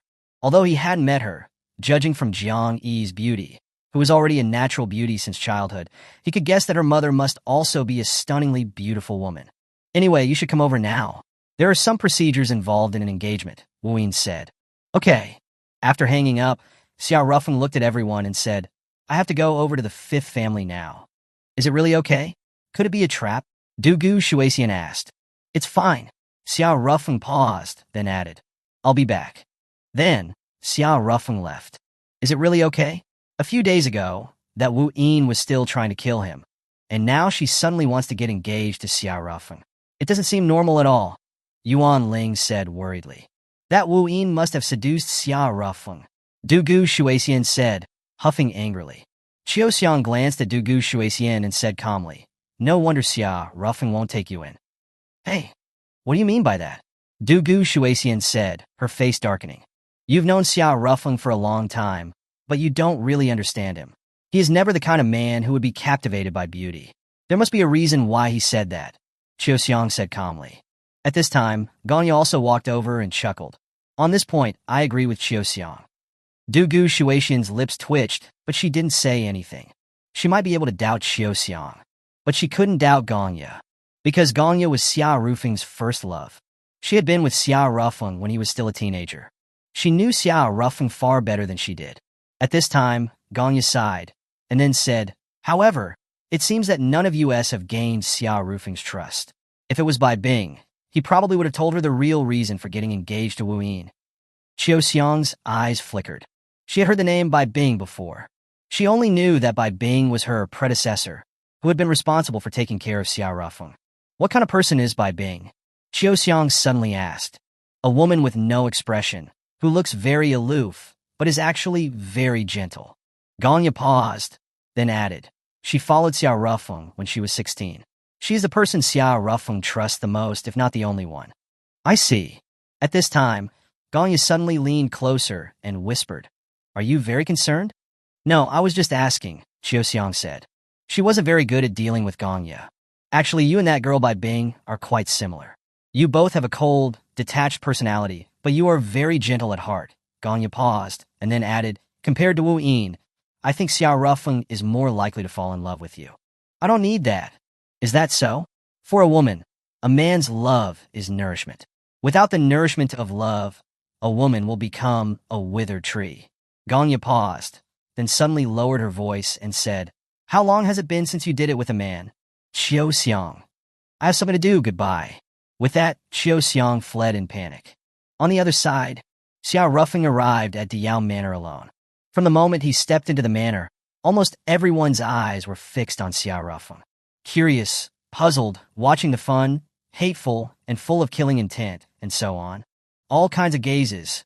Xiao Rufing's expression was calm, and he was at ease. From this perspective alone, Xiao Ruffing was actually very impressive. Many people would probably be so scared that they'd wet themselves in this situation. This guy's psychological resilience is quite strong, was the thought on many people's minds. At this moment, Wu Yin, Fifth Du, and their parents came over. Besides Wu Yin, the other three all had unpleasant expressions. You've arrived. Wu Yin stopped in front of Xiao Ruffing and showed a smile that could melt hearts. Xiao Ruffing was also a little surprised. This proud and slightly scheming woman actually knew how to show such a sweet expression. Collecting his thoughts, Xiao Ruffing, in front of everyone, suddenly reached out and touched Wu Yin's face and smiled. It must have been hard to persuade your parents to accept me. No, my family likes you very much. Wu Yin paused and turned to look at her parents and older brother, then added, Everyone, isn't that right? Fifth Du was internally vomiting blood. Like you my ass. She clearly threatened us. The fifth family's old ancestor was named Fifth Duan. 10,000 years ago, he had fought against the extraterrestrial demons with Emperor Xia Tianqi of the Heaven-Opening Empire. After that, he assisted Xia Tianqi in establishing the Heaven-Opening Empire. He was granted the title of one of the 8 pillars for his contributions. Today, Fifth Duan and Xia Tianqi were both great Ascension Realm experts. His strength had actually long reached the point of ascension, but he seemed to have some purpose for staying in the mortal realm. Unlike Xia Tianqi, who could resist the power of the immortal realm, Fifth Duan did not have such strong abilities. To stay in the lower realm, he had to hide and conceal his aura, avoiding being sensed by the power of the immortal realm. Although he had been hiding all these years, Fifth Duan had not isolated himself from the world and had been keeping an eye on the situation of his descendants. Because he had been in hiding and couldn't verify things himself, Fifth Duan could only rely on people he trusted to understand what was happening outside and issue his orders. And Wu Yin was that voice. Family information, external information, was all provided to Fifth Duan by Wu Yin. Fifth Duan relied heavily on Wu Yin's information. In recent years, every decision he had made had been based on the information provided by Wu Yin. And Wu Yin had taken advantage of that. Just now, Wu Yin had threatened her parents and older brother that if they did not allow her to get engaged to Xia Rufeng, she would speak ill of them to the old ancestor. This had terrified the three of them. Even if she made things up, the old ancestor would believe her. Helpless, they could only agree to let Wu Yin get engaged to Xia Rufeng. What exactly is this girl thinking? Passing up on a top-notch prospect like Jiang Shan and insisting on getting engaged to a trash in the Golden Core realm? Jiang Shan himself was also feeling confused. When Wu Yin personally told him that she was planning to get engaged to Xia Rufeng, Jiang Shan's head was filled with buzzing. He couldn't understand. He was one of the 8 pillars, and also the only 2 successor of a 9-star power among the 8 pillars. Handsome, talented, and there were countless women who dreamed of marrying him. But Wu Yin had no feelings for him whatsoever. Not only that, she would rather get engaged to a commoner in the Golden Core realm than be with him. He asked Wu Yin why, and Wu Yin calmly told him she wanted to marry for love, not politics. At this time, Jiang Shan stood aside. He coldly watched Xia Rufeng and Wu Yin. Although the two of them seemed to be behaving ambiguously, there was no romantic air between them. "And you lied." Jiang Shan was very perceptive. However, he did not expose the charade. Some Sanuses were taking a collective bath in the hot spring. Although it was a collective bath, it was obviously divided into several small groups. Each new candidate Saintess was surrounded by some of the old Saintesses of the Angel Academy. In less than a month, the ruler of the Heaven-Opening Empire, Xia Tianqi, would come to the Angel Academy to choose his consorts. His selection would be limited to the 10 new Saintesses who had joined the Angel Academy this year. Once a Saintess was selected, it would be a case of when one achieves enlightenment, all family members are uplifted, and the people around her would also benefit. Therefore, the old Saintesses of the Angel Academy were also betting on the new Saintesses. At this time, in the large hot spring pool, there was one Saintess who was surrounded by the most people. Her name was Manga, and she was from the 3rd district. Her appearance was flawless. She was competent in dealing with things and was good at interpersonal relationships. Her temperament was exceptional, and her personality seemed to be very good as well. In all aspects, she could be called perfect. And Bai Shui was ignored by everyone. She was there alone, enjoying the hot spring. "Oh dear, Bai Shui, you don't have any supporters around you. It seems everyone is not very optimistic about you," said a woman as she swam over to Bai Shui. It was Morong Qing. They had had a minor conflict before. She was also at the scene during the longevity pill auction and had personally witnessed Bai Shui taking away a longevity pill for free. Bai Shui ignored Morong Qing, closed her eyes, and enjoyed the hot spring. Then Morong Qing said, "Bai Shui, I'm willing to support you." Bai Shui finally opened her eyes. She glanced at Morong Qing and then said, "What do you want now?" "Actually, I understand. I have no chance of being selected by His Majesty Tianqi. Why are you looking for me? If we were talking about popular choices, it should be Manga, right? Have you heard? His Majesty Tianqi is drafting a new law regarding the harem. According to the new law, those Saintesses and commoner ladies who are not selected will regain their freedom. They can marry others without needing a special pardon." "I have also heard about this news." Bai Shui paused, then added, "So?" Morong Qing said, her face flushing. "Actually, there is a man I like. But for some reason, he is in prison, and it will take a long time for him to come out. I want to wait for him, looking the way he likes me best. So, can you help me contact your fan who sells the longevity pill?" "I want a longevity pill. I want to keep the way I look now," Morong Qing said. "I'm sorry, I don't know who he is," Bai Shui said. Actually, she knew very well, but she didn't want to expose her relationship with Xia Rufeng, as that would bring great danger to him. "I see. Murongqing looked a little disappointed. I'm sorry, Bai Shui added. Murongqing shook her head. It's okay. It was impolite of me. Bai Shui glanced at Murongqing and then said, Murong, it is best if you don't mention things like this to others. You are still a candidate for the Emperor's consorts. If someone with ulterior motives denounces you, not only will you be punished, but it may also implicate the person you like. Murongqing's expression changed drastically. I understand. Just then, someone suddenly shouted, Consort Lu has arrived. The Sanuses who were in the hot spring quickly got out of the pool and knelt to greet her. This Consort Lu, whose real name was Lu Cece, was one of Xia Tianqi's only 2 consorts. She was also from the Angel Academy. Greetings, Consort Lu. Everyone respectfully bowed. Bai Shui didn't move. She was still in the hot spring pool. As a former empress, she wouldn't kneel to Xia Tianqi's concubine. She couldn't do it. Lu Cece first glanced at Bai Shui in the hot spring pool and did not speak. Then, looking at the others, she smiled and said, You can all get up. There's no need to be so respectful. I'm also from the Angel Academy. When I come back here, it feels like coming home. Her gentle and kind attitude won the goodwill of many of the new Sanuses. But the old Sanuses knew that Lu Cece was not such a kind person.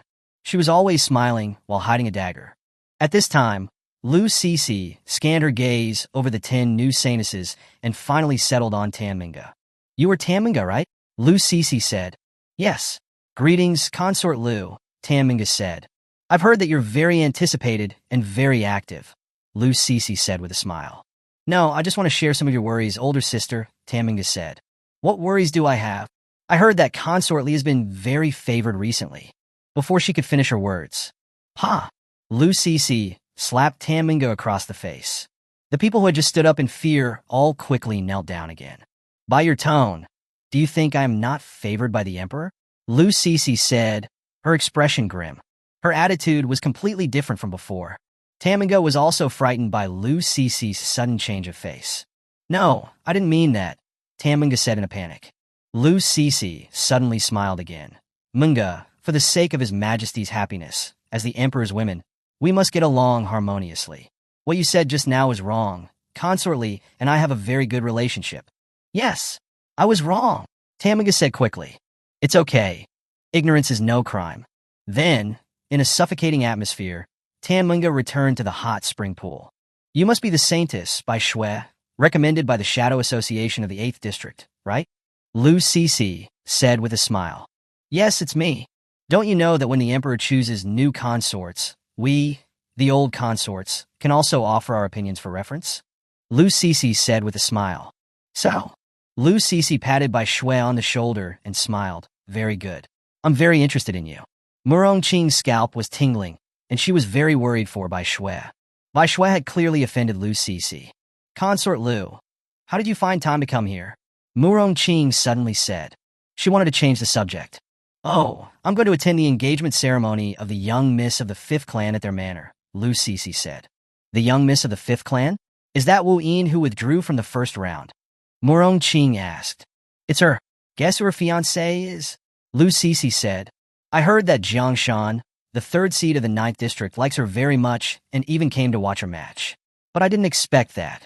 Wu Yin would withdraw from the competition and let her opponent, a trash in the Golden Core realm, advance to the 2nd round, someone said. She withdrew from the competition on purpose, Lu Cece said. Why? Because... Lu Cece paused, smiled slightly, and then added, her fiancé is her opponent from the 1st round. That's Xia Rufeng? That's right. Lu Cece fully supported the engagement between Wu Yin and Xia Rufeng. If Wu Yin and Jiangshan were to be married, the marriage of 2 of the 8 Pillars families would pose a threat to the stability of the empire. I didn't expect that Wu Yin, that unruly young miss, would actually get engaged to a commoner with no background. However, that's very good. Amidst everyone's discussion, Bai Shui was about to lose her mind. Chapter 210. Tonight. What the hell is that bastard doing? Bai Shui was about to blow a fuse. Just then, Qing Chi suddenly barged in. How dare you? Only the Sanuses are allowed in here, someone scolded. Sanus Bai Shui, Xiao Miao is injured, Qing Chi said, looking at Bai Shui. Bai Shui got out of the hot spring pool. My attendant is injured. I need to go see her. With that, Bai Shui hurriedly left the hot spring pool. After getting some distance away, Bai Shui asked, Qing Chi, is Mahi really injured? No. You scared me to death. And you were about to scare me to death. Qing Chi said, looking exasperated. Can you stop being so jealous? If I hadn't barged in, that Lu Cece would have noticed your reaction right away. But that bastard is getting engaged to the young miss of the 5th clan. He says he loves me, but he's going to crawl into another woman's bed, Bai Shui said, fuming. I just received a message from Xia Rufeng. Why did he send you a message and not me? My dear goddess, you are a saintess. Your phone is very likely to be monitored and searched. Do you know how risky it is to send you a message? Qing Chi couldn't help but complain. Okay, Bai Shui gradually calmed down. She couldn't help but smile wryly to herself. Even though she had remembered her past life, she was still severely influenced by the memories of this life. Before, due to her identity as Xia Rufeng's friend's wife, Bai Shui had been relatively reserved when facing Xia Rufeng. But ever since she had revealed her feelings and intentions to Xia Rufeng on Earth, Bai Shui had become more unrestrained. In front of others, she still had the dignity of a former empress. But whenever it came to Xia Rufeng, she was prone to losing control. Collecting her thoughts, Bai Shui calmed down and asked, what did Xia Rufeng say? He said Jiang Yi is here, and that his engagement with Wu Yin is fake. Qing Chi paused, then added, he probably doesn't trust me, so he didn't say the specific reason. He just said that he will explain it to you in person later. Okay. Bai Shui paused, then added, Yi's here? It's been several months since I last saw that girl. I really want to go see Yi. You better calm down, Qing Chi said. I know. Just then, someone chased after them from behind. Saintess Bai Shui, please wait. Bai Shui and Qing Chi stopped and turned around. The person who had chased after them was Lu Cece's maid. Consort Lu has ordered Saintess Bai Shui to go to Diyao Manor with her. Bai Shui and Qing Chi both felt their hearts sink. Could it be that Lu Cece is already suspicious of me? She collected her thoughts and then said, but my other attendant is injured. Consort Lu has already sent the best healers to your residence. They will treat your attendant, the maid replied. That's great. Bai Shui appeared calm on the surface, but was extremely uneasy inside. After all, Mahi wasn't injured. If she was found to have deceived Lu Cece, then Lu Cece would have a reason to deal with her. Just then, Lu Cece's maid's phone rang. She pressed the answer button. What? She's really injured? Okay, then I'll leave her to you. After hanging up the phone, the maid smiled slightly and said, Saintess Bai Shui, don't worry. The royal healer has examined your attendant. It's just a relapse of an old injury. She has been treated, so it's nothing to worry about. You can accompany Consort Lu to Diyao Manor. Is that so? Can I make a phone call? Bai Shui asked. Of course. Then, without avoiding the maid, Bai Shui directly dialed Mahi's number. Hello, Mahi, are you okay? Bai Shui asked. Oh, I'm fine. The royal physician already treated me, Mahi said. That's good. Bai Shui didn't say much. After hanging up, Bai Shui looked at Lu Cece's maid again and said, Take me to see Consort Lu. About 20 minutes later, Bai Shui left the Angel Academy with Lu Cece. Qing Chi, as her guard, was also allowed to accompany them. They boarded a limousine. In this era, Earth had developed spaceships powered by spirit stones. But the wealthy and noble still preferred to travel in cars. Consort Lu, why did you specifically ask me to come along? Bai Shui suddenly asked calmly along the way. It's been a long time since I've met a newcomer who dared to talk back to me. I'm very curious about you and wanted to chat with you for a bit longer. Lu Cece paused, looked at Bai Shui with a smile, and then asked, Bai Shui, where does your courage come from? Or, who gave you the courage? No one. Bai Shui paused, and then smiled slightly. I'm just recklessly bold. Lu Cece instantly flew into a rage. She grabbed Bai Shui's collar, her expression turning ferocious, and said, Don't give me that cheeky grin. Believe it or not, I dare to kill you right now. Try it, Bai Shui said calmly. Lu Cece's anger skyrocketed. Before she completely lost it, her maid whispered into her ear, Consort Lu, I feel like this Bai Shui is deliberately trying to provoke you. Don't fall for it. Killing a candidate consort is a death penalty. Li Wan'er is waiting for you to make a mistake. Li Wan'er, Xia Tianqi's other concubine, had risen through the ranks of the folk talent selection. In the harem, Lu Cece and Li Wan'er were constantly fighting each other openly and secretly. After being reminded by the maid, Lu Cici's emotions gradually calmed down. She looked at Bai Shui, smiled slightly, and asked, "How much did Li Wanner offer you?" "I don't understand what you're saying," Bai Shui said. "There's no need to deny it. However, if you want to repent, my door is always open to you," Lu Cici said. Bai Shui didn't say anything more. At this time, at the Yao Manor, although the news of Xiao Rufeng and Wu Yin's engagement was announced late, all the prestigious families in the capital had sent people to come. The Fifth Clan's overall strength wasn't outstanding. The whole family only had the ancestor Fifth Duan as a Great Ascension realm expert. Their overall strength was equivalent to an 8-star power, similar to the Taiji sect. But their status as one of the 8 pillars made them someone even 9-star powers couldn't underestimate. However, the reason people were so interested wasn't just to curry favor with the Fifth Clan. After all, with so many guests, there wasn't much opportunity for that. Many people had come out of curiosity. They couldn't understand why Wu Yin, the young miss of the Fifth Clan, would choose a commoner with no background. Perhaps he was devastatingly handsome, but after seeing Xiao Rufeng with their own eyes, they were somewhat disappointed. This man wasn't ugly, and could even be called handsome, but he was far from being devastatingly so. Everyone still couldn't understand Wu Yin's reason for choosing Xiao Rufeng. Maybe he's good in bed, some women thought, their faces blushing. At this time, with a shout of "Consort Lu has arrived," the originally noisy Diao Manor fell silent. On Earth, the royal family was in a position of power, and Lu Cici represented the royal family. Everyone knelt down, including Wu Yin. The only person standing was Xiao Rufeng. Qing Qi, who had come with Bai Shui, twitched her mouth slightly when she saw this scene. She remembered that when she and Bai Shui first met Xiao Rufeng in Kuan City, everyone had knelt down before Bai Shui, except for Xiao Rufeng. If you don't kneel to Bai Shui won't hold it against you. But Lu Cici is vain and has a very strong sense of self-respect. If someone doesn't kneel to her, she will definitely feel embarrassed and then take crazy revenge. This Xiao Rufeng is really narrow-minded. I really don't know why so many women like him. Qing Qi internally complained. She truly couldn't understand. The fact that Bai Shui liked him already made Qing Qi unable to understand. Now, the young miss of the Fifth Clan was also going to get engaged to him. What kind of spell did this guy cast? Xiao Rufeng was the only one standing in the whole place, making him stand out like a sore thumb. Lu Cici's gaze directly fell on Xiao Rufeng. However, she wasn't angry. At least she didn't show it. To be chosen as a concubine by Xia Tianqi, Lu Cici was definitely not an idiot. Wu Yin's choice of Xiao Rufeng, a commoner, made Lu Cici very interested. And Xiao Rufeng's nonchalant attitude made her even more interested.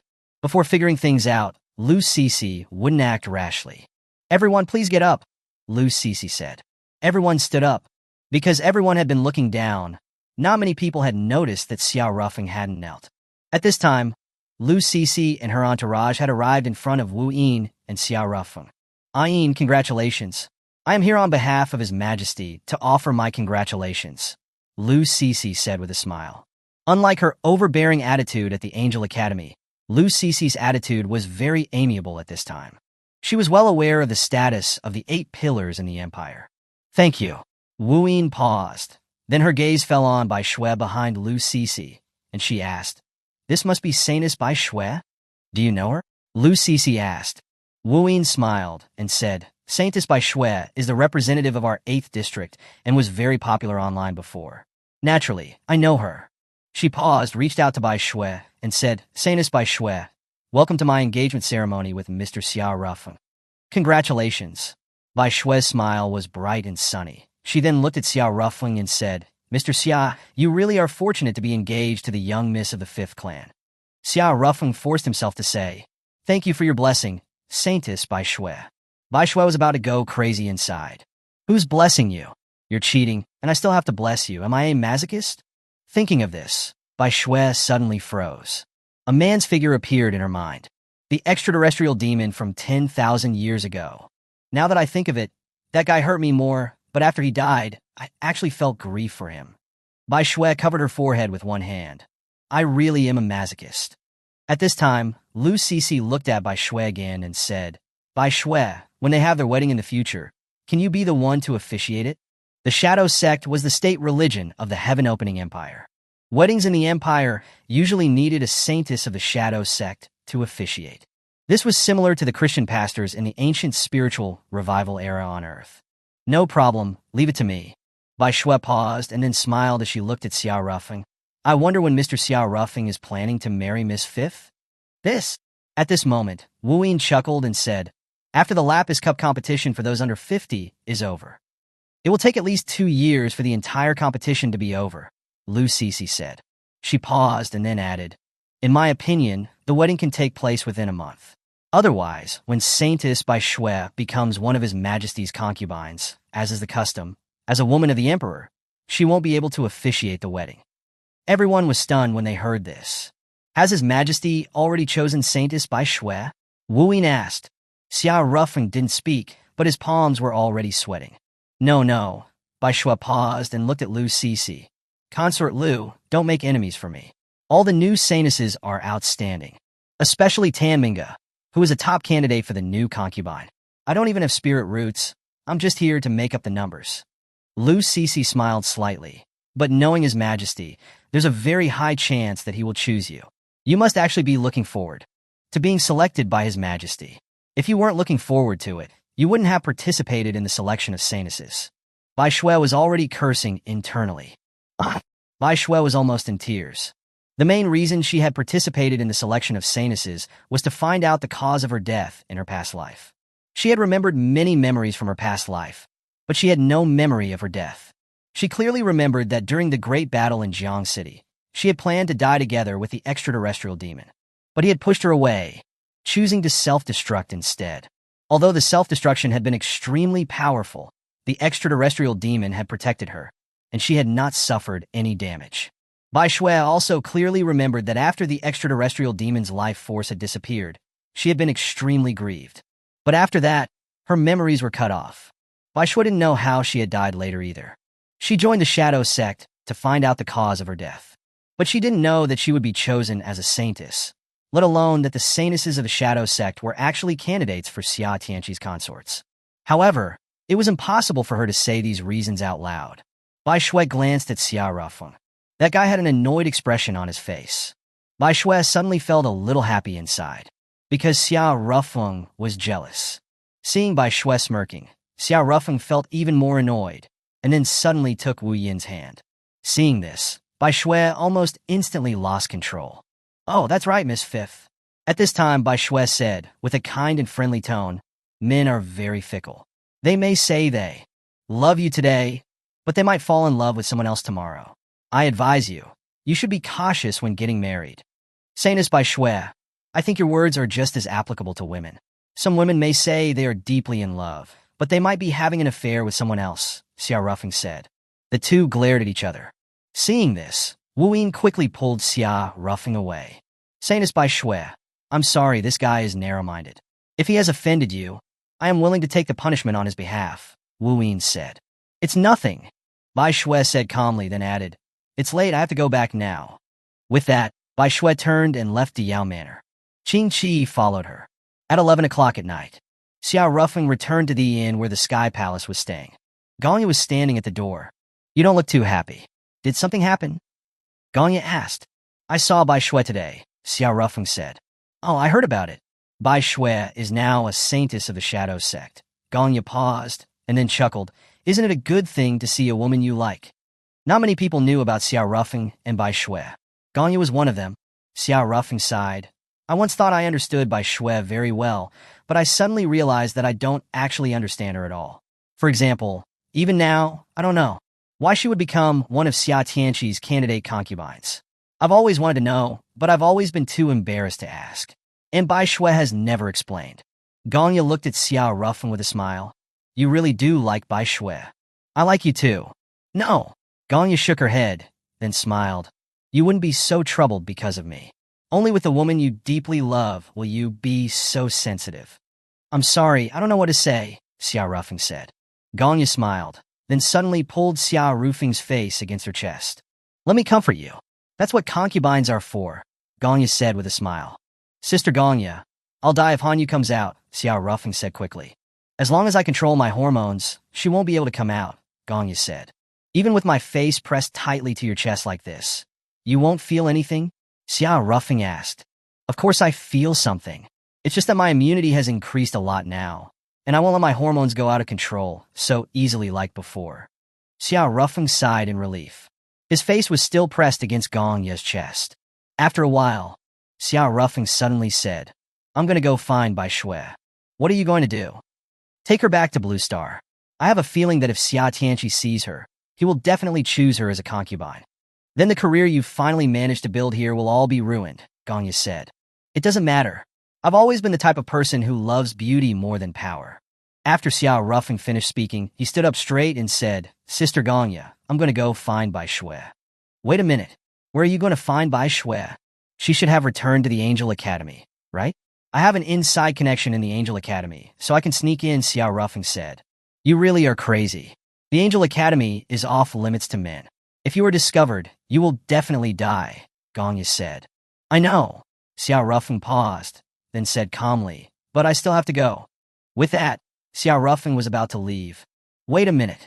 Gongya paused and took out a bug from her pocket, and then said into it, Little Shui, you heard everything, right?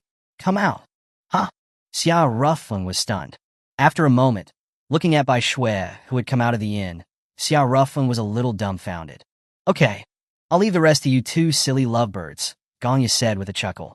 I'm not silly, it's Xiao Rufeng who's silly. Bai Shui protested. Gongya smiled, didn't say anything, and returned to her room. Outside the inn was only Xiao Rufeng and Bai Shui now. The two of them just stood there, not saying a word. After a while, a cold wind blew past, and Bai Shui sneezed. Xiao Rufeng walked over, put his coat on Bai Shui, and smiled. It's cold outside, let's go inside.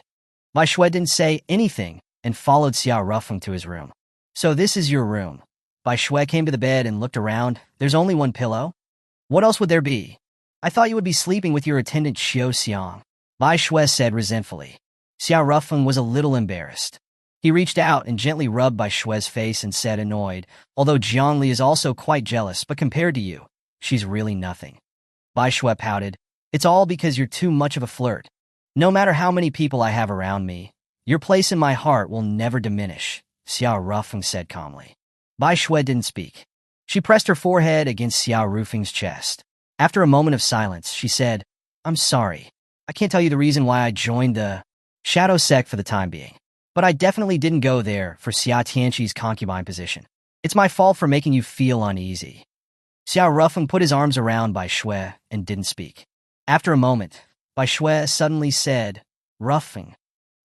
Tonight, take me. Chapter 211. Close your eyes. This was clearly what Xiao Rufeng had always dreamed of, but at this moment, Xiao Rufeng wasn't ecstatic. Because he knew that Bai Shui wasn't herself right now. This wasn't like the rational her. Seeing that Xiao Rufeng was still just holding her and not taking any further action, Bai Shui asked, Don't you want me? I do, but I don't want to ruin our future, Xiao Rufeng said calmly. Our future? Yes. Xiao Rufeng paused, then added, Once we do it, the maiden's mark on you will disappear. The Angel Academy checks the maiden's marks on the candidate's sanuses every day. There's no way to hide it. I'll escape back to Blue Star alone, Bai Shui said. She didn't want Xiao Rufeng to return to Blue Star with her, because she knew very well that, unlike her, Xiao Rufeng was extremely talented in cultivation. Only on Earth could he grow quickly.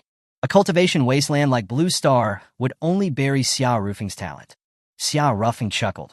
Have you achieved your goal of joining the Shadow Sect? No, Bai Shui said. Her goal in joining the Shadow Sect was to find the truth about her death in her past life. But she was still at a relatively low level, and didn't have the authority to access the top-secret files of the Shadow Sect. Then you should stay there and behave. If Xia Tianqi really chooses you as a concubine in a month, I will definitely rescue you. I swear, Xiao Rufeng said with a smile. But if I continue to stay at the Angel Academy, will you still be angry? Xiao Rufeng stroked Bai Shui's head and chuckled. I'm angry because I'm insecure. To be honest, I can't compare to Xia Tianqi right now. Any woman with a working brain would choose Xia Tianqi. If I had a working brain, I wouldn't have fallen in love with you. I know that you have many wives and concubines, and that you even have a thing with my own sister, but I still can't suppress my feelings for you. Isn't that a sign of a broken brain? Bai Shui said. Xiao Rufeng felt his scalp tingle. Me and Bing Mei. Bai Shui suddenly raised her head, stared at Xiao Rufeng, and asked, What? Was I wrong? You don't have a thing with Bing Mei? Me and Bing Mei, we haven't slept together, Xiao Ruffing said, forcing himself to stay calm. He wasn't lying about that. It was just that other than not sleeping together, they had done everything else, including hugging, holding hands, kissing, taking baths together, and scrubbing each other's backs several times. At this moment, Bai Shui moved closer to Xiao Ruffeng, looked closely at his eyes, and asked, "What things have you done with Bai Bing that you haven't done with me?" "This? Don't lie," Bai Shui said. "It's not that much. Well, I've scrubbed Bai Bing's back, but I haven't scrubbed yours." Xiao Ruffeng paused, then added, "But it's not my fault. Back in Mount Li, I proposed it to you, but you refused." "I agree now," Bai Shui said. Bai Shui paused, took Xiao Ruffeng's arm, and said, "Let's go take a bath." Coincidentally, Ganya sent everyone else away. Then, Xiao Ruffeng smiled at Bai Shui. "Let's go to the bathroom." Just as they took the bathing supplies and went out, they met Ganya and Qingqi. Now, besides Xiao Ruffeng and Bai Shui, the only ones left in the entire inn were Ganya and Qingqi. "Oh, are the two of you going to take a bath together?" Ganya said with a smile. "Yup." Bai Shui took Xiao Ruffeng's arm and looked at Ganya, then said, "Do you want to join us?" "Oh, may I?" "Of course not." Bai Shui paused and then said resentfully, "You've already slept with Xiao Ruffeng, so stop acting cute." Ganya shrugged. "Okay then, please go ahead." She gave way. Xiao Ruffeng and Bai Shui then passed her and went to the bathroom. After the two left, Qingqi couldn't help but say, "I don't get it. What do you even like about that man?" Ganya smiled. "There can be many reasons to hate someone, but one reason is enough to like someone." "What reason?" Ganya put her hand on Qingqi and said with a smile, "He can awaken your hormones. That's the poetic way of saying it. In common terms, it means he can make you horny." Qingqi. She didn't know what to say. On the other side, after Bai Shui and Xiao Ruffeng entered the bathroom, Bai Shui locked the door from the inside. Xiao Ruffeng was busy filling the bathtub with warm water. After filling the tub, Xiao Ruffeng turned around and saw that Bai Shui was still standing there, fully clothed. "Why haven't you taken off your clothes?" Xiao Ruffeng paused, then chuckled. "Are you feeling shy?" "No, my face is pretty thick now." Bai Shui paused, then added, "I'm waiting for you to take them off for me." Xiao Ruffeng felt embarrassed. Bai Shui's boldness was now countless times greater than it had been on Blue Star. "Is there a reason for that?" "What do you mean?" Bai Shui asked. Xiao Ruffeng chuckled, and then said, "It's just that I feel like you're being extremely proactive right now." "Don't you like it?" "Yes, I do. It's just—" Xiao Ruffeng scratched his head, and then said, "It's nothing." Then he started to take off Bai Shui's clothes. At this moment, Bai Shui was wearing a black, low-back dress. It revealed an impressive, sensual curve, and the skin beneath was smooth and mesmerizing, as soft as satin and irresistible. When his gaze settled on her sensual back, he felt as if he could feel the warmth of her body, and Xiao Ruffeng's heart rate accelerated. "Oh!" Xiao Ruffeng took a deep breath, reached out his hand, and untied the strap. As a thin shoulder strap slowly slid down her back, her delicate collarbone and fragrant shoulders were gradually revealed. Then, a moment later, a flawless nude body was exposed before Xiao Ruffeng. Gulp! Xiao Ruffeng swallowed hard. Then, he hurriedly carried Bai Shui into the bathtub. With her back to him, only then did he heave a sigh of relief. "This woman's body has too much of an impact on me." Bai Shui's emotions were also relatively stable now. She also knew that she had been too proactive, but she couldn't tell Xiao Ruffeng the reason. She couldn't just say to Xiao Ruffeng that she wanted to eliminate the influence of the extraterrestrial demon on her through intimacy with him. If I said that, Xiao Ruffeng would definitely think that I was using him as a shield. Bai Shui wasn't approaching Xiao Ruffeng for this reason. She really did like Xiao Ruffeng. While thinking this, a pair of hands suddenly landed on Bai Shui's back. Bai Shui's body shuddered violently, her hormones instantly surging. She bit her lip gently, trying not to make any strange noises so as not to stimulate Xiao Ruffeng. She was trying very hard to control herself. After all, women also had physical needs, and Xiao Ruffeng was in a similar state. Bai Shui's back was fair and smooth, and its curves were extremely beautiful, like a delicate lyre string frozen at that moment of being bit. It was also like a swan's neck, making one's mouth water. Whether under sunlight or lamplight, the subtle muscle lines could delineate her sensual curves. At this moment, with her completely bare, she was even more irresistible. Xiao Ruffin was also trying very hard to control himself. Why aren't you moving? Bai Shui said. Xiao Ruffin collected his thoughts and then said with a chuckle, I'm just marveling at my good fortune. Then, he gently stroked Bai Shui's back and said, in this world, there are countless men who want to touch your body, who want to explore your body, but they can only fantasize about it. Only I in this world have done it. Then, Xiao Ruffin leaned down and kissed Bai Shui's back. Bai Shui was instantly jolted as if by an electric shock, and her whole body went numb. In her excitement, along with the hormones being released, Bai Shui's body began to feel hot. Both of them were completely overwhelmed now. Outside the bathroom. Aren't you leaving yet? Qing Qi asked. Gongya took a deep sniff and then grinned. I smell the scent of hormones being released. Hey, don't be so perverted, Qing Qi said, looking exasperated. She didn't know what to say. Sigh. Qing Qi, don't you have any needs in that area? Gongya asked again. Cough, cough. Qing Qi choked. Before Qing Qi could speak, Gongya ran to the door of the bathroom. She took another deep sniff, and her face flushed. Qing Qi's emotions gradually stabilized. She looked at Gongya and shook her head. How should I put it? Birds of a feather flock together, I guess. The women of a womanizer like Xiao Ruffin are probably also lustful. At that moment, Gongya's aura changed drastically. Qing Qi looked at Gongya, and then instantly became vigilant. She felt a strong sense of danger from Gongya. What's wrong with this woman? Just then, Gongya suddenly kicked open the door of the bathroom and walked in. Inside the bathroom, Xiao Ruffin and Bai Shui, who were completely overwhelmed, were awakened by Gongya's door kicking. Looking at Gongya's expression, Xiao Rufing's heart sank. This was Hanyu. You trash are utterly rotten, Hanyu said coldly. Then, she looked at Bai Shui, her eyes filled with killing intent. Xiao Ruffin directly shielded Bai Shui behind him. Get out of the way. Otherwise, I will kill you along with her, Hanyu said coldly. I won't let you hurt Bai Shui. Xiao Ruffin paused and suddenly shouted, Qing Qi, if you don't come in, Bai Shui is going to be killed. Qing Qi outside finally reacted and immediately rushed in. She was at the mid-stage of the Void Realm, with combat strength at the early stage of the Tribulation Realm. In terms of strength, she was still weaker than Hanyu, who had the combat strength of the Mid-Tribulation Realm. At this moment, Xiao Ruffin couldn't care about concealing his strength anymore and directly tossed out his puppet magic item. This puppet magic item, which had a spirit, was something Xiao Ruffin had found in the black hole in his Dantian earlier, and it had always been one of Xiao Rufing's trump cards. This puppet magic item could improve as Xiao Rufing's realm improved. Back then, when Xiao Ruffin was in the Qi condensation realm, this puppet magic item was at the Golden Core realm. And now, Xiao Ruffin had advanced 2 realms to the Golden Core realm, and the puppet magic item had also advanced 2 realms to the Spirit Transformation realm, and its combat strength could reach the Void realm. Adding Xiao Ruffin to that, the 2 of them plus the puppet's combat strength was enough to fight against Hanyu.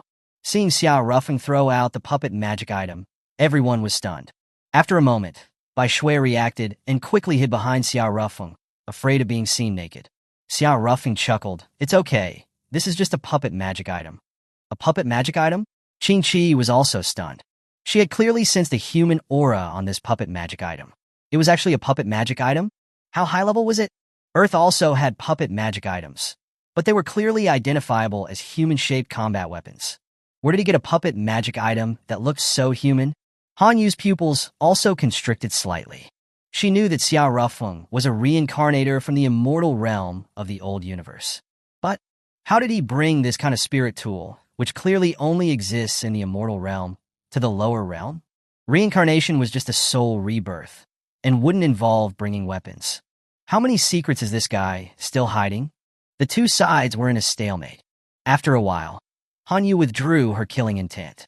She looked at Xiao Ruffin and said calmly, Someone like you isn't worthy of my sister.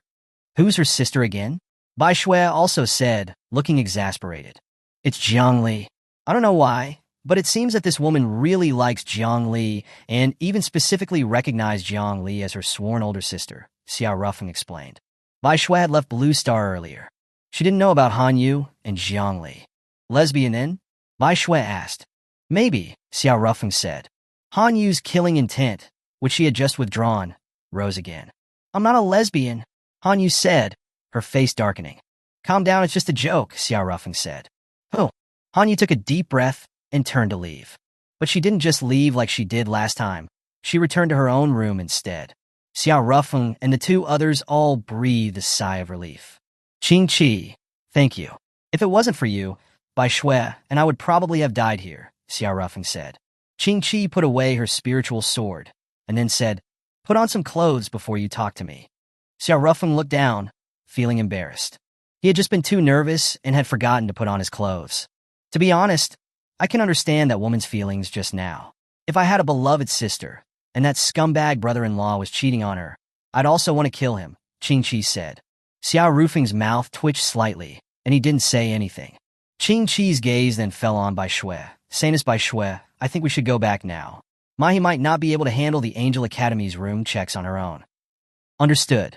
Although Bai Shui was very unwilling, she knew it wasn't the time to be stubborn. As they were getting dressed, ready to leave, Bai Shui suddenly thought of something, turned to look at Xiao Rufeng, and asked, speaking of which, you said earlier that you had an inside connection at the Angel Academy. Who is it?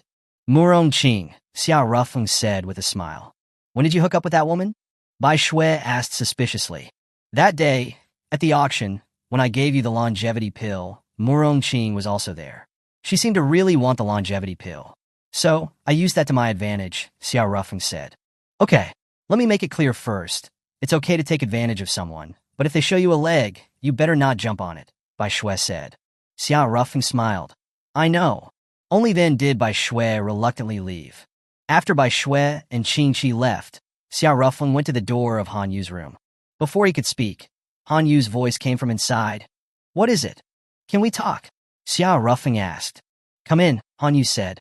Xiao Rufeng then opened the door, and then immediately choked. Han Yu was changing into her pajamas. Why are you acting so innocent? Which part of this body doesn't have your marks on it? Han Yu said calmly. Xiao Rufeng was a little embarrassed by what Han Yu said. Cough, cough. After coughing a few times, Xiao Rufeng took out a set of Bao, an arrow spiritual weapon from his space ring. It was the frozen arrow. This was also one of only 2 spirit weapons with a spirit that Xiao Rufeng possessed. Not only were spirits rare in spirit weapons, but they were also very rare in immortal weapons. Having a spirit meant that there was infinite room for growth. In theory, a weapon with a spirit, even if it started as a 9th-grade spirit weapon, could grow into an immortal weapon or even a divine weapon. I'm giving this to you, Xiao Rufeng said. A 3rd-grade spirit weapon, that's a generous gift, Han Yu said calmly. There was no emotional fluctuation. A 3rd-grade spirit weapon was considered a high-level weapon in this lower plane.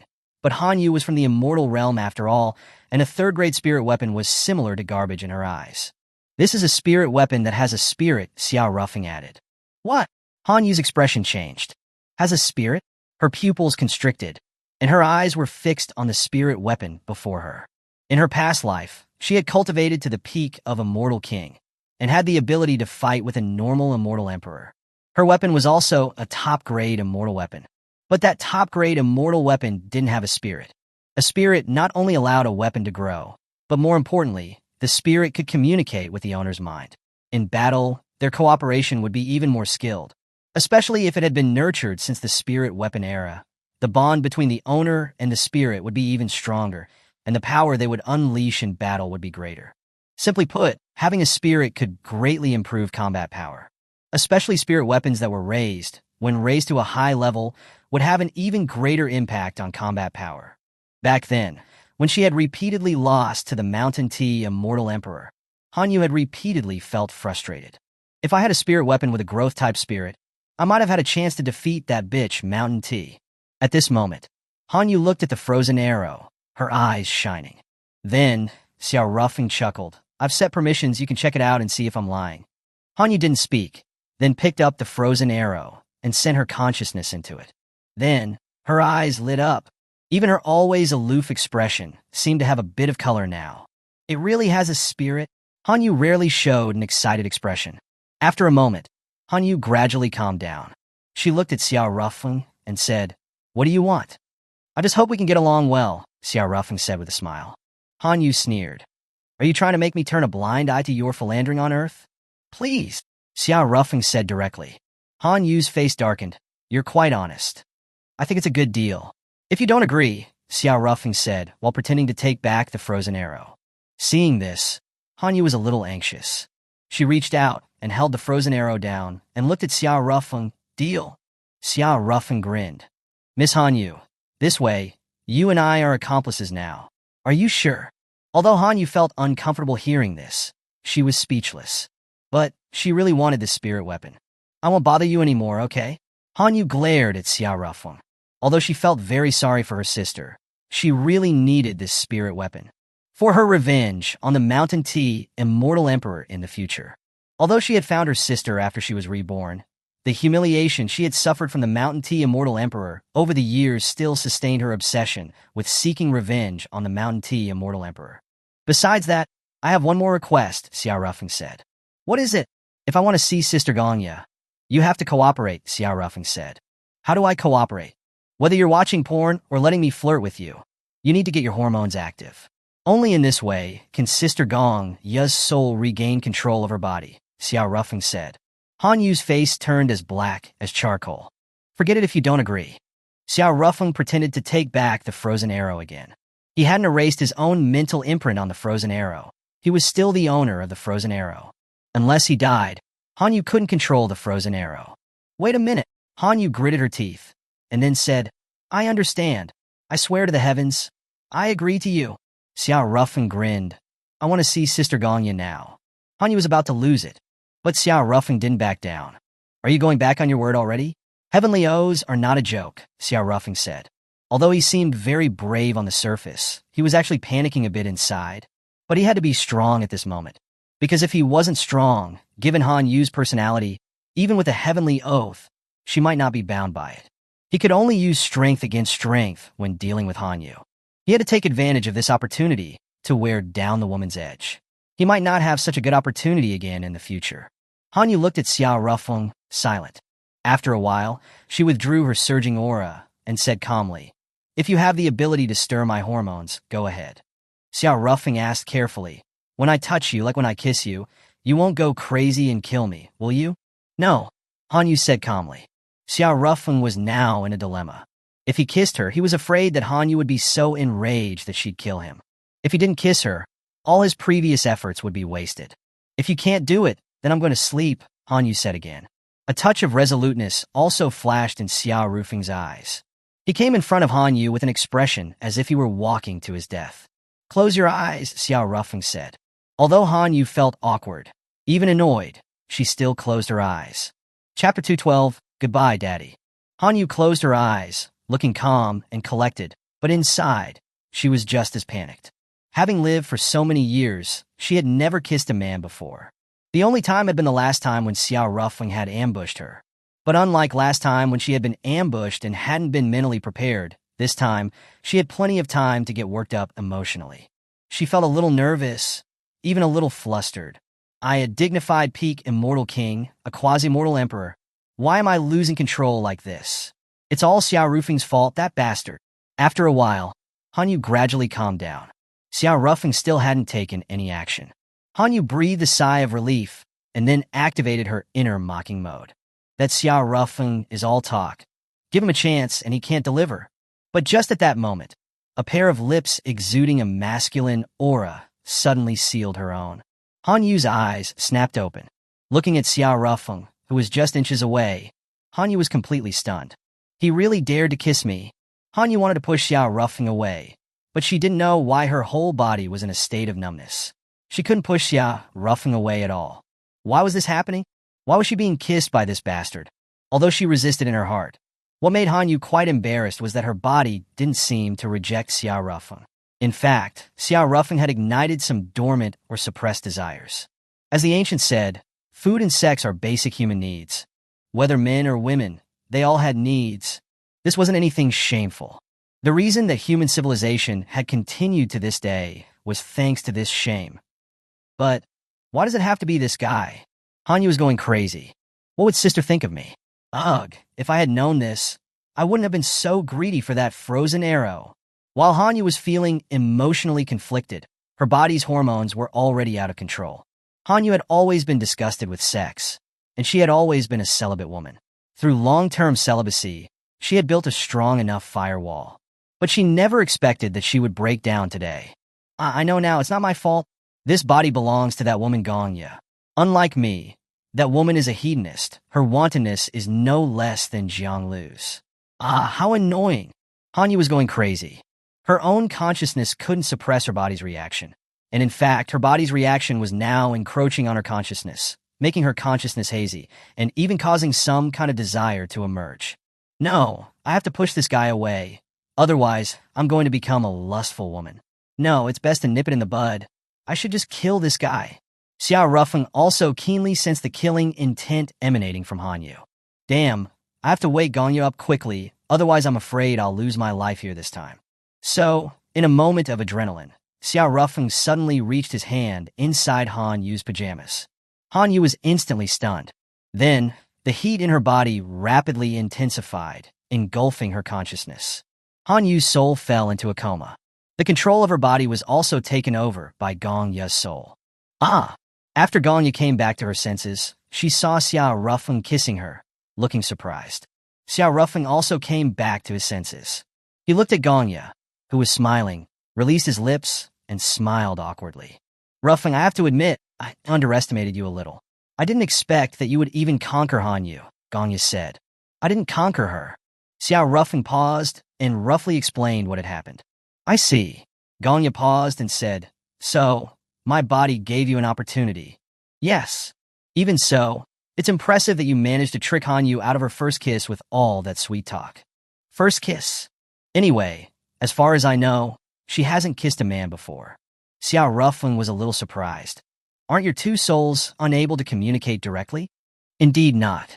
However, we had a period of diary exchange before. We would write down what happened that day in the same diary so that when our souls switched, we could understand what had happened in the past. Besides what was currently happening, we also talked about the past. Xiao Rufeng blinked and then asked weakly, Did you write about when we were dating? Yes, Gongya said with a chuckle. I wrote down everything about how I used seductive photos to lure you back then. Xiao Rufeng was sweating profusely. At this time, Gongya walked over, took Xiao Rufeng's arm, and said with a chuckle, Sleep with me tonight. But, Gongya smiled. I just want to sleep holding your arm. Nothing else? Is that okay? Okay then. Then, Xiao Rufeng and Gongya lay down on the bed. Gongya held Xiao Rufeng's arm, and Xiao Rufeng looked nervous. He was afraid that Hanyu would suddenly wake up. Before Hanyu fell asleep, what he did to Hanyu was enough for him to be hacked into several pieces. However, Gongya's emotions were well controlled, and didn't let her hormones go out of control. Xiao Rufeng gradually calmed down as well. Lull me to sleep, Gongya said coquettishly. Huh? How do I do that? Sing me a song, Gongya said with a smile. I remember your singing was very nice. Very few people knew that Xiao Rufeng could sing. When he had been dating Gongya during his teenage years, he would often sing to her. But after being dumped by Gongya back then, Xiao Rufeng sealed his throat. What do you want to hear? Xiao Rufeng asked. Anything. Xiao Rufeng thought for a moment and said, Then how about youth? He cleared his throat and began to sing. I'm still that youth from before. Without any change. Time is just a test. The belief planted in my heart hasn't diminished. Before he finished the song, Gongya had already fallen asleep. Xiao Rufeng reached out and stroked Gongya's face. His expression was unusually serious. As his realm increased, Hanyu's control over this body was getting stronger and stronger. If one day, Hanyu felt that Gongya's soul was hindering her, she might erase Gongya's soul and take over completely. And to dispel this idea, he could only promise her that he would find her remains and help her be reborn. But if Hanyu loses her patience, she will still erase Sister Gongya's soul and take over. Xiao Rufeng clenched his fists. According to Hanyu, her remains were in the immortal realm. That meant, at least, he had to go to the immortal realm to help her rebuild her physical body. Xiao Rufeng felt a strong sense of pressure. I still have to increase my strength as soon as possible, but resources are not easy to obtain. Thinking about these things, Xiao Rufeng gradually fell asleep. In the middle of the night, Xiao Rufeng suddenly woke up, feeling a strong sense of danger. Without thinking, Xiao Rufeng instantly used his shadow arts. Almost at the same time, a spiritual sword directly pierced the spot where Xiao Rufeng had been lying. He had been a hair's breadth away from being stabbed. Since shadow arts negated physical damage, Xiao Rufeng escaped by the skin of his teeth. So you know shadow arts. You really know a lot of stuff, don't you? Hanyu then turned on the lights. Xiao Rufeng's figure instantly appeared, but he had also prepared himself and activated the black hole's defensive abilities. With the increase of Xiao Rufeng's cultivation, the black hole's strongest defense had reached the early stage of the Void Realm, but it could only defend once, after which it would enter a cooldown period. However, even the early stage of the Void Realm's defense wouldn't be able to withstand Hanyu's attack. It should be known that this woman's combat power had already reached the mid-stage of the Tribulation Realm. But this was already the strongest defense that Xiao Rufeng could produce, and there was no other choice. Hanyu, don't you want the frozen arrow anymore? Xiao Rufeng asked while defending. After I kill you, the frozen arrow will become an unowned item, and I'll just take it back, Hanyu said coldly. She paused, then added, as for my sister, if I tell my sister all the affairs that you've been having on Earth, she might want to kill you too. Xiao Rufeng was speechless. At this time, Hanyu raised the spiritual sword in her hand and said indifferently, any last words? Xiao Rufeng's forehead was covered with sweat. He wanted to find a reason, but he couldn't find a suitable one. It seems you have nothing to say. Then goodbye. With that, Hanyu was about to swing her sword down. Just at that moment, Jiang Yi's voice suddenly sounded from outside. Daddy, we're back. Hearing Jiang Yi's voice, Hanyu instantly hesitated, and Xiao Rufeng didn't hesitate either and ran. Outside the inn, Yuan Ling had returned with Jiang Yi. Daddy, seeing Xiao Rufeng come out, Jiang Yi ran over happily, and Xiao Rufeng also picked up Jiang Yi. Woo-woo, having a daughter is so worth it, she saved my life. At this moment, Yuan Ling walked over and said with a chuckle, I was going to take her to stay at a high-end lakeside villa, but she insisted on coming back to find you. Good girl, Xiao Rufeng said, stroking Jiang Yi's head and smiling. When Yuan Ling was about to say something else, she suddenly stopped talking. Her gaze fell on a figure that had come out of the inn. Hanyu. Annie is here too. Good evening, Annie, Jiang Yi said. Good evening, Hanyu replied.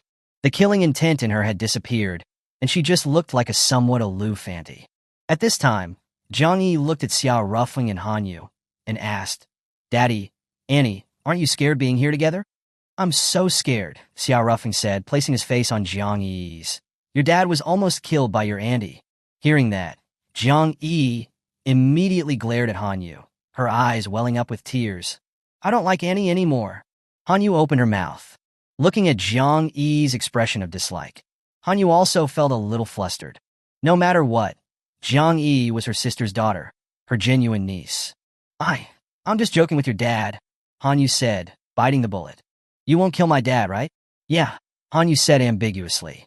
You have to swear, Jiang Yi paused, and then said, in the name of God. The God in the mortal realm of this universe was actually the creator god, who was also Xiao Rufeng's creator godfather, Li Tian. Hanyu was very reluctant, but she didn't want Jiang Yi to dislike her. She could only say, I swear to God I won't kill Xiao Rufeng. Jiang Yi then smiled through her tears. She climbed down from Xiao Rufeng's arms, then ran to Hanyu, and said, Annie is so good, I love Annie the most. You're lying. You love your dad the most, Hanyu said, looking annoyed. All right, it's late, let's go to sleep. With that, Hanyu took Jiang Yi's hand and left. Xiao Rufeng breathed a sigh of relief. Yuan Ling then walked over and said with a chuckle, This Hanyu is only gentle in front of Jiang Yi. Xiao Rufeng looked at Hanyu's back and thought, she's a really strange woman. At this time, Yuan Ling said with a chuckle, What were you and Hanyu doing alone together? Don't mention it. As you know, that woman has two personalities. One is particularly affectionate towards me, and the other always wants to kill me. I was almost killed just now. If it wasn't for Yi, I probably would have already been killed by her, Xiao Rufeng said. Then you must be careful in the future. What do you mean? So you said that people from the Thousand Leaf sect are arriving tomorrow, and the sect master will personally be there to welcome Yi. Is this girl's talent that amazing?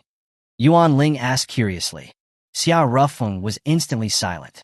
Yuan Ling didn't ask any further and added, It's getting late, you should rest early. With that, Yuan Ling returned to her room, and Xiao Rufeng also returned to his own room. Lying in bed, he tossed and turned. Is he going to leave tomorrow? His heart was filled with reluctance. But he also knew that the Thousand Leaf sect was the most suitable place for his daughter. Although the Thousand Leaf sect would do some excessive things to retain their peerless geniuses, They were really devoted to their disciples. Yi would definitely receive intense training in the Thousand Leaf Sect. More importantly, with the strength of the Thousand Leaf Sect, they had the power and ability to protect Jiang Yi. Jiang Yi was much safer in the Thousand Leaf Sect than with him. The next day, Xia Rufeng, having barely slept all night, welcomed the dawn. The Sky Palace's main members returned one after the other. Then, not long after, a huge ship slowly descended. This new type of ship powered by spiritual energy was enormous. Its exterior resembled a golden dragon scale, with wings that resembled swords and were attached tightly to the body. Exquisite carved railings of spirit wood adorned with golden dragon patterns, and the elegant, curved and boat-shaped cap was covered with deep purple glazed tiles, emitting a jewel-like luster. The hull of the ship was carved from sacred wood and meticulously blessed and enchanted by cultivation sorcerers, making it unusually durable. It was like a terrifying beast filled with life that cleaved through the sky, causing countless people to marvel at it. Wow, is this the legendary spirit ship warship? It's so grand. The people of the Sky Palace all looked like country bumpkins at the behemoth slowly landing in the sky.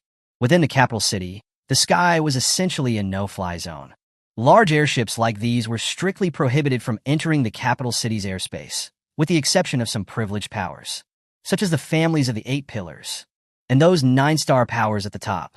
The ship's bow in the sky was adorned with a huge leaf totem. That was the symbol of the Thousand Leaf Sect. After the ship landed, several people wearing the Taoist robes of the Thousand Leaf Sect came down. Every one of them had a concealed aura, and they were unfathomable. Suyu hurried over and knelt down on one knee. Disciple Suyu greets the sect master. "You may rise," said the woman walking in the center, her voice calm. Her name was Yemo, the current sect master of the Thousand Leaf Sect. Her cultivation was at the Great Ascension Realm. At this time, Suyu turned around, looked at Jiang Yi, and said, "Yi, come here quickly." Jiang Yi walked over. "Sect master, this little girl is Jiang Yi." Yemo went in front of Jiang Yi, took Jiang Yi's hand, as if she was trying to sense something.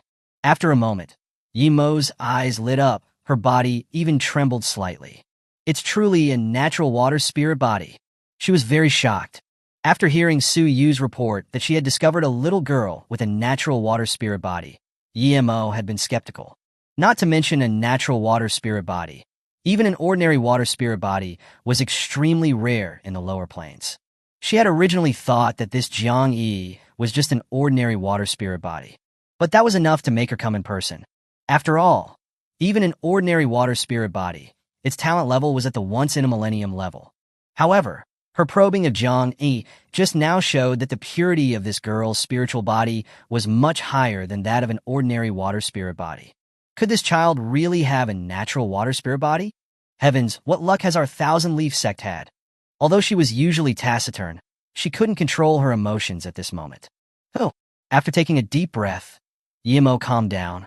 She looked at Jiang Yi and showed a smile. "Yi, I am the sect master of the Thousand Leaf Sect. I have decided to take you in as my personal disciple. Are you willing?" As soon as she said that, some of the Thousand Leaf Sect's disciples showed envious expressions. The sect master is taking in a personal disciple. What kind of talent does that little girl have? Suyu had directly reported to the sect master, and very few people knew about Jiang Yi's talent. "I'm so envious. It's been at least 1,000 years since the sect master has taken in a disciple. I'm so jealous." However, Jiang Yi didn't speak. "What's wrong?" Yemo said. Jiang Yi looked up at Yemo and said, "I can be your disciple, but I have one condition." As soon as she said that, the disciples of the Thousand Leaf Sect who didn't know the truth immediately became dissatisfied. What's wrong with this kid? She dares to make a condition? Unbelievable. She probably doesn't know how glorious it is to become the sect master's personal disciple. Yemo didn't pay attention to these extraneous sounds, nor did she get angry. She looked at Jiang Yi and smiled. "What do you want?" Jiang Yi signaled that she wanted a private talk. Yemo then casually set up a soundproof barrier. "Okay, what do you want?" Yemo asked. "I want many spirit stones," Jiang Yi said. "When you return to the sect, you can use any resources you want," Yemo said. Jiang Yi shook her head. "No, I want to leave these spirit stones for my dad." "Ah, the custom in our hometown is when you take a daughter away, You have to give betrothal gifts, Zhang Yi said. Yemo. She couldn't help but laugh. This child is just too cute. Collecting her emotions, Yemo smiled and said, Your dad is that Xiao Rufeng, right? I heard about it from Suyu. Yes. Isn't he now the son-in-law of one of the 8 pillars, the 5th clan? He shouldn't be short of resources, right? Yemo asked. It's hard being a live-in son-in-law. He's very pitiful, Jiang Yi said. Yemo. After a moment, Yemo took out a space ring, then said, There are about 1 million top-grade spirit stones in here, enough for your dad to use for 1,000 years. Is that okay? Jiang Yi shook her head. Do you think it's too little? Yemo paused and said, You probably don't understand what 1 million top-grade spirit stones means. Let me tell you. Before Yemo could finish speaking, Jiang Yi said, My dad has a lot of wives, so he needs a lot of resources. Yemo. She didn't know what to say for a while. At this moment, Jiang Yi took Yemo's arm and said coquettishly, Master, please. I will cultivate properly and listen to you.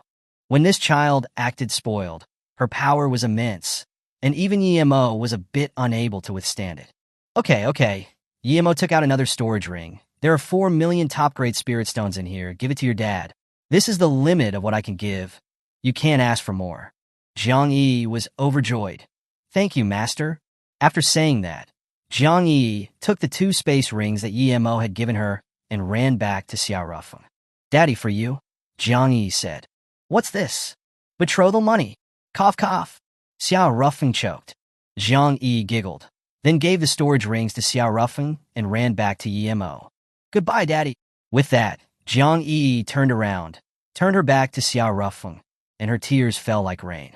She was also very reluctant to leave Xiao Rufeng, but she was also well aware that following Xiao Rufeng would only make her a burden to him. Yemo glanced at Jiang Yi. She truly is an incredible child. Not only is she talented, but she is also precocious and sensible. She then glanced at Xiao Rufeng. What kind of man was he that he was able to give birth to such an excellent daughter? However, that's all there is to it. What future can a live-in son-in-law have? When E grows up, she might no longer want to acknowledge him. Chapter 213. The Devoted Mountain Tea Immortal Emperor. Xiao Rufeng watched as the 1,000-leaf sex airship disappeared from view. He remained there, unmoving, for a long time. The others from the Sky Palace did not disturb him. After a long time, Xiao Rufeng returned to the inn. After setting up a barrier in his room, he began his closed-door cultivation. Looking at the 5 million top-grade spirit stones in the 2 storage rings, Xiao Rufeng felt a little down again. He was such a sensible child. It made his heart ache. Oh. After a moment, Xiao Rufeng took a deep breath, his expression becoming focused. What he had to do now was to improve his strength as soon as possible. The first round of the Lapis Cup preliminaries lasted for a week.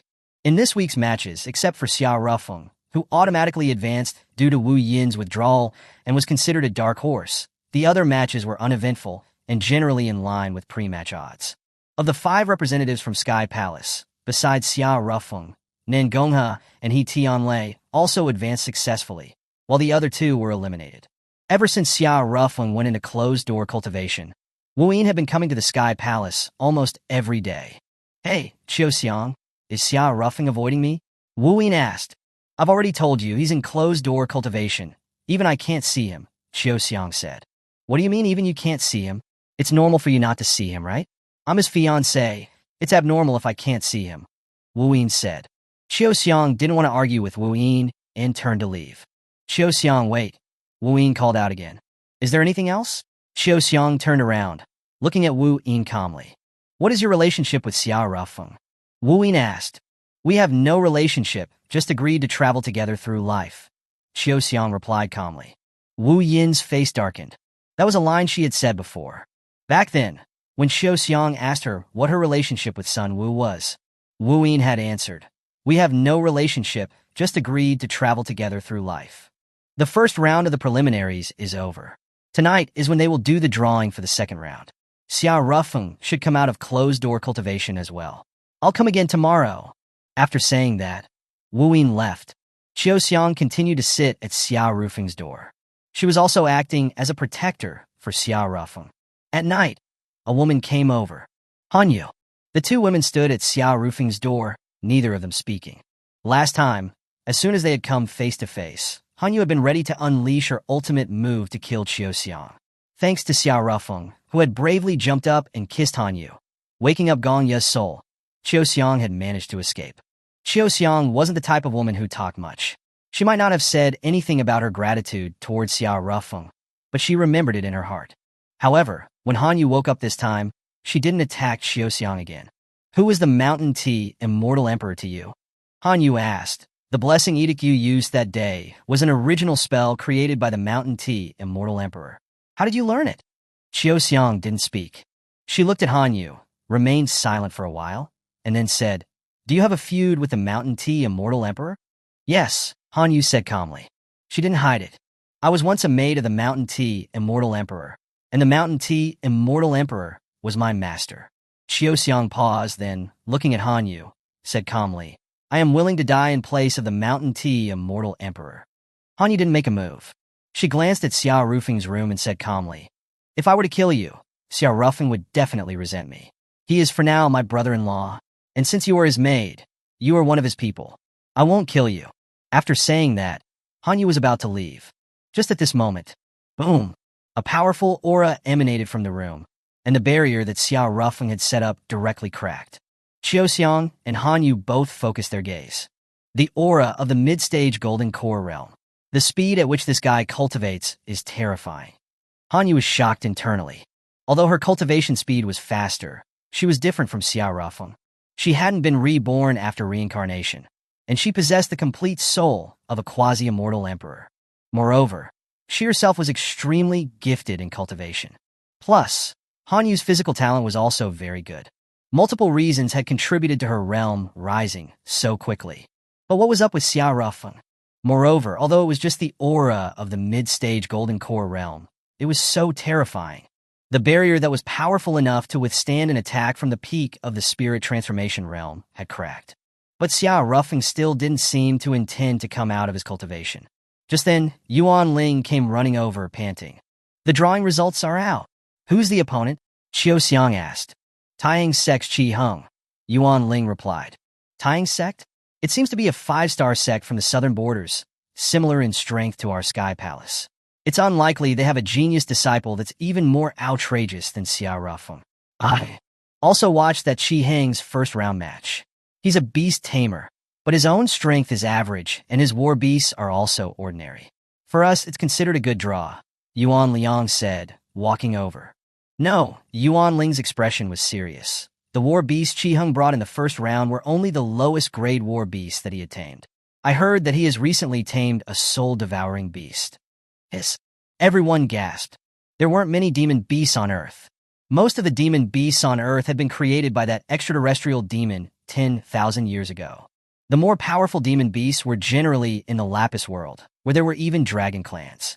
Although they were just descendants of divine dragons, and the divine blood in them was extremely diluted, for the creatures of the lower realms, they were still at the top of the food chain.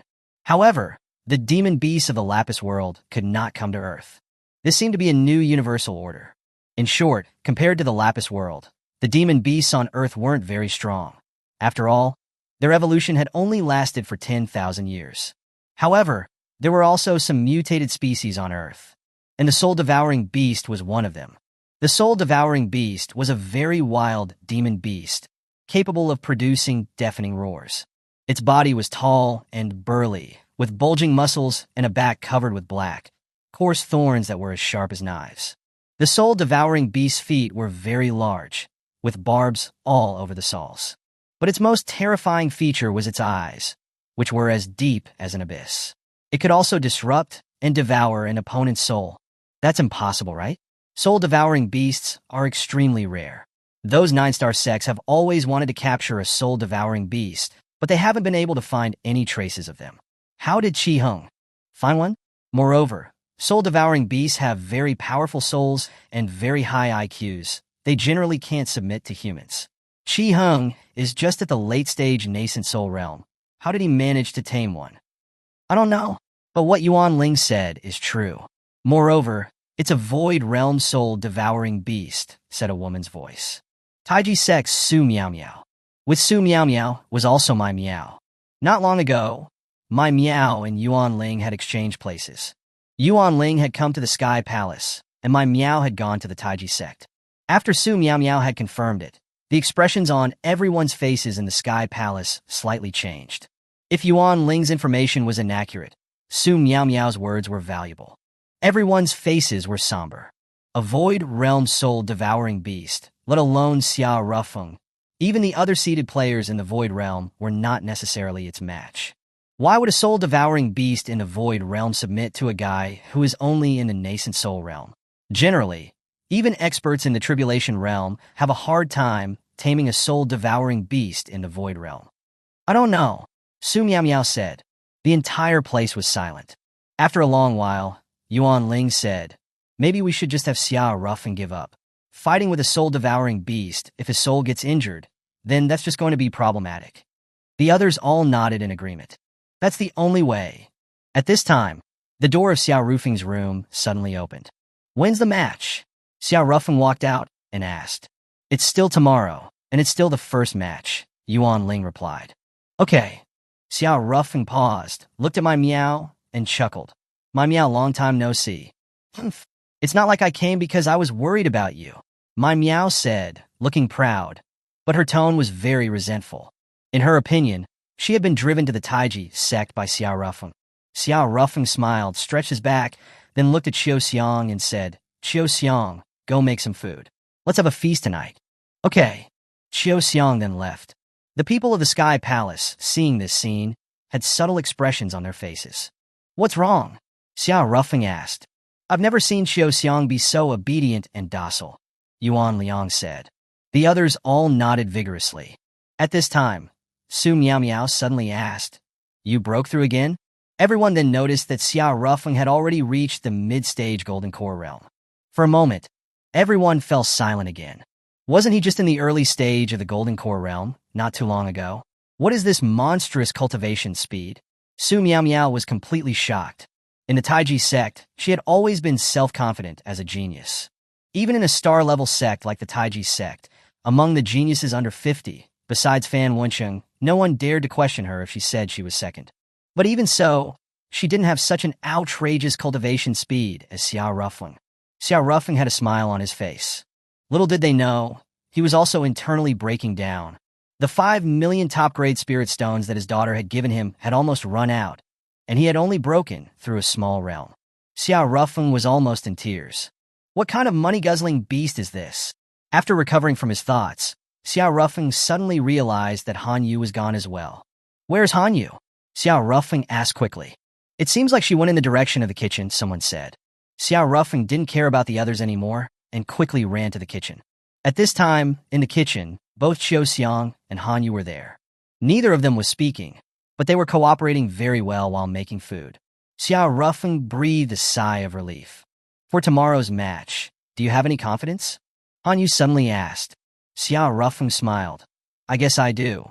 As long as it was a demon beast from Earth, no matter if it was mutated or not, it would submit to him. Who exactly were you in your past life? Han Yu asked again. I don't know either. I only have some blurry memories. I only remember that I was devoured by a black hole. I don't remember anything else, Xia Rufeng said, his tone calm. Han Yu didn't say anything. After a while, Xia Rufeng chuckled and said, Speaking of which, people who reincarnate are already very rare, but I actually met 2 of them. If the people outside were to know that there were 3 immortals in the kitchen, they would probably be shocked. Tomorrow, your opponent, that Shi Hung, is also likely a reincarnator from the immortal realm, and it is also likely that he has his memories from his past life. Han Yu then added calmly. Other than reincarnated immortals, I find it hard to imagine someone in the nascent soul realm managing to tame a soul-devouring beast in the void realm. Xia Rufeng didn't say anything. He had also thought of that possibility. In short, you have to be careful tomorrow. If the situation is not good, surrendering and admitting defeat isn't shameful, Han Yu added. Thank you for your concern, my little sister-in-law, Xia Rufeng chuckled. Get out of here. With that, Han Yu kicked Xia Rufeng out of the kitchen. Then, the kitchen was left with only Han Yu and Qiu Xiong. It feels like at this time, Qiu Xiong suddenly spoke. What? It feels like you're a person who is cold on the outside but warm on the inside, Qiu Xiong said. People have told me that before, Han Yu said calmly. Xiao Xiang glanced at Han Yu and couldn't help but ask, "You and the Mountain Tea Immortal Emperor? She got together with my brother-in-law and betrayed my sister," Han Yu said calmly. "Ah, the Mountain Tea Immortal Emperor and Xia Rufeng? What are you thinking?" Han Yu rolled her eyes, then added, "It's my brother-in-law from my previous life." She paused, then looked at Xiao Xiang and said, "You were Mountain Tea's maid. Has she ever mentioned anything about this to you?" Xiao Xiang shook her head. "I met the Mountain Tea Immortal Emperor in the immortal realm of this universe. She rarely mentioned anything about the old universe. However, she has always worn a rather old ring. She cherishes it. Is it a blue ring with a camellia carved on it?" Han Yu asked. "Yes," Xiao Xiang said. Han Yu's face instantly darkened. According to what she knew, that ring had been given to her by her brother-in-law Li Sheng in his past life, as a congratulatory gift for her promotion to Immortal Emperor. To think that woman would still be so devoted. Even after my former brother-in-law has been dead for so many years, she's still wearing the ring he gave her. At this moment, Xiao Xiang said, "When I was a maid to the Mountain Tea Immortal Emperor, many immortal emperors in the immortal realm were pursuing the Mountain Tea Immortal Emperor, but she rejected them all. It has been millions of years, and she is still waiting for that person to return." Han Yu chuckled coldly. She's overthinking things. First of all, the probability of reincarnation is very small. Most people, including immortals, have their soul memories erased by the power of reincarnation before entering the 6 realms of reincarnation, turning into unconscious soul energy. Then this soul energy will be recombined to form new souls for reincarnation. Very few can retain their complete souls and enter the cycle of reincarnation. Even if they retain their complete souls, they might not have memories of their past lives. And even if they have memories from their past lives, they might not be able to ascend to the immortal realm. Even if that woman Mountain Tea waits for another 100 million years, she will never be able to wait for that person. Xiao Xiang didn't say anything. Although Han Yu's words were harsh, they were also true. The Mountain Tea Immortal Emperor must also know that her hopes are in vain. But she still stubbornly waits. She must have really loved that man. Han Yu was also getting a little curious. What kind of man was he, exactly? She collected her thoughts, then looked at Han Yu and asked, "Han Yu, your brother-in-law? Oh, your former brother-in-law. What kind of person was he?" "As I see it, he was a very ordinary man with no advantages. He didn't have any illustrious background, and his own cultivation talent wasn't good either. It was only through my sister's full support that he barely reached the Immortal King realm. My sister was so good to him, and he even cheated on my sister with her best friend. What a scum." Han Yu ground her teeth. "But," Xiao Xiang paused, then added, "there must have been a reason for that, right? I don't know your former brother-in-law, but I know the Mountain Tea Immortal Emperor somewhat. She actually has pretty high standards. If your former brother-in-law was really a scum, she wouldn't have fallen in love with him." Han Jui Vesilent. She had also vaguely guessed that there might have been a reason or an opportunity. But her sister didn't have any memories from her past life. Even if she ran back to Blue Star to ask, she wouldn't be able to find out anything. However, after hearing what Xiao Xiang said, Han Yu did become somewhat interested in this matter. "I wonder if my former brother-in-law, Li Sheng, has been reborn? He should be the one who knows the most about the situation. Ugh, damn it, where do I find his reincarnation?" Chapter 214, A Forced Wedding. On the other side, after being kicked out of the kitchen by Han Yu, Xia Rufeng returned to the living room. "Xia Rufeng, you're really not simple. You actually managed to win over that proud woman, Wu Yin," Su Miao Miao said with a chuckle. Xia Rufeng just smiled, not saying anything. In other people's eyes, perhaps that was true, but he himself knew his own mind. He and Wu Yin were just using each other. He wanted to use the 5th clan for protection, while Wu Yin was using him to avoid being pressured into marriage. If an aristocratic young miss remained unmarried for a long time, matchmakers would be constantly at her door. It would be incredibly annoying. Collecting his thoughts, Xia Rufeng looked at Su Miao Miao and said, "Speaking of which, you seem to have become a lot gentler and more open. Has your relationship with Fan Wenqing progressed at all? Do you think I'm gentle right now?" "You're much better than when we first met," Xia Rufeng said honestly. Su Miao Miao rolled her eyes. "You must be the first man to be so blunt with me." She paused, then said with a smile, "Fan Wenqing and I are completely over." "Why?" "Yuan Ling has clearly left his side," Xia Rufeng said. "In his mind, he made Yuan Ling leave in order to protect her.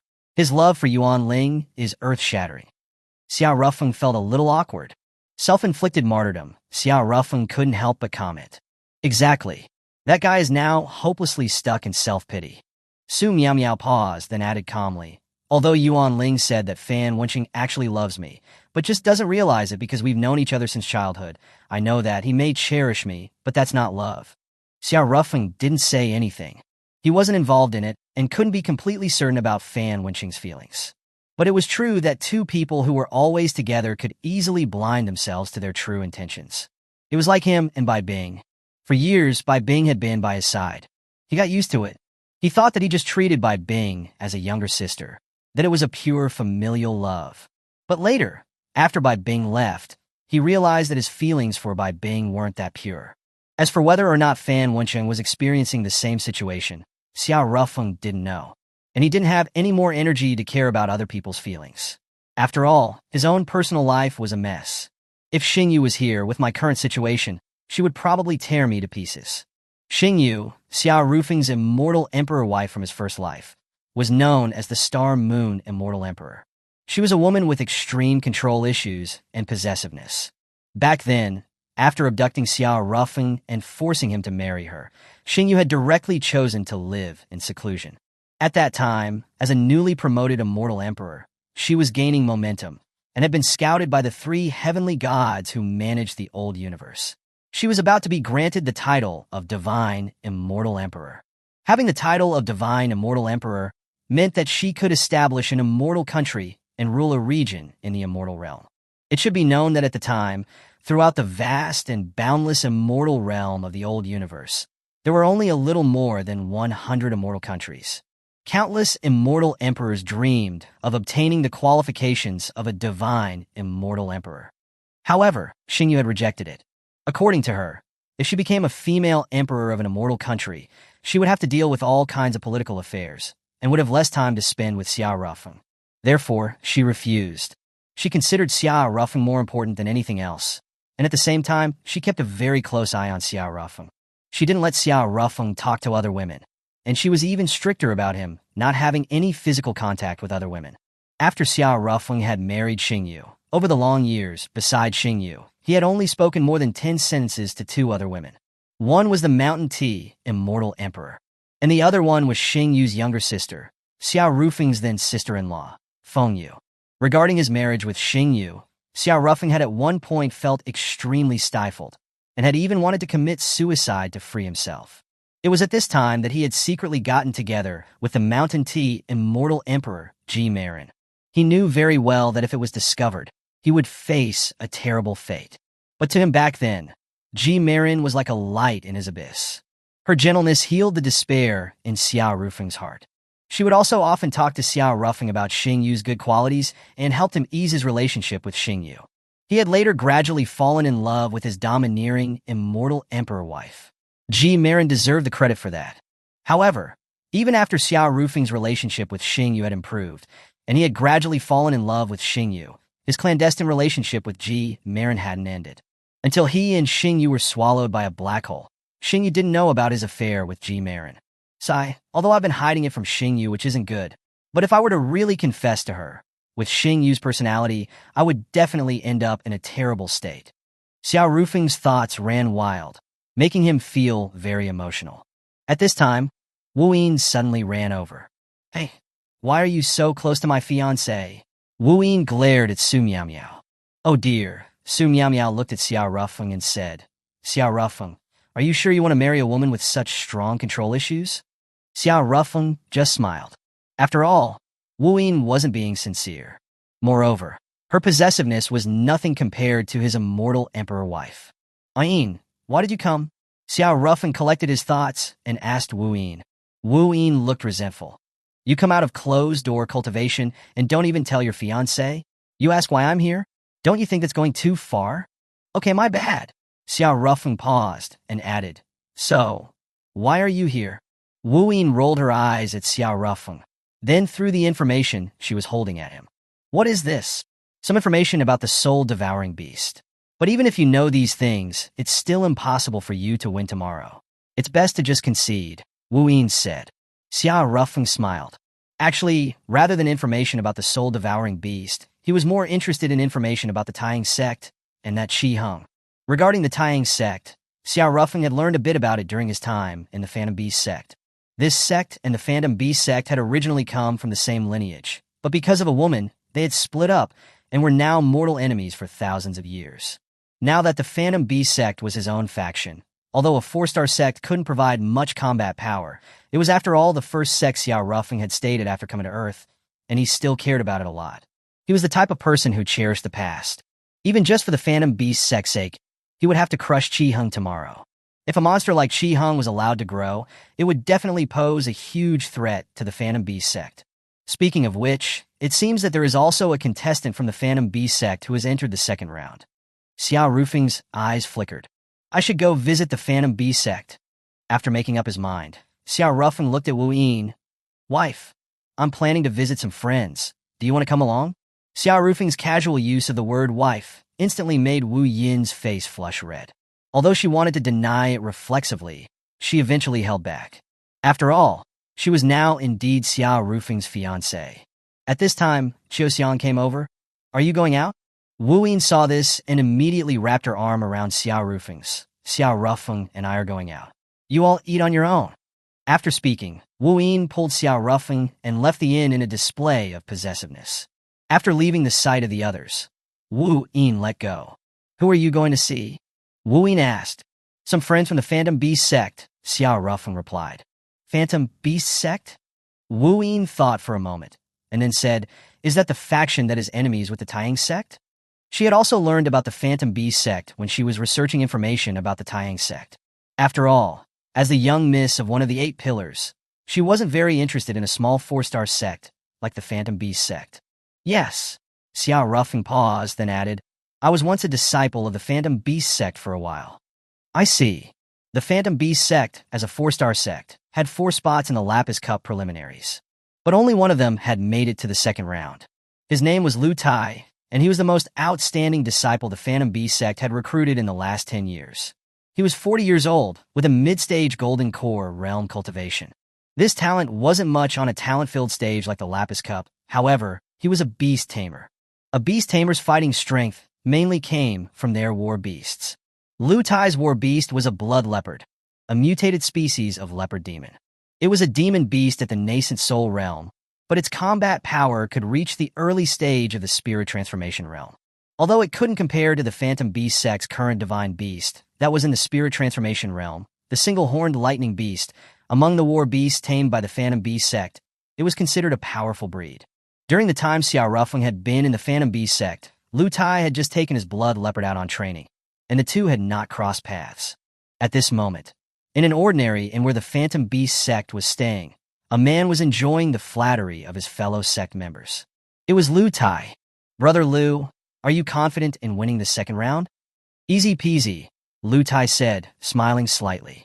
Speaking of which, a former outer disciple of our Phantom Beast sect has also entered the second round, someone said. Really? Lu Tai asked, surprised. It's true. It's that Xiao Rufeng who got engaged to the young miss of the 5th clan. Lu Tai stood up abruptly. That guy was an outer disciple of our Phantom Beast sect. Yeah, by the way, and Nan and the others know more about him. They were roommates back then, someone added. Call Nan here now. A moment later, a few young men were brought in front of Lu Tai. They were the other 3 people who had been in the same dorm with Xiao Rufeng in the Phantom Beast sect back then. And Nan, Lin Fei, and Yu Chang. Senior Brother Lu, did you call us? And Nan looked at the blood leopard in the yard. Its whole body was covered in blood. It had a pair of sharp bristles rising on top of its head like demon hair. Its tail was like a whip, occasionally lashing through the air, emitting a terrifying sound. He trembled. That Xiao Rufeng who got engaged to the young miss of the 5th clan was your roommate? Lu Tai asked. Yes. So, he was an outer disciple like you back then, Lu Tai said again. Yeah. Lu Tai was unhappy. Why? Why was one of our sect's outer disciples able to get engaged to the young miss of the 5th clan? That's the young miss of one of the 8 pillars. Under normal circumstances, even geniuses from the major powers would have a hard time getting the chance. Why does Xiao Rufeng get it? What about me? At this time, a voice suddenly rang out. Xiao Rufeng's voice. And Nan and the others thought they were hearing things. How could Xia Ruffing be here? Today was different from the past. He was now the quasi-son-in-law of one of the 8 pillars and part of the Empire's high society. And their Phantom Beast sect was just an insignificant small faction. Perhaps Xia Ruffing had already forgotten about the Phantom Beast sect. Even if he hadn't, he wouldn't come to a place like this. Being an outer disciple of a 4-star sect, this experience should be a scandal for Xia Ruffing, right? But he came, and greetings to the young miss of the 5th clan. The one leading the Phantom Beast sect was the former sect master, Wu Long. Seeing that Wu Yin had come along with Xia Ruffing, Wu Long quickly bowed. No joke. The 8 pillars were the top tier of nobles in the country, only second to the royal family. Even 9-star powers didn't want to offend them. How could a 4-star faction like the Phantom Beast sect dare to be negligent when facing the young miss of one of the 8 pillars? If they made her unhappy, a single word from her could be the end of the Phantom Beast sect. Wu Yin smiled slightly. No need to be polite. I'm here with my fiancé. I heard that he was previously a disciple of your Phantom Beast sect. She wasn't showing any disgust or behaving like an aristocratic young miss.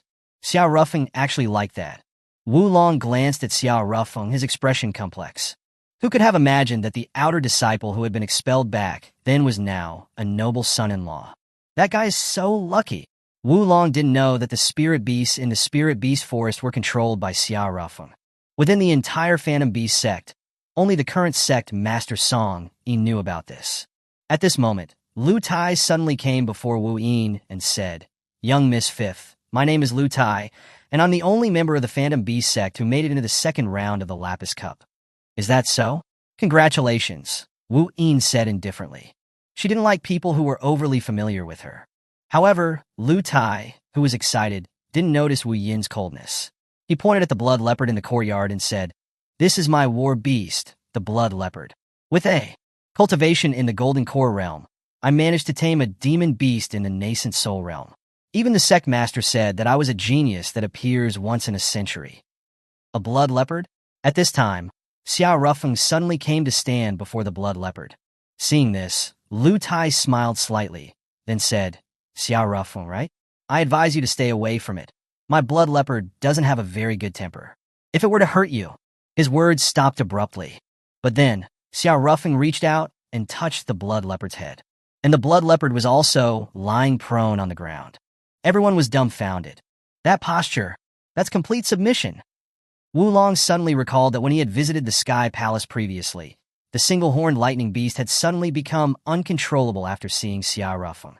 Could it be? He wiped the cold sweat off his forehead. Could it be that it wasn't Song Yi who tamed that single-horned lightning beast, but Xia Ruffing? When he thought about it like this, all of his previous confusion seemed to be resolved, including the mystery of the death of the sect elder son Li, who had a vendetta against Xia Ruffing. This guy can control demon beasts. Thinking about this, Wu Long felt his legs go a little weak. Back then, Xia Ruffing had killed a disciple of the sect, Sun Sa, who was Sun Li's grandson. He had suggested to severely punish Xia Ruffing, but Song Yi had let him off and had only expelled Xia Ruffing. So that's it. That guy Song Yi had already known it. No, Song Yi was the one that Xia Ruffing had pushed to that position. Wu Long's forehead was covered with cold sweat. What exactly is this guy? He didn't know. But there was one thing that he was very clear about. This Xia Ruffing was definitely a master at playing the fool to trick people. Everyone who looked down on him would probably pay for it. Amidst everyone's astonishment, Xia Ruffing came to stand before Nan and the other 3. "Long time no see," Xia Ruffing said with a smile. "Long time no see," and Nan and the others quickly replied. "Why are you so awkward?" Xia Ruffing looked at Lin Fei and then said, "You didn't look like this when you guys were gossiping about the sect in the dorm back then." Lin Fei scratched his head. "We have different statuses now." Xia Ruffing rolled his eyes. He then looked at Nan and chuckled. "How's the progress with Lin Ke cutie?" Unexpectedly, Nan immediately drooped. "What's wrong?" "Lin Ke got married," Yu Chong said from the side. "So suddenly? Was she forced again?" Xia Ruffing asked. Back then, in the Phantom Beast sect, he had killed Sun Sa because Sun Sa had not only robbed Lin Ke, but had also intended to harm them. And Nan shook his head. No, it was her own will. He paused, and a bitter smile appeared on his lips. "It's not her fault. I'm just too useless. I have nothing." Xia Ruffing also felt a little emotional inside. He had seen that girl Lin Ko before. The impression she gave him had been pretty good, although she wasn't stunning, but she was a girl with small-town charm, and she seemed to be very devoted to Nan. But he hadn't expected that she would move on after just 2 months. Xia Ruffing hesitated, then said, Nan, you have to work hard. Let the person who left you regret their decision. If anyone bullies you, contact me. Or if you don't want to stay in the Phantom Beast sect, I can take you away. Then, Xia Ruffing gave Nan and the other 3 his contact information. Wu Long was almost in tears from envy. What luck do Nan and these guys have? Not to mention Xia Rufing's mysterious and unpredictable abilities. Just his current status as the quasi-son-in-law of one of the 8 pillars would be enough to let him walk through the capital with his head held high. With such a network of connections, Wu Long was unable to predict the fate of Nan and the other 2. If they hadn't met Xia Rufing, the fate of Nan and the others would have been clear. They would have most likely spent their whole lives as outer disciples of the Phantom Beast sect. Ordinary, with no miracles, no hope. At this time, Xia Ruffing turned around and looked at the people of the Phantom Beast sect and said, Tomorrow I'll be facing the Taihang sect's Chi Hung. Don't worry, I'll deal with him for you. Lu Tai curled his lips, thinking, what a load of bull. Chi Hang's war beast is a soul-devouring beast in the Void Realm. It's much more powerful than my blood leopard. Even Wu Long was not very optimistic. Although Xia Ruffing had once tamed a single-horned lightning beast in the spirit transformation realm, Chi Hang's was a soul-devouring beast in the Void Realm. And Xia Rufing's cultivation. Xia Ruffing hadn't deliberately hidden his cultivation aura. Wu Long hadn't paid much attention to it before. Now that he sensed Xia Rufing's cultivation aura, he was completely stunned. The mid-stage Golden Core realm? I remember, when Xia Ruffing left the Phantom Beast sect, he was only at the peak of the Chi condensation realm, right? It's only been how long, and he's already in the mid-stage Golden Core realm? Wu Long's mind was buzzing. What kind of monster is this guy? At 8 o'clock in the evening, Xia Ruffing and Wu Yin left the Phantom Beast sect. On their way back to the Sky Palace's headquarters, the 2 of them passed by a palace-style courtyard with 3 large characters written on it. Maiden House. Xia Ruffing suddenly stopped. What's wrong? Wu Yin asked. A friend of mine is in there, Xia Ruffing said calmly. Oh! Then, Wu Yin suddenly reacted and was startled. Hey, Xia Ruffing, you wouldn't want to rescue her, right? Don't mess around. According to the current laws, the ownership of these registered concubines already belongs to Emperor Tianqi. If he doesn't give permission, no one can take away the concubines inside. Kidnapping or eloping with a concubine is a capital crime. You definitely won't do that, right? Chapter 215. Qiu Xiang's feelings stir. Xia Ruffing chuckled, neither confirming nor denying. Hey, Xia Ruffing, this isn't something to joke about. If you really do it, you'll drag the 5th clan down with you. I absolutely won't allow it. 15 said again. Don't worry, I won't implicate you, Xia Ruffing said with a smile. 15 opened her mouth, but said nothing. She hadn't known Xia Ruffing for long, but she had a rough understanding of his personality. With his temperament, he indeed wouldn't implicate her. But once he decided on something, no one could stop him. Her gaze fell on the nearby Selection Palace, pondering inwardly. For Xia Ruffing to willingly take such a risk, the person in there must be extremely important to him. She felt a twinge of envy and a touch of jealousy. After a moment of silence, 15 looked at Xia Ruffing again and said, Why tell me about this? Aren't you afraid I'll report you to Emperor Tianqi? Would you? Xia Ruffing countered. Of course not. After a brief pause, 15 suddenly said, You deliberately told me about this because you need my help, right? Oh. Xia Ruffing looked at 15 and chuckled. You're so astute. You're practically a worm in my stomach. Get lost. 15 paused, then said glumly, It's me who's been completely seen through by you. Yet I know nothing about you. This feeling is so annoying. Xia Ruffing smiled. Anyway, we're not really lovers, just partners. You just need to know that I won't hurt you, and that's enough. 15 glared at him, then said, In any case, I won't participate in this. You're insane to steal a woman from the Emperor. I won't let you help for nothing. There will be benefits, Xia Ruffing said. What benefits? Xia Ruffing took out 5 rejuvenation pills. Hiss. 15 gasped. Where did you get so many rejuvenation pills? I heard they were being snatched up like crazy on the black market in the capital a few days ago. Many noble women were trying to find out where to buy them, but couldn't find a way. Xia Ruffing smiled. You said you felt like you didn't know me well enough? Well, I'll tell you now, the one selling rejuvenation pills on the black market in the North City is me. 15. Fifth Yin's first reaction was that this guy was bragging again. Rejuvenation pills of that quality were likely refined by some reclusive top-tier alchemist, at least someone in the Great Ascension realm, and most likely someone who possessed a unique fire. Otherwise, ordinary alchemy flames wouldn't be able to produce such high-quality pills. Xiao Rufeng was clearly nowhere near that standard. However, the 5 rejuvenation pills Xiao Rufeng held in his hand were indeed high-grade and genuine. So, do you want them? Xiao Rufeng said in an enticing tone. I want them, Fifth Yin said reflexively. But she quickly realized what she had said. TSH, with my exceptional talent, I can stay young and beautiful even without rejuvenation pills, Fifth Yin said. But you can use these rejuvenation pills to exchange for favors, Xiao Rufeng added. Fifth Yin was stunned. What Xiao Rufeng said was indeed a good idea. Right now, the noble ladies throughout the entire city, even the whole empire, were clamoring for rejuvenation pills. She wasn't lacking money, but she did lack connections. 10,000 years ago, when the 8 pillars were first established, the 8 families had similar strength. But now, 10,000 years had passed, and the strength of the 8 families had gradually diverged. The Jiang family, also one of the 8 pillars, already possessed 9-star power. But the 5th clan only had 8-star power. This was still on the premise that their ancestor was alive and still on Earth.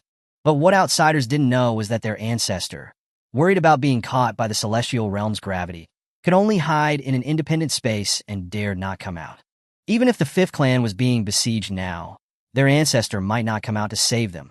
Without their ancestor, the 5th clan's strength was probably not even as good as a 7-star sect. As the eldest daughter of the 5th clan, with her brother being such a useless playboy, she had a strong sense of responsibility to protect the 5th family. Huff! Fifth Yin took a deep breath, then looked at Xiao Rufeng and said, First, tell me, what do you want me to do? I heard that the current selection beauties are all marked with locators. Is that right? Xiao Rufeng asked. Yes. A previous selection beauty ran away without permission. After that, every selection beauty is marked, Fifth Yin said. How are they marked? Xiao Rufeng asked again. Last time, he transformed into the supervisor of the selection palace and came here to see Bai Bing once. But he didn't find anything suspicious on Bai Bing. A kind of talisman, a location talisman. I heard it's very high level, Fifth Yin said. Does Tianqi also know how to use talismans? Xiao Rufeng asked. Fifth Yin was slightly flustered. You're really bold. There aren't many people in this Tianqi empire who dare to call the emperor by his first name. She paused, then said, As far as I know, the talismans weren't made by Emperor Tianqi, but by a new maid he recently recruited. Maid? Yes. Her name is Chun Zimo. She became Emperor Tianqi's maid half a year ago. She's said to be a talisman master, Fifth Yin said. How can this location talisman be removed? Xiao Rufeng asked again. Fifth Yin rolled her eyes. Big brother, how would I know? All I know is that Chun Zimo's talisman making is a unique skill. Only she can remove the location talisman. She paused, then looked at the rejuvenation pills in Xiao Rufeng's hand, excitedly saying, I told you everything I know. Quickly, give me the rejuvenation pills. Your information isn't worth 5 rejuvenation pills, Xiao Rufeng said. After speaking, he took back 3, making Fifth Yin stomp her feet in anger. You cheapskate, Xiao Rufeng, a man who is too stingy won't find a wife. That won't happen. My women all chase after me. Xiao Rufeng paused, then chuckled. Fifth Yin, if you don't have the idea of chasing after me, you'll never truly be my woman. Puffed. Fifth Yin almost coughed up blood. Stop being so narcissistic. Who wants to be your woman? No one can replace Brother Sun Wu in my heart. No way, Fifth Yin said, waving her arms. After speaking, Fifth Yin, fearing that Xiao Rufeng would change his mind, quickly put away the remaining 2 rejuvenation pills. Xiao Rufeng smiled, then said, I'll see you home. Half an hour later, the 2 arrived at the entrance of the Diao Manor. All right, you're home. Goodbye, Xiao Rufeng said. Are you going back to the Heavenly Palace? Fifth Yin asked. Yes, Xiaoxiang is still waiting for me, Xiao Rufeng said. Fifth Yin's face immediately darkened. Why did you mention Xiaoxiang? She's my maid. If I don't go back, she won't sleep, Xiao Rufeng said. Fifth Yin. She grabbed Xiao Rufeng's arm, then said with a forced smile, I won't let you go back tonight. Wow, that sounds a little naughty, Xiao Ruffing chuckled. Say whatever you want. I'm not letting you go back anyway, 15 said. Xiao Ruffing sighed. I say, Miss Fifth, Sun Wu is already dead. What are you still fighting with Qiu Xiang for? I know that Sun Wu and Qiu Xiang signed some kind of reincarnation bond. Even if Sun Wu died, he'll be reincarnated. That's right. But I think you should also know that the reincarnated Sun Wu doesn't have memories of his past life. Otherwise, Qiu Xiang wouldn't have to go through so much trouble. To him, you're a stranger, Xiao Ruffing said. I know. Fifth Een clenched her fist, then said, I'm upset because... 15 stuttered, unable to say it. She wanted to say that she was upset because of Xiao Ruffing. But that was strange. She clearly didn't like Xiao Ruffing and had even disliked him before. But why? Is it because of the engagement? Because we're engaged, subconsciously, I consider him my possession? Is it possessiveness at work or? Fifth Een was frantic. If only I hadn't gotten engaged to him. At that moment, Xiao Ruffing said with a chuckle, All right, I understand. I'll stay here with you tonight. Fifth Yin's lips twitched, but she said nothing and turned to walk into the manor's courtyard. Xiao Ruffing followed behind her. After entering the courtyard, they were met by two young men. One was Jiang Shan. This guy hadn't left yet. The other was Fifth Yin's older brother, Fifth Du. Fifth Du was actually very talented, but unfortunately, he was not ambitious. All he thought about was indulgence in wine and women. He was a well-known playboy in the capital. You guys are back. Fifth Du looked behind Xiao Ruffing, then said, Is Miss Qiu Xiang not with you? Fifth Een suddenly remembered something. Earlier, her older brother had said he had a chance encounter with a beautiful woman on the street and fell in love at first sight. He had even shown Fifth Een a photo. When Fifth Een saw the photo, she was furious, because the person in the photo was none other than Qiu Xiang. However, now, she suddenly chuckled, then looked at Xiao Ruffing and said, Darling, my brother is smitten with your maid Qiu Xiang. How about you do us a favor and marry Qiu Xiang to Fifth Du? Fifth Du is also looking forward to it. I refuse, Xiao Ruffing said directly. Why? The brother and sister said in unison. Xiao Ruffing's expression was calm. The reason is simple. Although she is my maid, she is not my possession. I have no right to marry her off to someone else. He paused, then looked at Fifth Een and said, I have some things to do. I'll head back first. After speaking, Xiao Ruffing turned to leave. Xiao Ruffing's protection of Qiu Xiang seemed to have angered Fifth Een. Xiao Ruffing, if you dare leave tonight, I'll immediately call off our engagement. You should understand, without the protection of the Fifth Clan, what will happen to you? Xiao Ruffing ignored Fifth Een and left. When he returned to the inn where the Heavenly Palace was staying, it was nearly midnight. Everyone else in the inn had already gone to sleep, but the light in Xiao Ruffing's room was still on. Xiao Ruffing pushed open the door and walked in. Qiu Xiang was knitting a scarf under the lamp. When she saw Xiao Ruffing return, Qiu Xiang put down her yarn, then got up to make a cup of Longjing tea for him. She didn't ask Xiao Ruffing why he was so late, and simply faithfully did her duty as a maid. Knitting a scarf? Xiao Ruffing asked as he sipped his tea. Yes, winter is almost here. However, cultivators have extremely high cold resistance, so they don't need scarves even in winter. It's just a habit of mine, Qiu Xiang said. Xiao Ruffing didn't ask any further questions. After he finished his tea, he said, You should go to sleep too. Okay. Then, Qiu Xiang left with her unfinished scarf and yarn. Her room was next door. The next day, Xiao Ruffing was woken up by someone shaking him. When he opened his eyes, he was greeted by a group of people. What's wrong? Xiao Ruffing said, yawning. What happened between you and Fifth Een? Yuan Ling asked with a worried look. Nothing. Then why did the Fifth family call off your engagement with Fifth Een? Did they? Xiao Ruffing yawned again. Maybe they just got tired of it. Yuan Liang worried. Before, you were the Fifth Clan's prospective son-in-law, so your opponents in the competition didn't dare to attack you with killing intent. But now that the Fifth Clan has ended the engagement, then... He paused, then added, Why don't you forfeit today's competition? Xiao Ruffing smiled. We'll see how it goes. What if the other side takes the initiative to admit defeat? Everyone was sweating profusely. This guy's brain has definitely got problems. Definitely. A normal person, upon learning that their engagement with a noble from one of the 8 pillars has been broken off, would definitely feel extremely lost. That was a chance to become someone important. Watching the glory and wealth slip out of their hands, anyone would feel mentally collapsed. At that moment, Qiu Xiang entered, holding a phone in her hand. Everyone, please go out. Xiao Rufeng is getting up, Qiu Xiang said calmly. Everyone then left one after another. However, Qiu Xiang did not leave. You don't need to help me get dressed. I can do it myself, Xiao Rufeng said.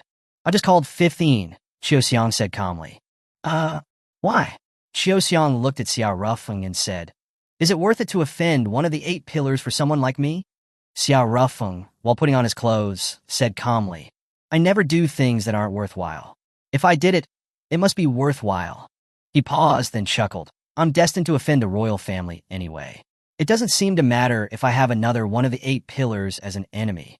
Qiu Xiang remained silent. During her reincarnations with Sun Wu, she had always been the one who made sacrifices as the protector. But now, she was being protected again and again by this man in front of her. It was impossible for Qiu Xiang not to feel anything in her heart. But, at this moment, Qiu Xiang held her hand to her chest, a trace of pain on her face. Reincarnation bonds. This was an extremely mysterious forbidden curse of the celestial realm. Not only did the one who made the vow have to sacrifice their life in that era, but also a curse that would accompany them for eternity. That was that the vow-maker's emotions had to remain singular. Once the vow-maker had a change of heart, the laws of the reincarnation bond would break down.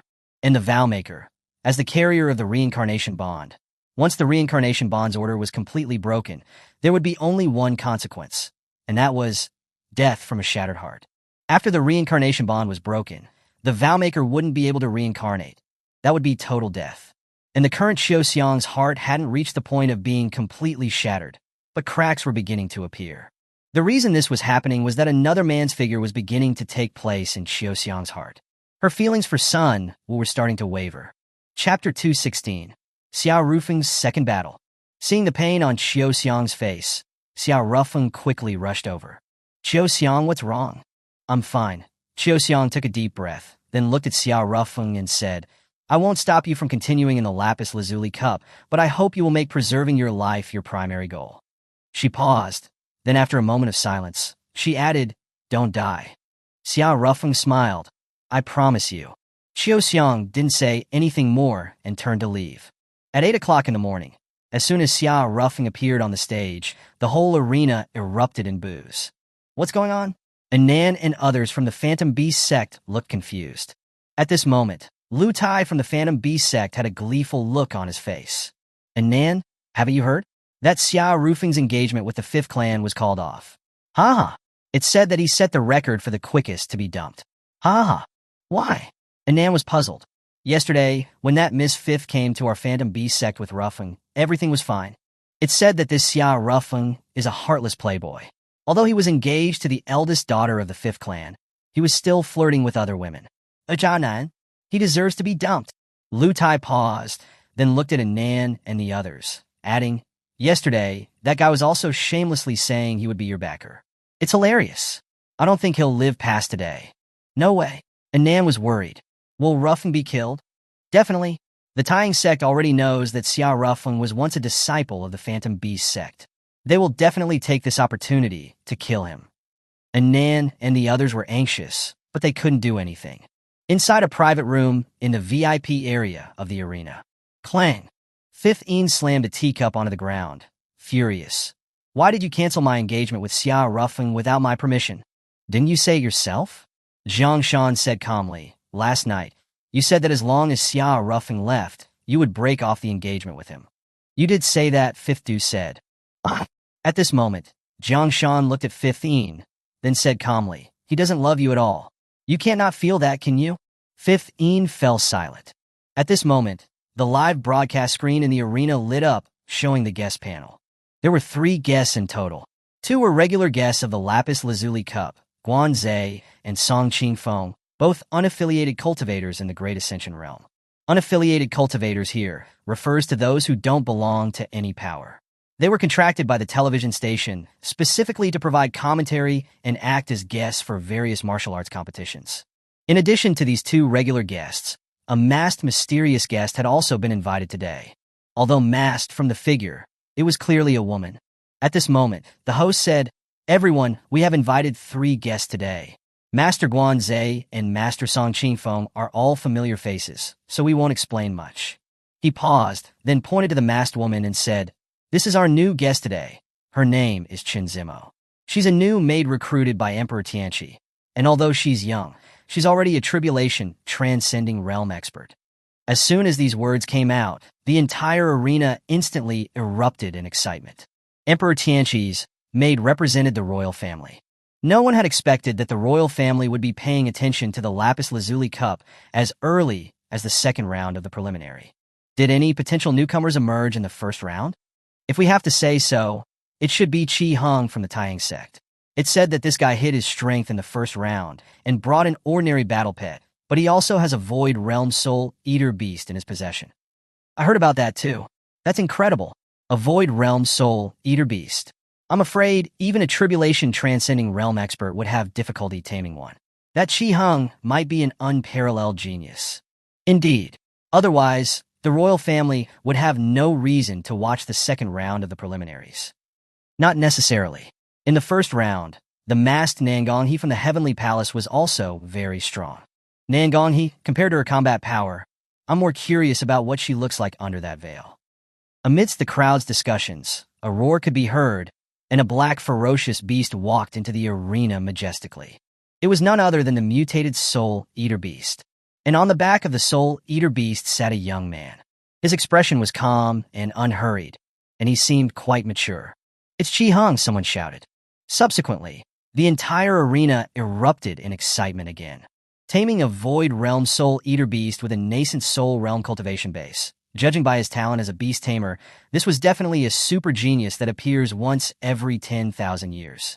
Moreover, a super genius born in an ordinary faction was more likely to inspire a sense of identification and resonance among the crowd.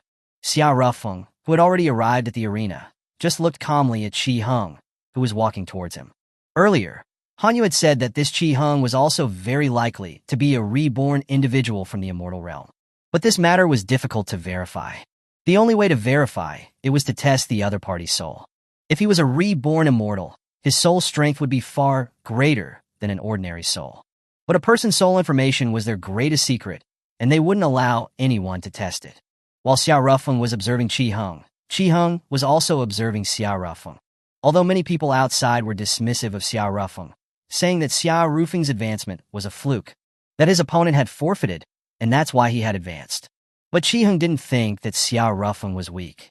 According to the public data, although this guy was only in the Golden Core realm, he had the combat power of a nascent Soul Realm cultivator. Even so, he can't possibly be my opponent. But why do I still feel a little uneasy in my heart? At this moment, Chi Hung suddenly noticed that something seemed to be wrong with his Soul Eater beast. It had just been majestic, but now it not only stopped moving, but was also trembling. What's going on? Is it sick? Chi Hung was a bit confused. He didn't suspect Xiao Rufeng, because there was nothing unusual about Xiao Rufeng. In front of everyone's eyes, the Soul Eater beast suddenly stopped moving, which was quite embarrassing for Chi Hung. He hadn't even stood on the arena stage yet. According to the competition rules, not stepping onto the stage would be considered a forfeit. Chi Hung took out a specially made whip and lashed the Soul Eater beast once, but the Soul Eater beast still refused to move forward. The situation was at a standstill. This Chi Hung probably hasn't completely tamed the Soul Eater beast. It seems so. What is this guy thinking? Bringing an untamed battle pet to the battle. Isn't he afraid of being backlashed by the battle pet? There have been quite a few beast tamers who forcibly brought untamed battle pets to the stage for good results, and were killed by their own battle pets. The audience's doubts made Chi Hung increasingly annoyed. He had lost some of his composure from earlier. At this moment, Xiao Rufeng came to the edge of the stage, then said, "What? Are you going to forfeit too?" This was blatant provocation. Everyone was stunned. Is this Xiao Rufeng out of his mind? Even without a battle pet, that Chi Hung has a cultivation base in the late-stage nascent soul realm. How can a guy in the mid-stage golden core realm dare to challenge him? Chi Hung looked at Xiao Rufeng, then jumped directly from the Soul Eater beast onto the stage, saying calmly, "You don't think you can win against me just because I don't have a battle pet, do you?" Xiao Rufeng grinned. "It's hard to say." "I will make you regret this," Chi Hung said calmly. At this time, in the broadcasting studio, "How do you three see the first match of today?" the host asked. "I don't think there is any suspense. Even without a battle pet, The difference in cultivation realm between the two is more than one major realm. They're not at the same level, Guanze said. I feel the same way, the other guest, Song Qingfeng, paused, then added.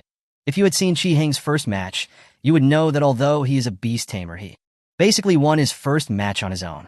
The battle pet he brought in his first match not only failed to provide combat power, but was basically dragging him down.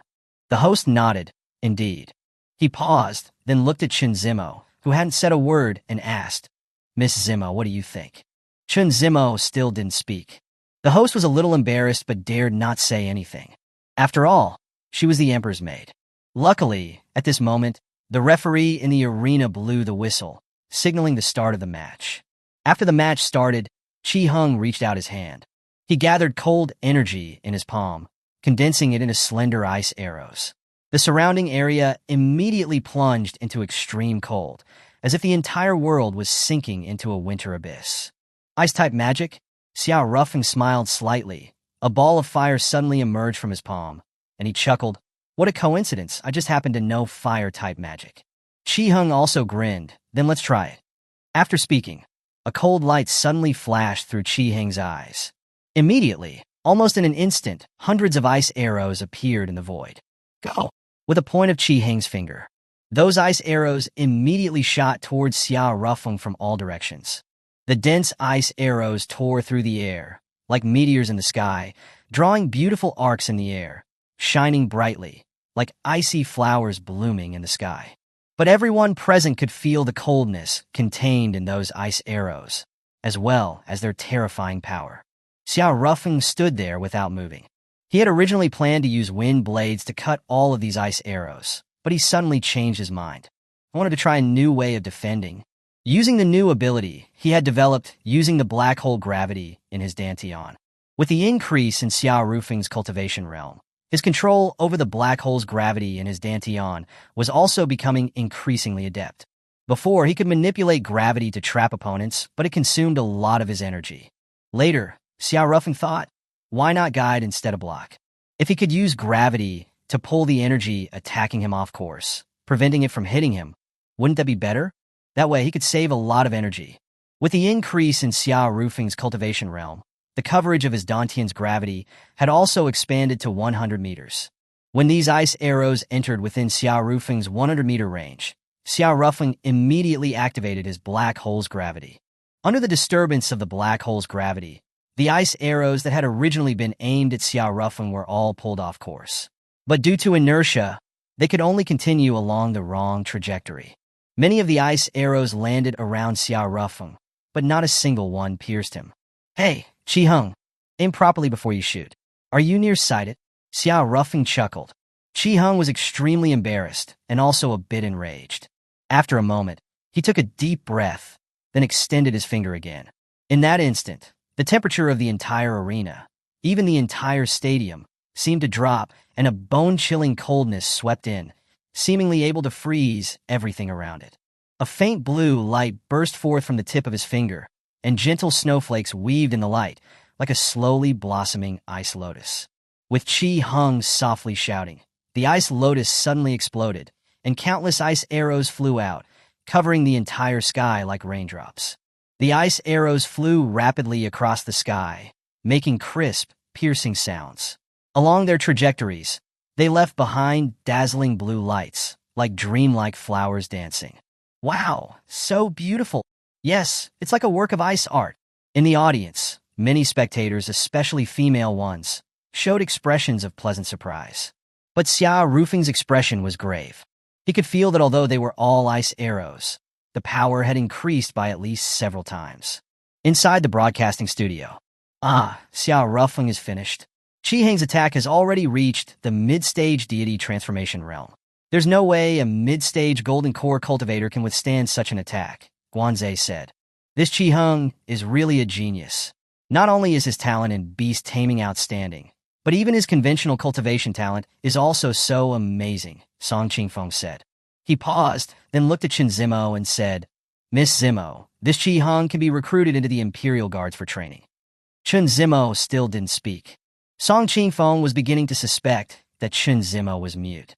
At this time, in the arena, facing the overwhelming ice arrows, Xiao Rufeng activated his Dantian's gravity to the fullest, trying to disrupt the ice arrow's trajectories. But with little effect. After all, Xiao Rufeng's current cultivation base was limited, and the strength of his Dantian universe's gravity was also limited. Compared to his glory of swallowing half of the old universe, the gravitational strength of Xiao Rufeng's Dantian black hole was now not even that of an infant.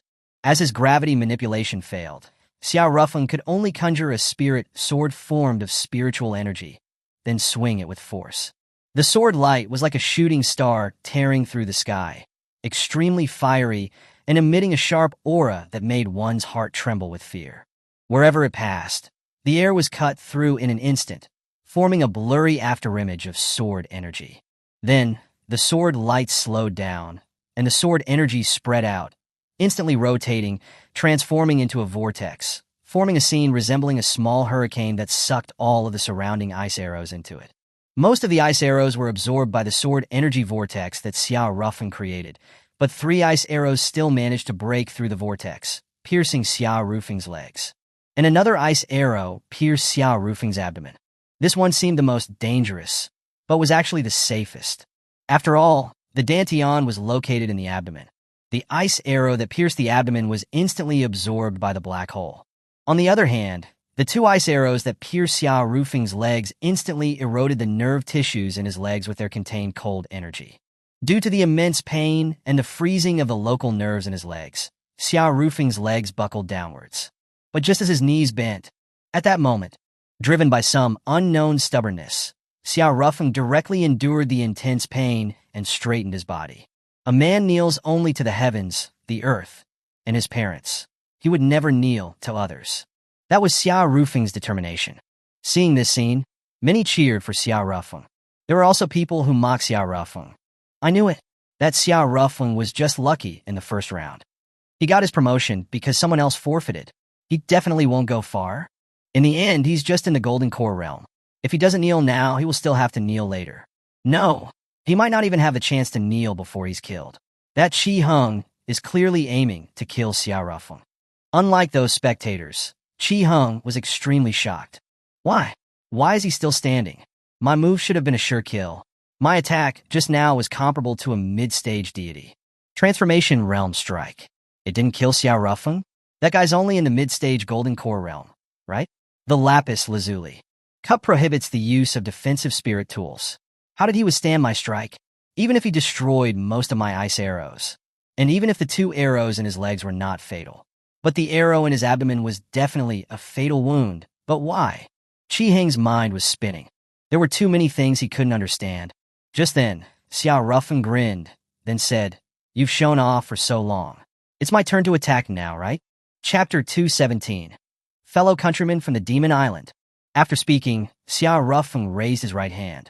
In a VIP room, Fifth Een stood up abruptly. "It's coming," she said in a trembling voice. "What is?" Fifth Du asked, bewildered. "Xiao Rufeng's killing move. I lost to this move back then," Fifth Een said. "Huh?" Fifth Du was stunned. "When did you lose to Xiao Rufeng? Didn't you forfeit directly? Do you think I was willingly forfeiting?" "That's because I knew I couldn't beat him," Fifth Een said. "Huh? Really?" At this moment, Fifth Du suddenly remembered something. "Wait, the night before the first round of the preliminaries, you got into a fight and lost.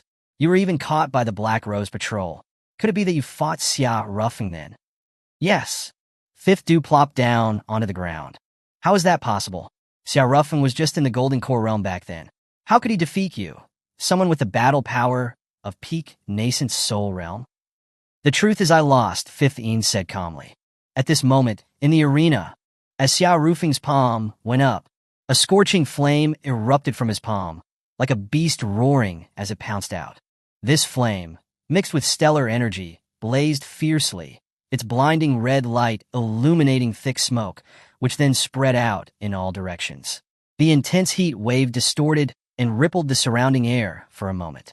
Sparks flew, like raindrops but not the same, able to dissolve and burn away all dust in an instant. In the sky, the shocking sea of fire, like a demon realm, was varied and grotesque, causing the cells of everyone in the arena to tremble under the intense heat, as if they would be swallowed up at any moment. Almost everyone was stunned by this scene. in the broadcasting studio. Hey, is this kid cheating? He's indeed in the mid-stage Golden Core realm, but this attack is already at the mid-stage Deity Transformation realm. What a freak! Guanzhe couldn't help but complain. Do you think Chi Hong will be able to defend against it? After all, Xiao Rufeng blocked a mid-stage Deity Transformation realm attack earlier, the host asked. That's true, Guanzhe said. At this moment, Chun Zimo suddenly stood up. Miss Zimo, what do you think? The host asked. That Chi Hong is dead for sure. After speaking, Chun Zimo left. This was her first sentence of the day, and it was also the last. At this moment, accompanied by a scream and the exclamations of the entire crowd, the host's gaze returned to the arena. At this time, in the arena, facing the terrifying pressure of Xiao Rufeng's heaven-burning magic, Chi Hong was extremely terrified. He felt the danger of death. He wanted to escape. However, after releasing his ultimate move earlier, his spiritual energy had been almost completely drained.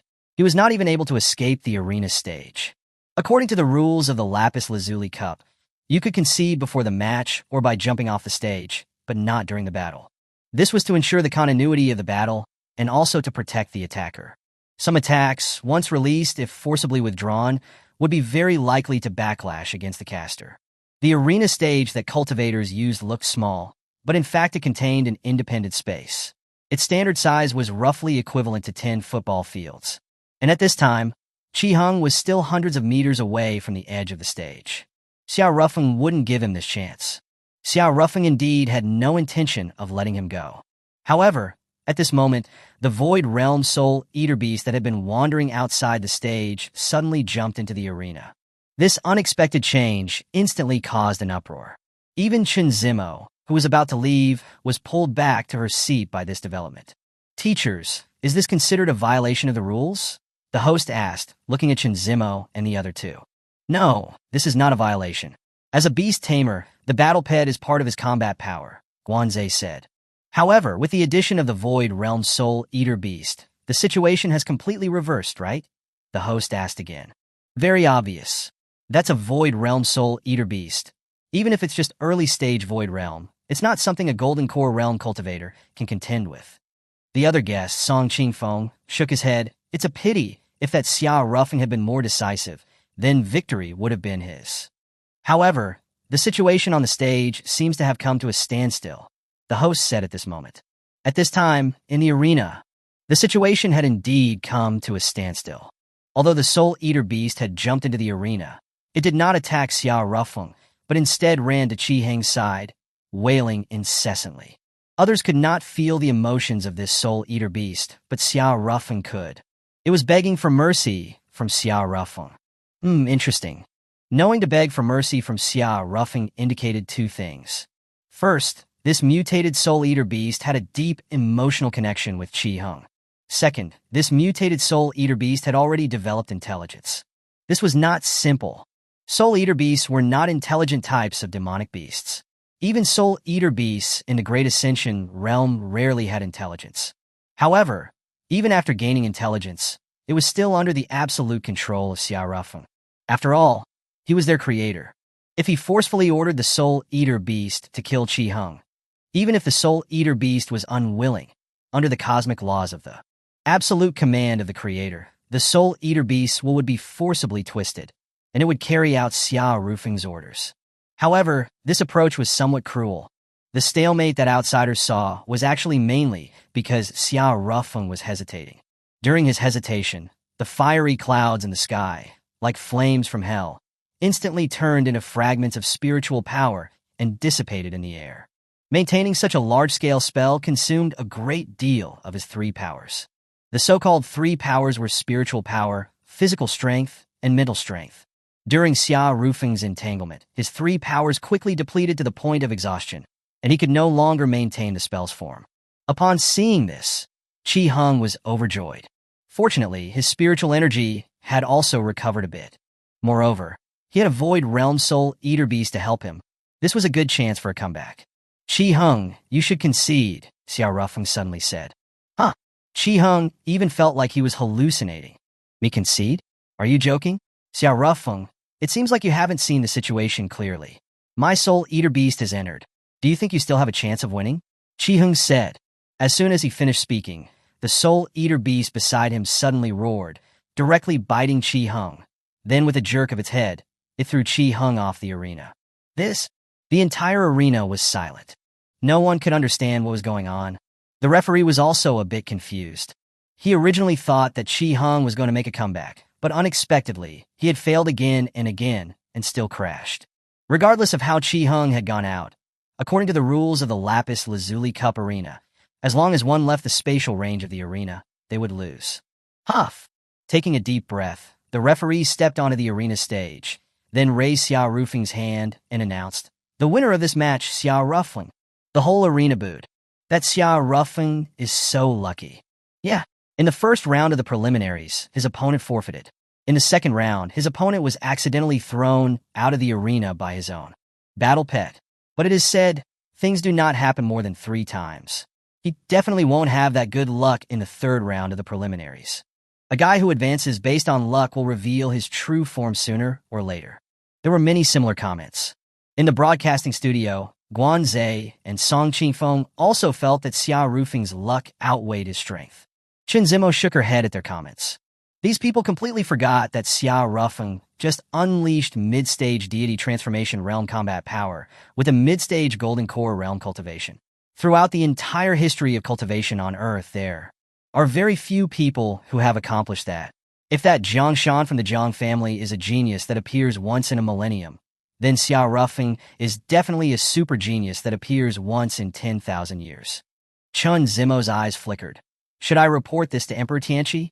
On the other side, Xiao Rufeng and Chi-Hung had already left the arena. When Xiao Rufeng was about to leave through the exit passage, Chi-Hung stopped him. Xiao Rufeng frowned. "Why are you acting like a leech? Are you really trying to get yourself killed?" This time, Chi-Hung no longer thought that Xiao Rufeng was joking. He indeed had that strength. "What did you do to my little black?" Chi-Hung asked. "Little black? That's my soul-eater beast," Chi-Hung paused, then added. "When it was on the stage, it was trembling all over. I thought it was sick at first, but I gave it a checkup just now, and it's not sick.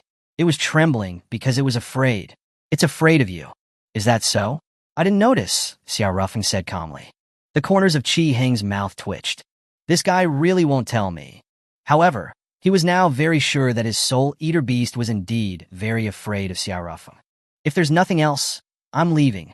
"Oh, right." Xiao Rufeng paused, turned his head to look at Chi-Hung, then said calmly, "The Phantom Beast sect is my force. I advise you not to interfere with the matters between the Phantom Beast sect and the Taiying sect. I'm already planning to withdraw from the Taiying sect. I wasn't originally from the Taiying sect. I joined halfway through," Chi-Hung said. Xiao Rufeng looked at Chi-Hung without saying anything. Chi-Hung's scalp tingled from Xiao Rufeng's gaze. "If it's wrong? Are you a reborn immortal from the immortal realm?" Xiao Rufeng asked. "Huh?" Chi-Hung blinked. "Why do you say that? Just a feeling?" Xiao Rufeng said. Chi-Hung was silent for a moment before saying, "No, I am not a reborn immortal, nor a reincarnated one. But I do come from another world. Is there anywhere else besides the immortal realm that has such affinity for demonic beasts? It's almost impossible for a beast tamer in the nascent soul realm to tame a void realm soul-eater beast, especially one with intelligence, unless they possess an extremely high affinity for demonic beasts," Xiao Rufeng said. Chi-Hung was shocked. "You can tell that little black has intelligence?" "Yes," Xiao Rufeng said. Chi-Hung was also shocked. "Who exactly are you?" "You answer me first," Xiao Rufeng said. Chi-Hung hesitated, then finally said, "You know about Li Sheng, the extraterrestrial demon who ravaged Earth 10,000 years ago, right?" Xiao Rufeng's pupils constricted slightly. "Of course I know. So, I actually come from the same place as Li Sheng, a place called Demon Island," Chi-Hung said. Xiao Rufeng. He was completely shocked. He hadn't expected that he would meet a fellow countryman here. He was reborn on the Demon Island in his second life and grew up there. It was his hometown. After speaking, Chi-Hung looked at Xiao Rufeng nervously. "You won't report me, will you? Even if you report me, it won't matter. I won't admit it, and no one else will believe it." He paused, then smiled bitterly. "Maybe even you won't believe it." "I believe you," Xiao Rufeng said with a smile. "You really believe me? You believe such an absurd thing?" Chi-Hung said in disbelief. "Why shouldn't I believe you?" "Because I also come from the Demon Island," Xiao Rufeng chuckled. Chi-Hung. He reflexively wanted to say, "You must be kidding me," but recalling the Soul Eater Beast's reaction, Chi Hung became silent. The Demon Island, although called an island, was actually a very vast world. However, it was surrounded by the vast ocean, the Sea of Silence, which was why it was called an island. It was a world dominated by demonic beasts, inhabited by countless powerful demonic beasts. There were also humans on the Demon Island, and very few humans became beast tamers, capable of taming demonic beasts and even signing spirit beast contracts with them, controlling the life and death of their contracted spirit beasts. However, these people were only a small minority. Most humans on the Demon Island were basically at the bottom of the food chain. Unlike the human taming of demonic beasts on Earth, on the Demon Island, except for a very few people, most humans were either on the menu of demonic beasts or the servants of demonic beasts. Speaking of which, Xia Rufeng looked at Chi Hung. There was no demonic beast aura on Chi Hung. He should be a human from the Demon Island. At this time, Chi Hung suddenly asked, "What demonic beast are you?" "Huh? I'm human. How could a human scare my soul, eater beast like that?" Chi Hung said with disbelief, then added, "You must be some powerful demonic beast. On the Demon Island, there are quite a few demonic beasts that can transform below the Great Ascension Realm." Xia Rufeng shrugged. "You can believe what you want." In a way, what Chi Hung said was not wrong. Xia Rufeng was a golden-winged rock in his second life, which was a divine beast. Although it was not comparable to the 4 celestial-level divine beasts and the 28 constellation-level divine beasts, it was still considered a high-ranking divine beast in the divine beast circle. In a place like the Demon Island, it was one of the top demon races. Regaining his composure, Xia Rufeng suddenly said, "Let's find a place to talk." "Okay." Subsequently, the two went to a coffee shop. At this time, the people nearby had all gone to watch the Lapis Lazuli Cup, so there were not many customers in the coffee shop. The two found a seat by the window. "Did you just recently come from the Demon Island?" Xia Rufeng asked again. Chi Hung nodded. "I was a bit unlucky. At the time, I was climbing Shao Bo Mountain on the Demon Island to see the sunrise. When I reached the top, a spatial crack suddenly appeared nearby. You also know that the space there is unstable, and there are frequent spatial turbulences. I was also aware of that. But out of curiosity, I wanted to get closer, and as a result, I got sucked into the spatial turbulence. When I woke up, I was already in this world." He paused, then looked at Xia Rufeng, and added, "How did you come here?" "My situation was similar to yours. I was also brought to this world by spatial turbulence," Xia Rufeng said calmly. But that was not the truth. He was indeed brought to this world by spatial turbulence. But he was being chased and was forced to jump into the spatial turbulence. "I suffered some damage to my brain when I was caught in the spatial turbulence and lost a lot of my memories." Xia Rufeng paused, then looked at Chi Hung and said, "What's the current situation on the Demon Island? Is Empress Ran still ruling?" Situ Anren, the woman Xia Rufeng had loved in his second life, had an original form as an ice phoenix, also known as the Xian bird, and a member of the Phoenix clan. Although she wasn't comparable to the Vermilion Bird clan, one of the 4 celestial-level divine beasts, she was still considered a top-tier divine beast. However, Situ Anren was not a pure-blooded ice phoenix, but a hybrid of a human and an ice phoenix. She was not as powerful as a pure-blooded ice phoenix. In fact, she had been hunted because of her hybrid identity. Xia Rufeng had protected her, taught her magic, and assisted her in becoming the Empress of the Demon Island. However, what Xia Rufeng never expected was that after this woman seized the highest rule on the Demon Island, she turned around and mobilized a large army to besiege him, finally forcing him to jump into the spatial turbulence to escape. He was considered very lucky. Many who had fallen into spatial turbulence had died. Thinking of Situ Anren, Xia Rufeng's body began to emit wisps of cold air, and killing intent surged wildly in his heart.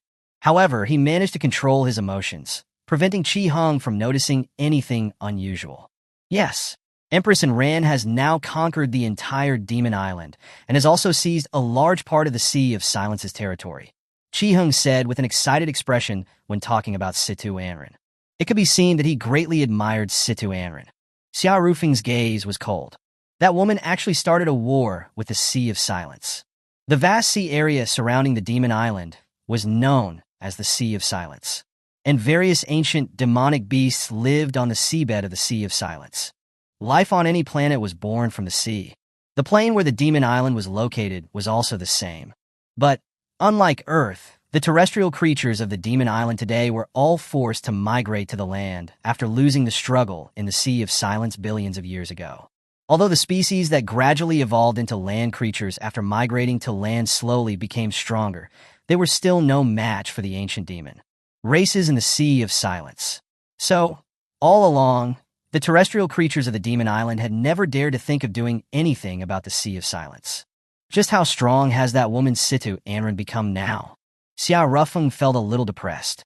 In his 3 lives, the only woman Xiao Rufeng had ever wanted to take revenge on was Situ Anran. Is it really possible for me to take revenge, with Situ Anran being this powerful now? Moreover, if I can't go back to the Demon Island, then revenge is out of the question. At this time, Chi Hung suddenly said, "By the way, Xiao Rufeng, do you want to go back to the Demon Island? Isn't it impossible to go back?" "It's possible." "Huh." Xiao Rufeng was immediately stunned. "How can I go back? I have a special contracted spirit beast on the Demon Island. I can sense its location. However, I can only return after reaching the Great Ascension Realm and mastering teleportation and spatial transfer," Chi Hung said. Xiao Rufeng. He was somewhat excited. Although he could only hope to return to the Demon Island after reaching the Great Ascension Realm, it was better than having no hope at all. He had always had a knot in his heart. He wanted to know why Situ Anran would suddenly change her face. She had betrayed him and betrayed her own vows. Was she not afraid of being punished by the heavens? Why, even at the risk of being judged by the heavens, did she have to hunt him down? This was the biggest knot in Xiao Rufeng's heart. For cultivators, the thing they feared the most was a knot in their heart, because when ascending to the immortal realm, they would have to go through the trials of the immortal realm.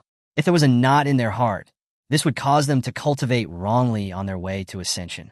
If Xiao Rufeng wanted to ascend to the immortal realm successfully, he had to resolve this knot in his heart. After a moment, Xiao Rufeng gradually calmed down. "All right." At this time, Chi Hung added, "The second round of the competition will last for a week, and then there will be a week's rest period before the third round of the competition. That's about half a month. What are you planning to do? Half a month of free time? There isn't really anything." Before he could finish, his phone suddenly rang. It was Yuan Yi. This little chubby from the Heavenly Palace was now Xiao Rufeng's capable subordinate. He had been secretly helping Xiao Rufeng raise funds to acquire the medicine for nuclear radiation. "I'll take this call." Afterward, Xiao Rufeng took his phone and left. He went to a secluded area, then pressed the answer button. "Hello, Yuan Yi," Xiao Rufeng said. "First of all, congratulations, boss, on advancing to the third round." Yuan Ye's flattery could be heard from the phone. "Okay, stop flattering me. Get to the point." "Okay." Yuan Yi paused, then said, "The nuclear radiation medicine that you asked me to collect, I've already collected it all." "So fast." Xiao Rufeng was a little surprised. He originally thought it would take at least a year or so. As the boss's little brother, I must have some skills," Yuan Yi said. "I will reward you handsomely later." After hanging up the phone, Xiao Rufeng was also a little excited. The sooner he gathered enough medicine for the nuclear radiation, the sooner he could use it for treatment. The longer he dragged it on, the more deaths there would be on the Blue Star. Xiao Rufeng's eyes turned toward the Spirit Beast Forest direction. That was the entrance to the Blue Star. Then, a faint smile curved on the corner of his mouth. "It's been a few months since I came out. It's time to go back and have a look. I wonder what expressions Jiang Li and the others will have." Xiao Rufeng suddenly became expectant. Chapter 218. Returning home. After saying goodbye to Chi Hung, Xiao Rufeng returned to the inn where the Heavenly Palace was staying. Qiu Xiang was already waiting at the door. "Qiu Xiang, you're here. That's good. I was just about to look for you," Xiao Rufeng said. "What do you need?" Qiu Xiang asked. "It's like this," Xiao Rufeng paused, then smiled. "I'm planning to go back home for a visit. Do you want to come along?" Qiu Xiang was slightly stunned. "You're home?" "Yeah. I haven't told you before. It's a world called Blue Star." Xiao Rufeng scratched his head, then said a bit embarrassed. "I didn't tell you before because I didn't trust you. But now, I trust you very much." Qiu Xiang fell silent. She was standing there, originally planning to bid farewell to Xiao Rufeng, because she had already realized that she was beginning to fall in love with Xiao Rufeng. However, if she could not stop her feelings from flowing towards Xiao Rufeng, the only thing that awaited her would be complete death. Seeing that Qiu Xiang did not speak, Xiao Rufeng was a bit embarrassed and added, "If you don't want to go, it doesn't matter." At this moment, Qiu Xiang suddenly raised her head to look at Xiao Rufeng. "I'll go." "Okay, great. Then pack up, and let's leave now." We have to be back before the third round of the competition, Xiao Rufeng said. My luggage is already packed, Qiu Xiang said. Huh? Xiao Rufeng blinked. He looked at Qiu Xiang and suddenly realized. You were planning to leave, weren't you? That's what I originally planned. However, I want to see your hometown before I leave, to see Yi Yi's birth mother. I want to see what kind of woman could give birth to a daughter like Yi Yi, Qiu Xiang said. Xiao Rufeng smiled. Okay. Subsequently, Xiao Rufeng packed up his things, left a note, and left with Qiu Xiang. First, they went to see Yuan Yi. Boss, the medicine is all in this storage ring. Yuan Yi handed over a storage ring. Okay. Xiao Rufeng accepted the storage ring and was about to leave. Boss, Yuan Yi said at this moment.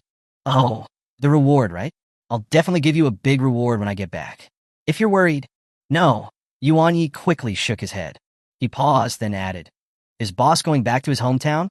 Yes. Then, can I go with you? Yuan Yi asked. Xiao Rufeng looked at Yuan Yi. After a moment, he nodded. Okay. Yay! Yuan Yi immediately became excited. If in the beginning, Yuan Yi approached Xiao Rufeng simply to go against Yin that he wanted to protect the people Yin hated.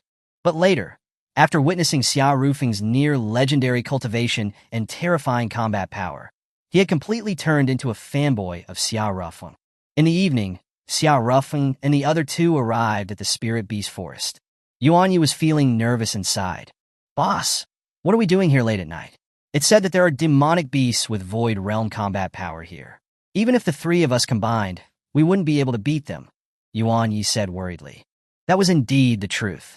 Among the three, the strongest was currently Qiu Xiang, with roughly the combat power of peak deity transformation realm, but it would still be very difficult to win against a demonic beast with void realm combat power. However, Xiao Rufeng smiled. Don't worry, let's go. After speaking, Xiao Rufeng took the lead into the Spirit Beast Forest. Qiu Xiang didn't say anything and also followed Xiao Rufeng into the Spirit Beast Forest. Yuan Ye's scalp tingled, but in the end, he gritted his teeth and followed. The Spirit Beast Forest at night was particularly terrifying. Any rustling could make one's nerves tense. About a few kilometers into the Spirit Beast Forest, suddenly, two roars echoed through the Spirit Beast Forest. Soon, two demonic beasts appeared in front of and behind Xiao Rufeng and the others. One was a lion-like demonic beast, tall and mighty, with golden fur that glittered. Its eyes were like two deep yellow gemstones, and its ferocious breathing carried a hint of dominance. The other demonic beast was quite peculiar. Its body was long and slender, like a lizard, but it had a pair of huge wings. Its skin was a bright red color, as if coated with a layer of fresh blood. Its eyes glowed brightly, as if wanting to take in everything around it. Its mouth revealed a row of sharp teeth, making one's heart shiver. Although both of these demonic beasts were in the early stage deity transformation realm, their combat power, using humans as a reference, was at least peak deity transformation realm.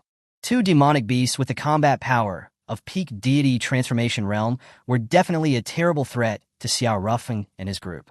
It's over, Yuan Yi cried out inwardly. Then, a scene that stunned Yuan Yi occurred. Xiao Rufeng walked up to the lion demon. That lion demon, which had originally looked ferocious, suddenly turned into a lapdog, lying on the ground, allowing Xiao Rufeng to stroke its fur. Yuan Yi was a bit bewildered. I used to stay in the Phantom Beast sect for a while, and I'm friends with the demonic beasts in the Spirit Beast Forest, Xiao Rufeng chuckled. As expected of the boss, Yuan Yi was even more admiring. All right, stop flattering me. We need to get moving, Xiao Rufeng said. Then, the three continued on their way. Half an hour later, the three arrived deep within the forest. It's here. Huh? Here? Yuan Yi looked around. There's nothing here. There's a barrier here, Qiu Xiang said suddenly. Xiao Rufeng smiled. Correct. Then, Xiao Rufeng unlocked the barrier, and an entrance appeared in front of the three. Yuan Yi was stunned. He never knew there was such an entrance here. However, he didn't ask too much. Xiao Rufeng rearranged the barrier, and the three then advanced along the passage. It took about 3 days, and the three finally saw light. Xiao Rufeng also became excited. At this time, at the barrier entrance on the Blue Star side, this place had been turned into a military stronghold. After Jiang Yi snuck away, the security here had become even stricter. Not even a fly could get in. On this day, a soldier who was on duty yawned. Just as he was about to secretly doze off, the barrier suddenly began to fluctuate abnormally. Before he could press the alarm, the entire barrier completely disappeared. What came into view were three people, and one of them was a familiar face. The soldier was stunned at first. Then, after reacting, he was overjoyed. He ran over and knelt on one knee. "Welcome back, Your Majesty." The other soldiers also reacted and knelt down. "Welcome back, Your Majesty." This scene left Yuan Yi completely dumbfounded. Huh? Is Boss the emperor of this world? Speaking of which, Yuan Yi looked around, his expression shocked. Is there another world around Earth? He didn't know at all. Over millions of years, the area around Earth had almost been completely explored. Besides the lapis lazuli world, there were also a few smaller subordinate worlds.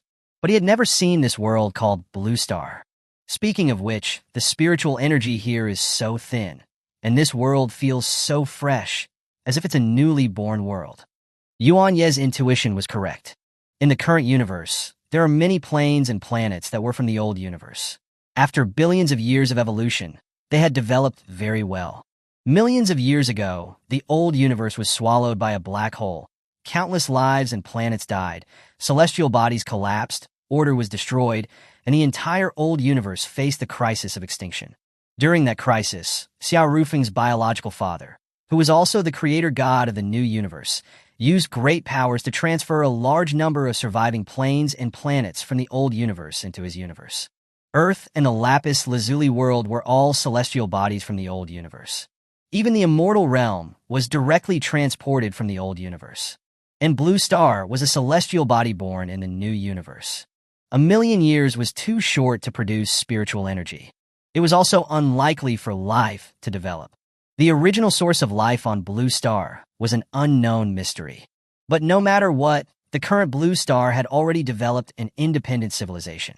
Although there was no spiritual energy here, and the spiritual minds were barren, Xiao Rufeng still liked this place a lot. Here he had met many important people, Jiang Li by Shui, by Bing, and Lei, etc., and two lovely daughters. Thinking of this, Xiao Rufeng was eager to see Jiang Li and the others. Jiang City, Jiang Family Villa. This place had already become the center of the entire Dragon Empire, but it still maintained its original appearance. At this moment, a woman with a big belly was reviewing documents in the living room. It was none other than Jiang Lu. She was currently the highest executive of the empire. Next to Jiang Lu, a woman in pajamas was rolling back and forth on the sofa out of boredom. "Jiang Li, are you horny?" Jiang Lu said. "You sneaky cat, don't talk to me," Jiang Li said, disgruntled. "You know the relationship between me and Xiao Rufeng, yet you still went with him. Our Jiang family doesn't have such unprincipled women." A woman who had a child out of wedlock has the nerve to say that, Jiang Lu said calmly. Cough, cough. Jiang Li choked. At this time, sounds rang out from the staircase. Another stunningly beautiful woman came down. It was Lei. She was also holding a 3- or 4-year-old girl. It was Chi. "Jiang Li, you can't win against Sister Lu," and Lei chuckled. "However, my husband definitely loves you more." Jiang Li instantly became more confident. However, she was only confident for a brief moment, and she became deflated again. "I wonder what that guy is up to. He wouldn't have found new sisters for us, right? And I wonder if Hanyu has found her?" At this moment, and she ran over and took Jiang Li's hand. "Aunt Jiang Li, you will definitely be fine." A smile curved on the corner of Jiang Li's mouth. "Yeah." She paused, then took Chi's hand, and added, "Let's go shopping." "Yeah." Then Jiang Li and Lei and Chi left the Jiang family villa together. "Tianqin, follow and protect them in secret," Jiang Lu said suddenly while reviewing the documents. "Yes." A bird spoke in a human voice. This was a bird demon. It was one of the 4 demon kings in the Golden Core realm that Xiao Rufeng had once subdued.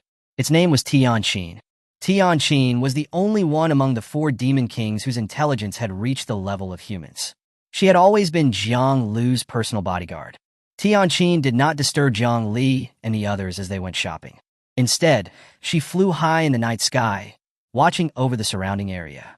A demonic beast in the Golden Core realm was definitely at the top level in a place like Blue Star. No one could hurt Jiang Li and the others under her protection. She had this confidence. At this time, Tianqin felt a faint trace of danger. Her sharp eyes scanned the area below. However, She could not find the source of the danger that she felt. What's going on? At this time, in Jiang City's pedestrian street, Jiang Li and the others were disguised, so they were not recognized. At this moment, a woman with a detached expression walked over from the opposite side. The men around her were staring at her with fascination. So beautiful, such a graceful woman, Jiang Li thought inwardly. Just then, Tianqin finally locked onto the source of the danger. It was that woman.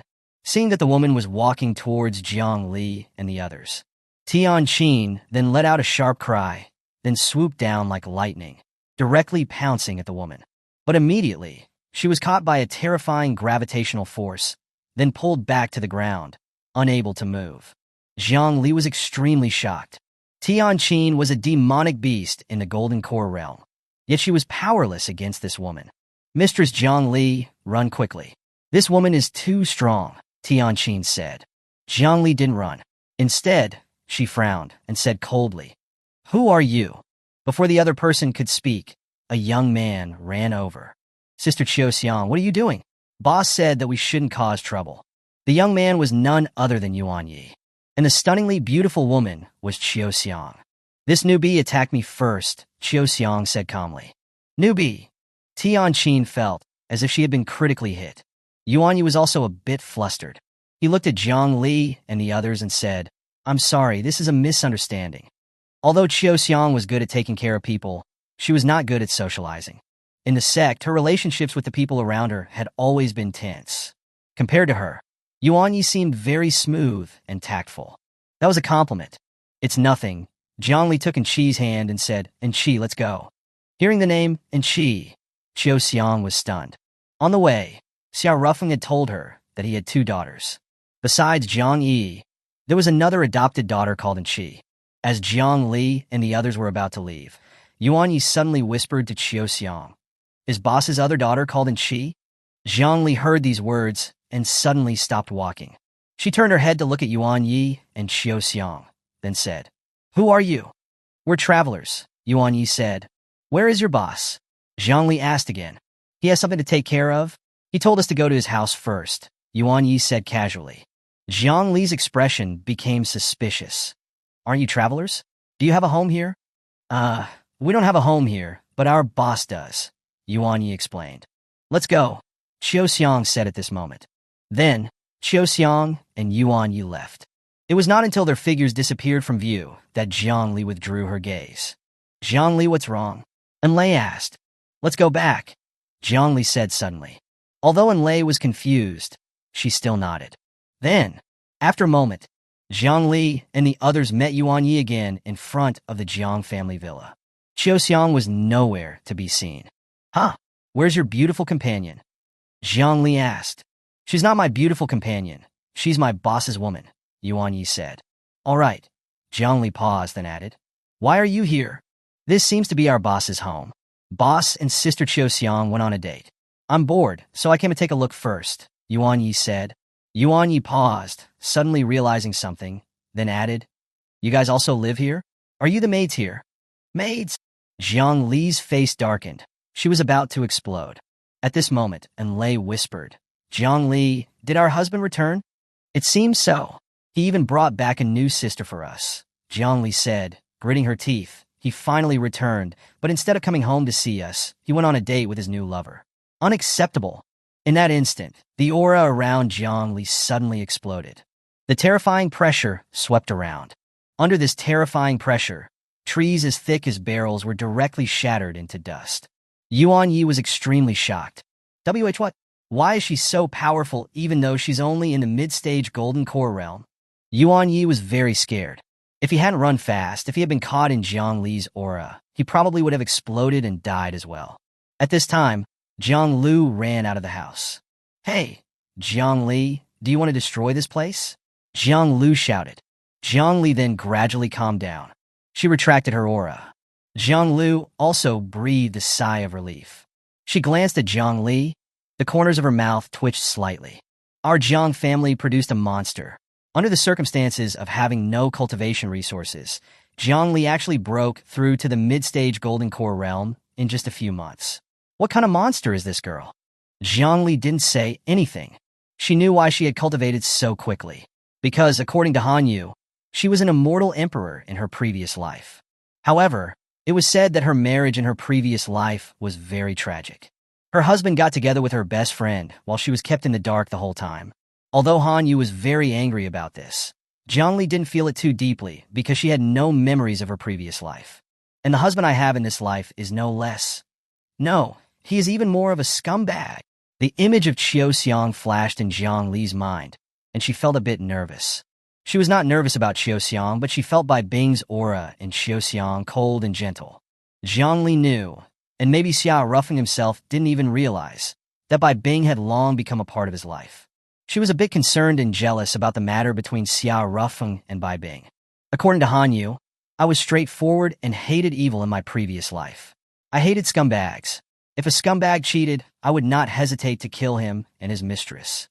Zhongli looked up at the stars, muttering to herself. If I regain my memories of my previous life, will I kill the women around Xiao Ruffing? No. At that time, will I still love Xiao Ruffing? She suddenly felt a little afraid. She suddenly had a strong urge to see Xiao Ruffing. Just at this moment, a familiar figure appeared in view. It was Xiao Ruffing. Next to him was Qiu Xiang. Seeing Xiao Ruffing at that moment, Zhongli's first reaction was to rush over and scold Xiao Ruffing for being a philanderer. But when she opened her mouth, she couldn't make any sound, and tears just kept falling as she looked at Xiao Ruffing. She had a feeling of grievance, longing, and worry.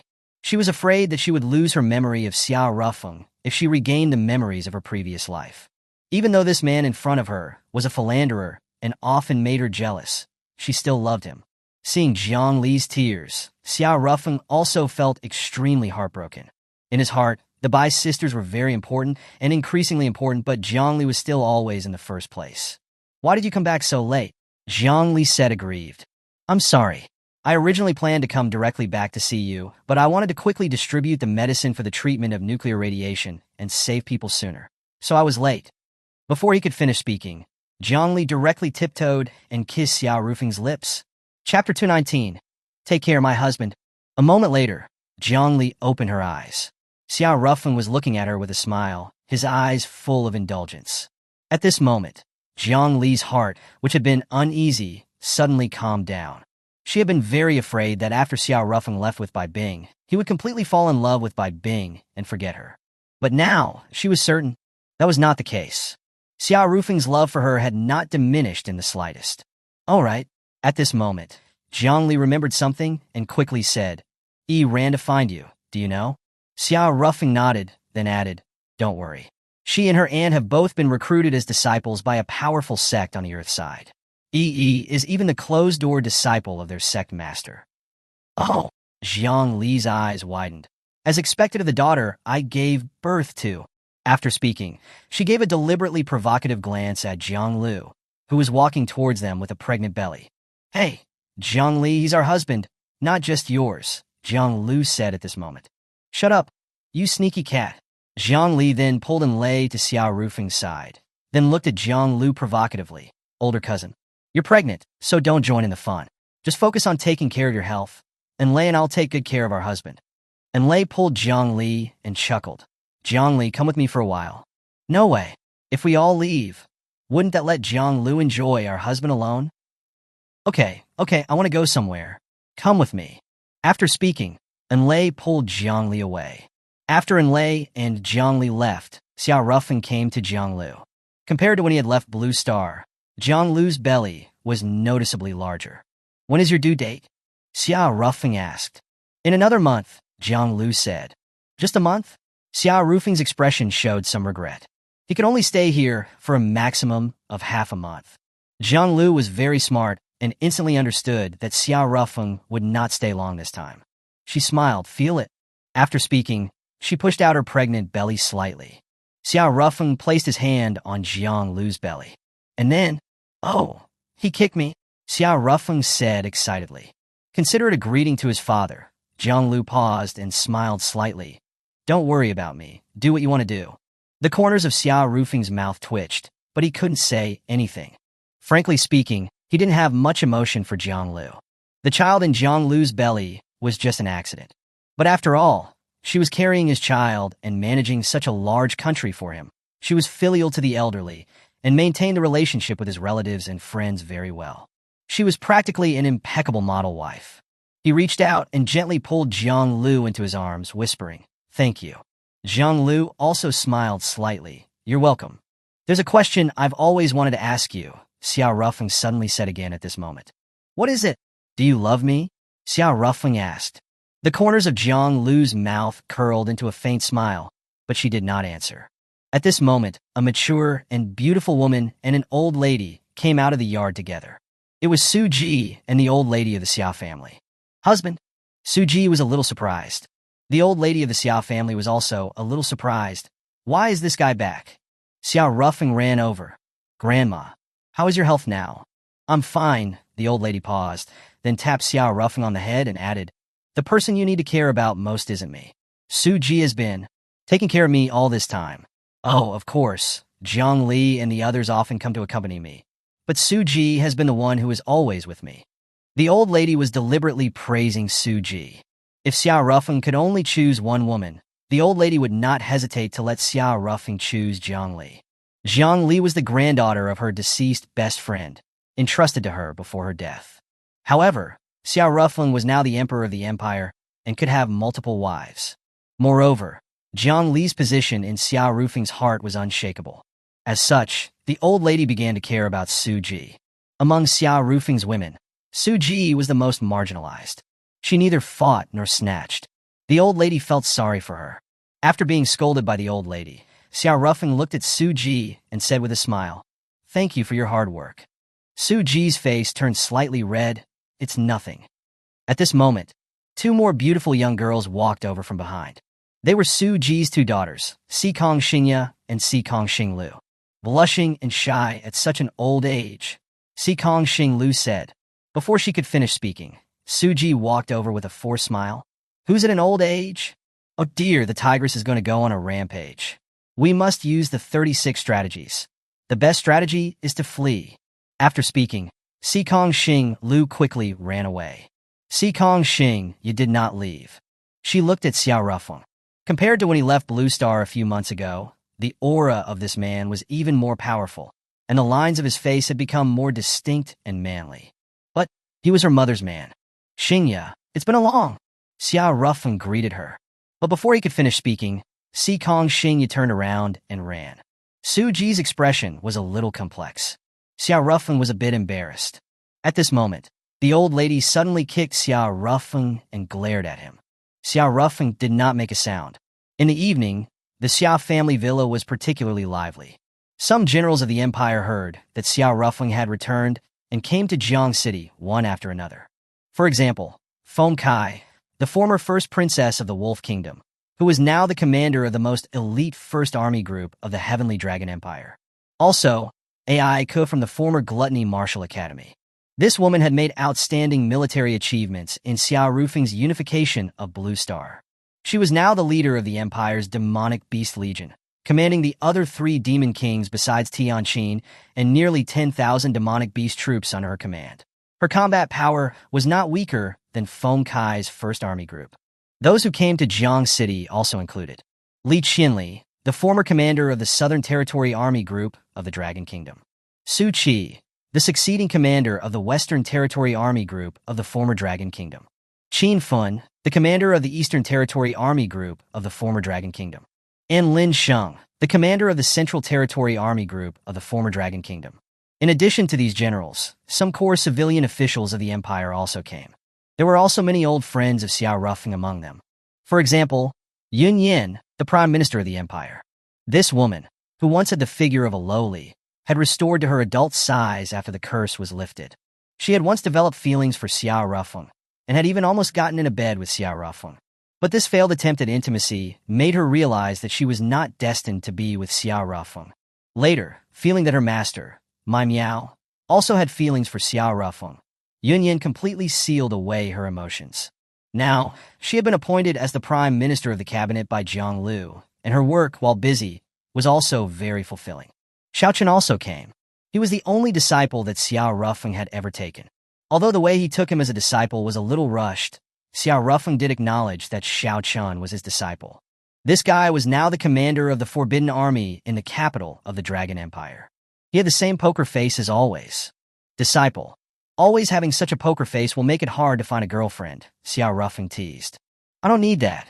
Women will only slow down my sword-drawing speed, Xiaochen said. Oh dear, you've learned how to act cool after not seeing you for a few months, Xiao Rufeng said. I'm telling the truth. Xiaochen paused, looked at Xiao Rufeng, and added, Master, what realm are you at now? Oh, mid-stage golden core, but ordinary cultivators in the deity transformation realm are no match for me, Xiao Rufeng chuckled. Xiaochen staggered, almost falling over. What kind of monster is my emperor master? After a moment, Xiaochen hesitated, but finally said, Master, I want to go to Earth with you. Okay, Xiao Rufeng said. Xiaochen had good talent, and Xiao Rufeng did not want him to be buried here. Although he could provide him with ample spirit stones and cultivation methods, if one only cultivated blindly, it would not be good for one's mental state. In places with highly developed cultivation civilizations, even reclusive forces had to leave the mountains regularly to engage in worldly cultivation. Moreover, without participating in actual battles, even if one's cultivation level increased, their combat power would not improve. In the cultivation world, there were many people whose combat power was lower than their cultivation realm. Some cultivators in the Golden Core realm may only have the combat power of the Foundation Establishment realm. It was a waste of cultivation. At this moment, Jiangli came over. Rufeng, Ning Tao has also come. He is standing outside the door. Should I let him in? Jiangli asked. Ning Tao, huh? Xiao Rufeng was silent for a moment, then said, I'll go take a look. Subsequently, he went outside the villa. Outside the villa, a man was standing there. Although he looked much thinner, it was indeed Ning Tao. Long time no see. Xiao Rufeng walked over and said, Greetings, Your Majesty. Ning Tao was about to kneel, but Xiao Rufeng stopped him. He and Ning Tao were rivals in love. They had conflicts and grudges in the past, but there was no great enmity between them. Did you find Bai Shui? Ning Tao asked again. I did. Is she doing okay? Ning Tao asked again. Xiao Rufeng did not speak. Bai Shui's current situation could not be said to be good. There was less than a month left before that Xia Tianqi would go to the Angel Institute to choose his concubines. Although the probability of Bai Shui, who did not have spiritual roots, being chosen by Xia Tianqi was not high, for some reason, Xiao Rufeng felt a little uneasy. Xiao Rufeng's silence made Ning Tao misunderstand. He quickly said, No, I no longer have any intention of competing for Bai Shui with you.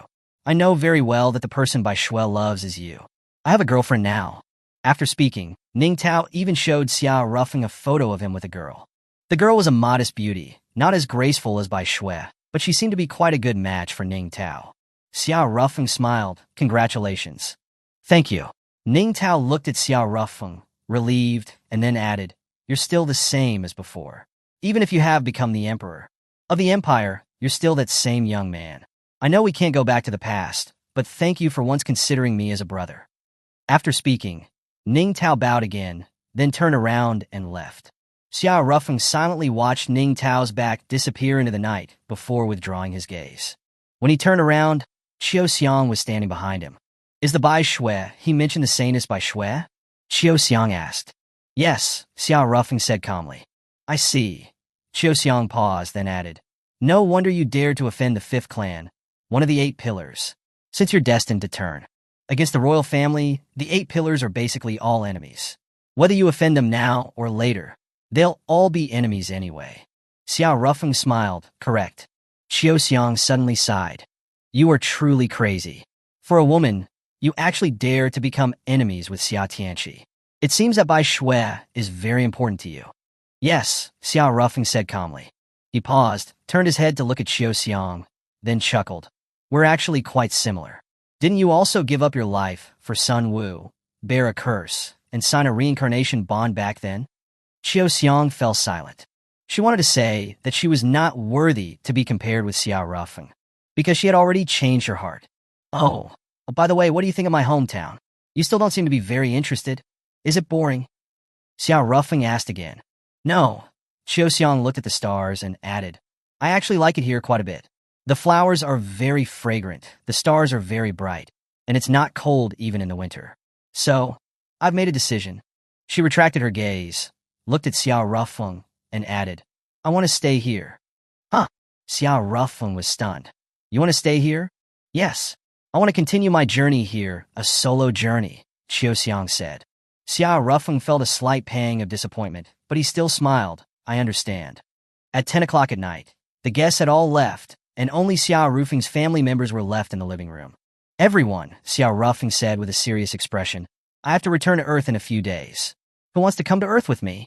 Everyone looked at each other, but no one spoke up immediately. I want to go. Zhongli was the first to raise her hand. Papa, I want to go too, and she said. And Lei smiled. If and she is going, then I'll go too. Xiao Rufeng then looked at Jiang Lu. Sister Lu, what about you? Jiang Lu smiled. Where can I go with this pregnant belly? Besides, I have the next emperor in my belly. If I run away with the baby, what will happen to the Dragon Empire? I have to stay. Sister Suji, what about you?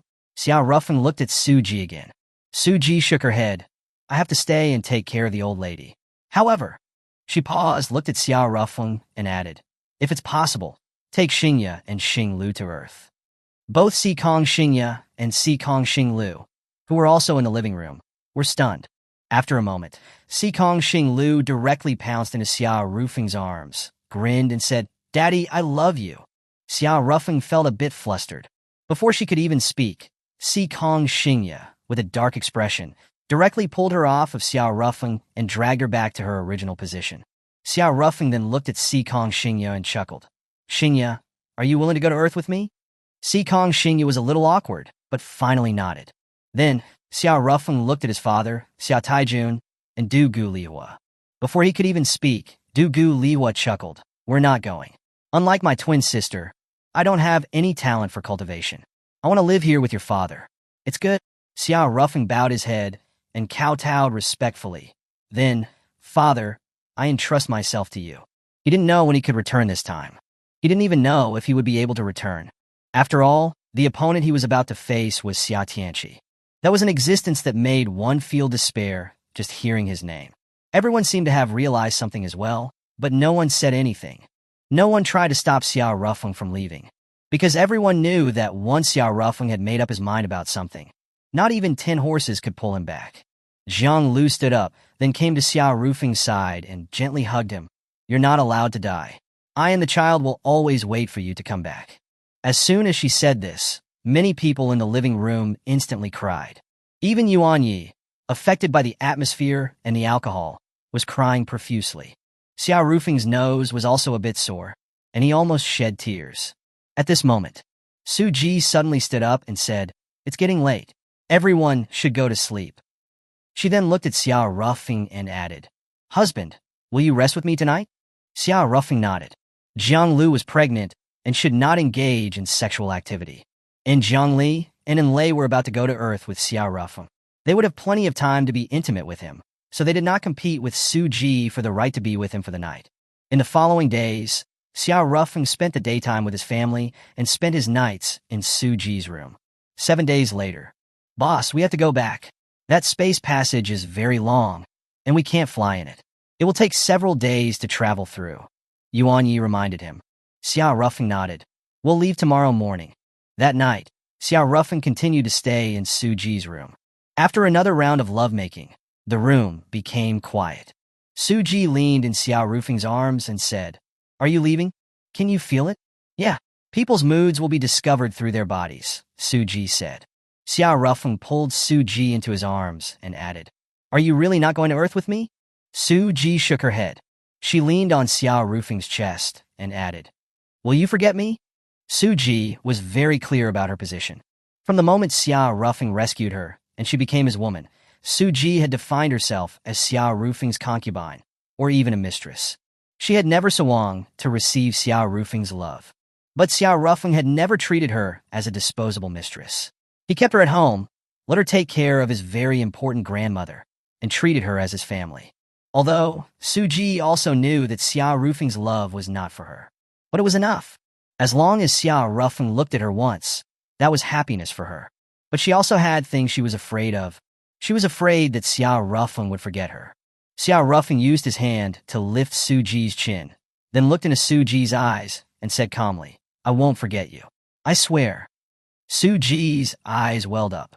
Then, I'll wait here for you to come back. Yeah. Su Ji's originally tense nerves suddenly relaxed.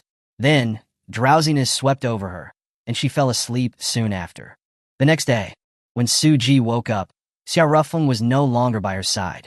On the table in the bedroom, there was a note that said, "I will definitely come back. I promise you." Suji put away the note, holding it carefully in her palm like a treasure, a smile on her face. Take care, my husband. Chapter 220. My wife wouldn't be a man, right? In addition to the note, Xiao Rufeng also left a storage ring for Suji, which contained ample spirit stones and cultivation techniques. Of course, besides Suji, Zhonglu and the others also had them. On the other side, Xiao Rufeng and his group were walking through the space passage connecting Earth and Blue Star. This seemed to be a no-fly zone, and one could only walk. Compared to the people who had come before, Qiu Xiang was missing, and Zhongli, Enlei, and Qi, the Sikong sisters, and Xiaochen were added.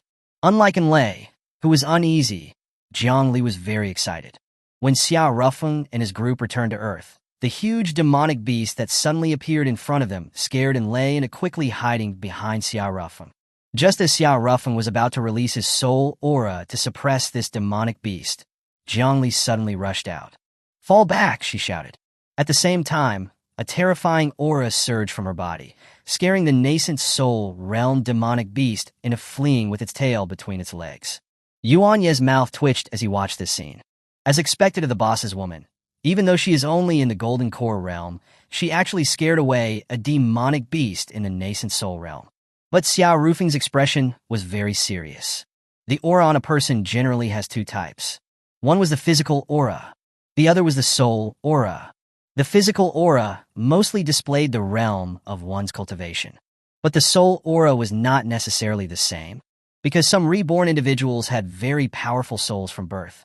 However, ordinary reborn individuals simply didn't know how to release their soul pressure. Moreover, releasing soul pressure was actually a risky thing. As mentioned earlier, it was very easy to sense a person's physical aura, but it was difficult to detect their soul aura unless they actively released it. Moreover, the soul aura was much more important than the physical aura. A physical body could be obtained through reincarnation, possession, or usurpation, but the soul was unique.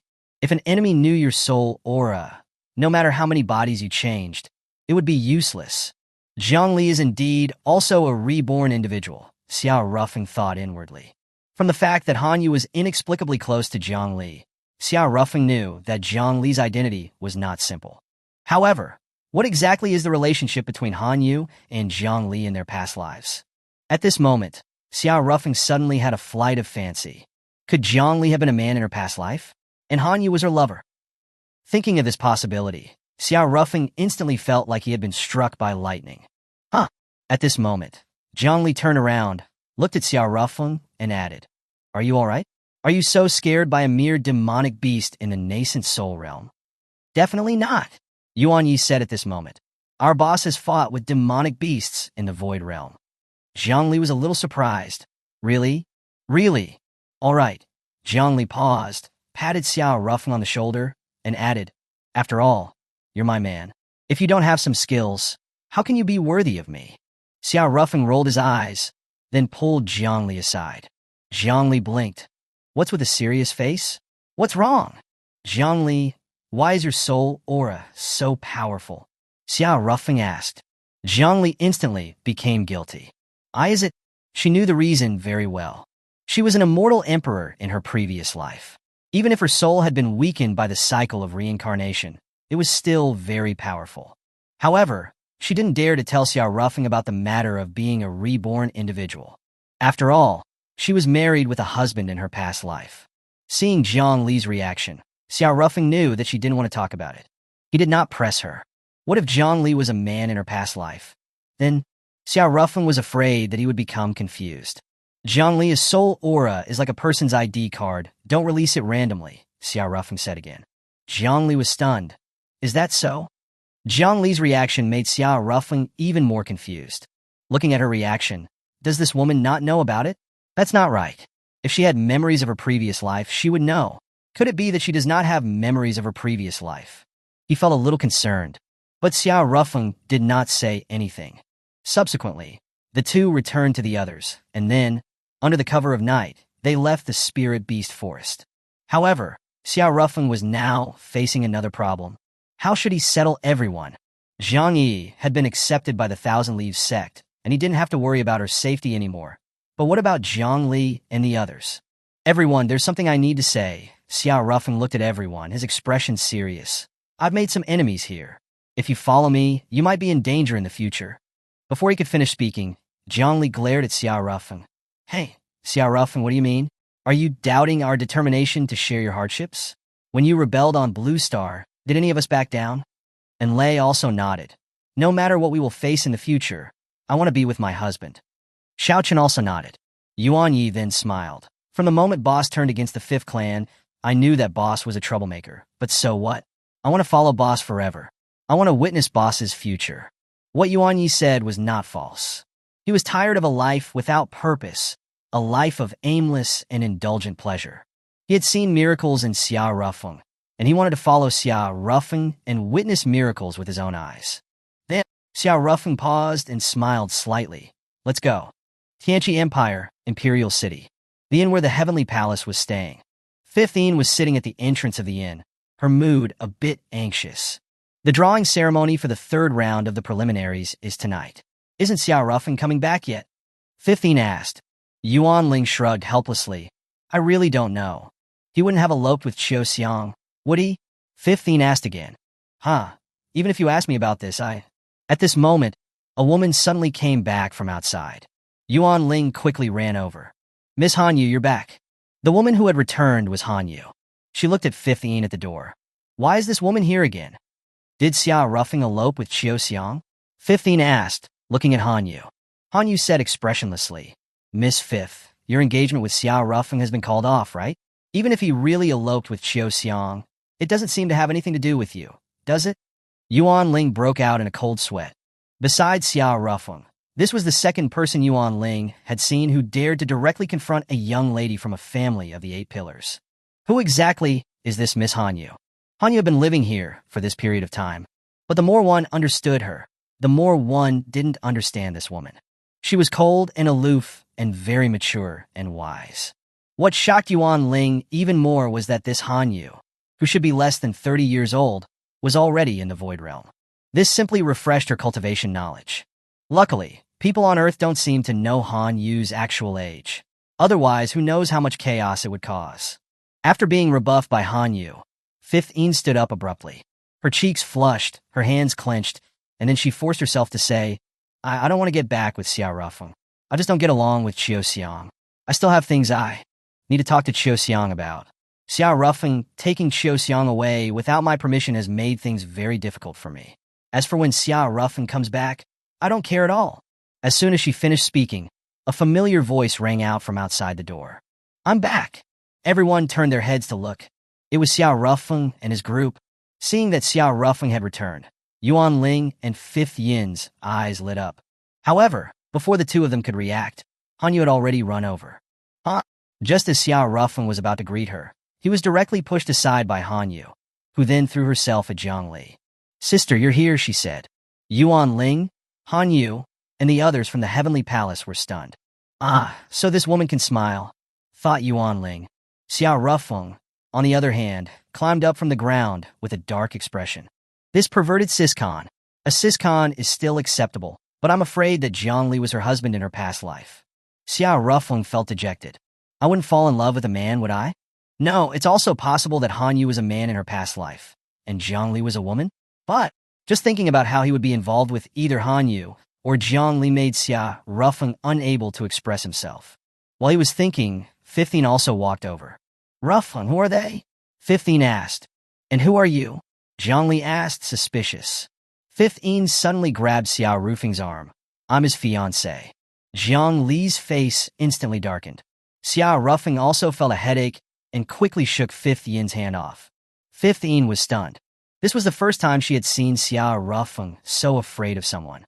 A guy who dared to challenge the entire Fifth family, who was not afraid of anything, was now so afraid of the woman in front of him.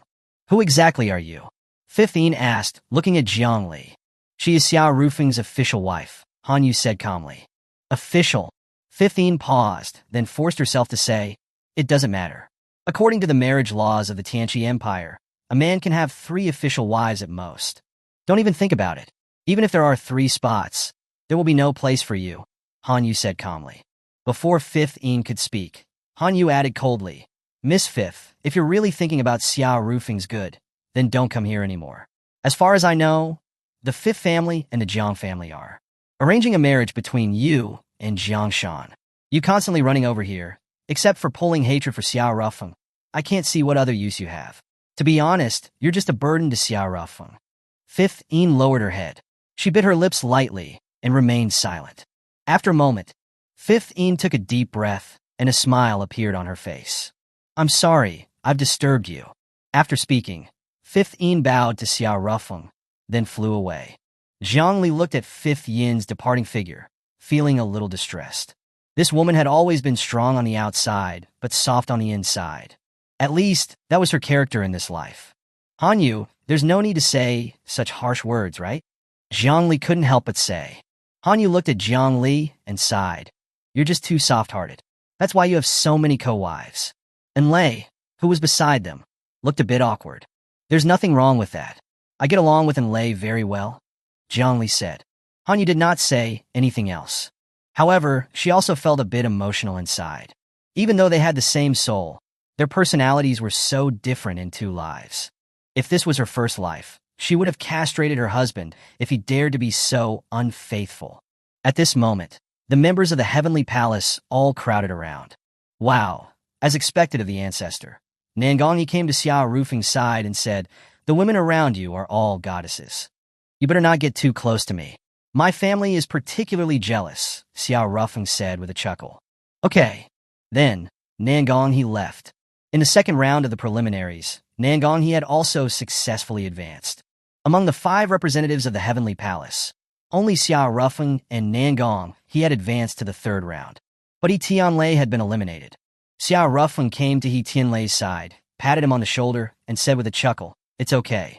You've already tried very hard. But it was too embarrassing to lose, He Tianlei said with a wry smile. It's just bad luck. You actually ran into such a freak in the 2nd round of the preliminaries, Xiao Rufeng said. On the way back to the Heavenly Palace, Xiao Rufeng had already learned about the results of the 2nd round through the internet, and had also watched the video recording of He Tianlei's battle. He Tianlei's opponent in the 2nd round was a disciple of the Long family, one of the 8 pillars. His name was Long Yin. The reason why Long Yin participated in the preliminaries was not because he had poor talent, but because he was still young, had not cultivated for long, and his cultivation was not as high as those seeded players in the family. He was somewhat similar to Fifth Een. However, Long Yin's talent was even stronger than Fifth Yin's. At around 30 years old, he was at the peak of the nascent soul realm, and his combat power had even reached the late-stage deity transformation realm.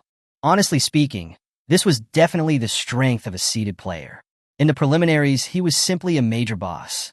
And He Tianlei had just broken through to the nascent soul realm recently, and his combat power was only at the peak of the nascent soul realm. There was a difference of a major realm in combat power. There was no way for him to win.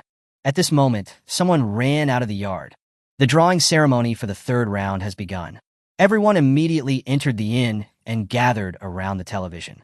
About half an hour later, in the live drawing broadcast, the host first drew Xiao Rufing's name. The next name drawn would be Xiao Rufing's opponent. In the 3rd round of the preliminaries, although many weak contestants were eliminated, there were still some lucky misfits who had entered the 3rd round. Everyone was praying that they would draw these misfits so that Xiao Rufing might be able to enter the 4th round of the preliminaries. Since the reconstruction of the Heavenly Palace 1,000 years ago, they had never entered the 4th round of the preliminaries in the Lapis Lazuli Cup.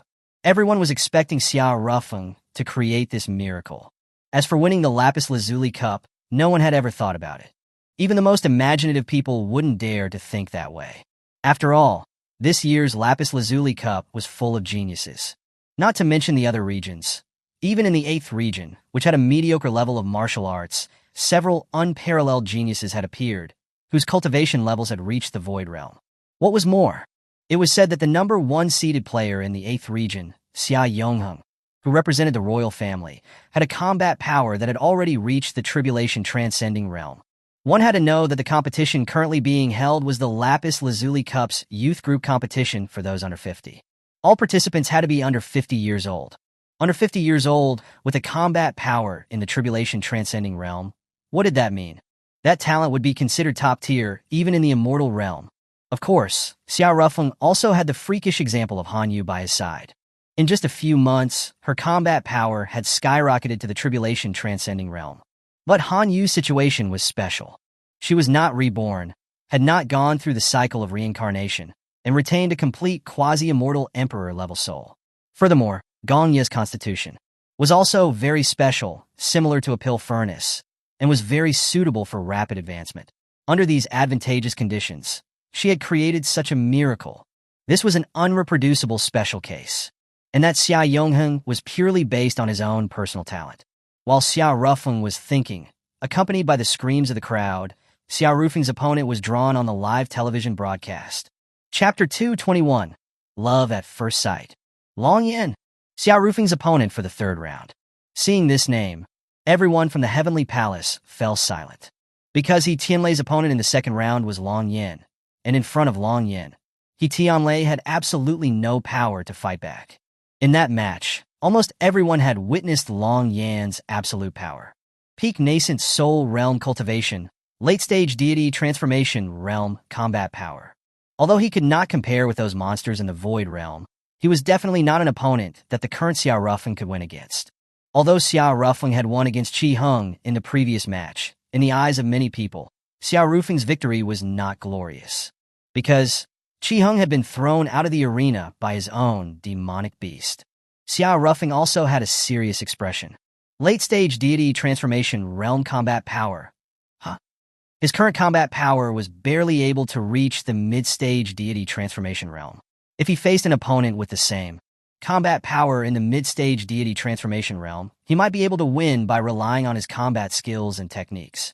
But if he faced an opponent with the combat power of the late-stage deity transformation realm, it would be very difficult for him to have a chance of winning. However, this time, Xiao Rufeng and Long Yan's match was scheduled to be the last one in the third round, the closing match of the third round of the preliminaries. He still had about a week to prepare.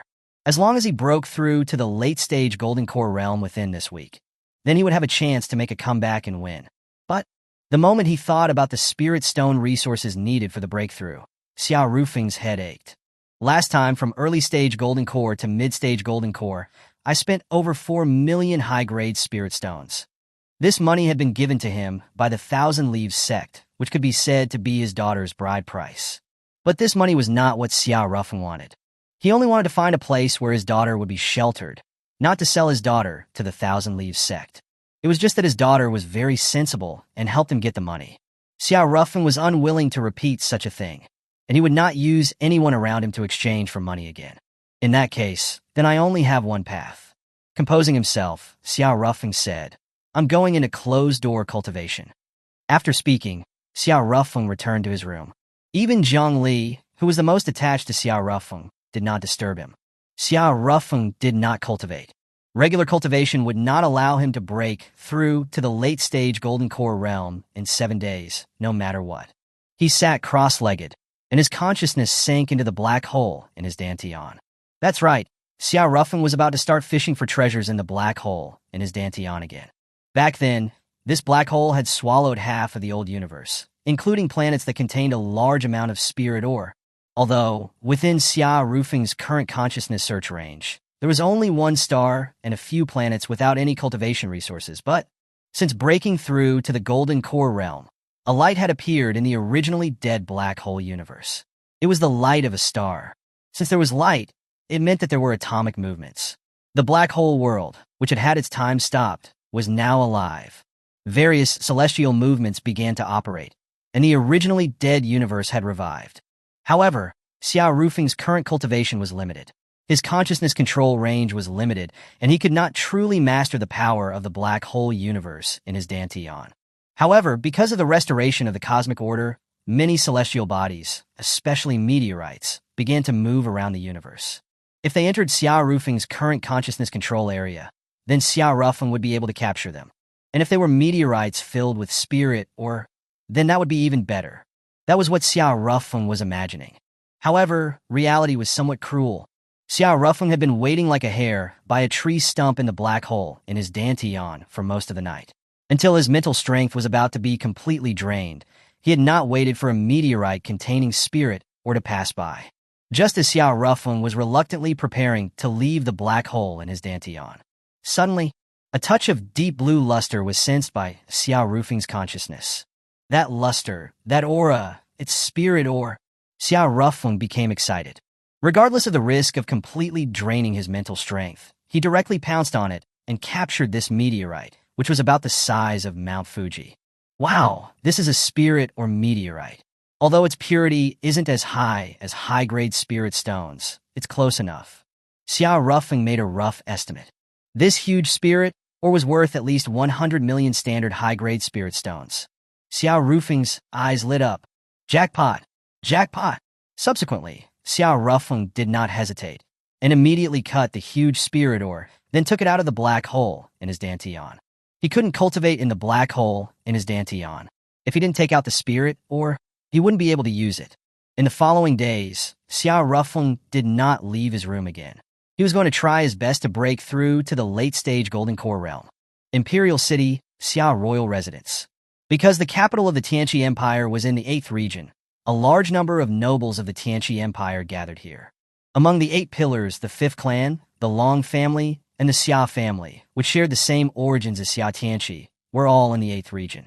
Although Xia Tianqi had no children, his Xia family was a famous and distinguished family.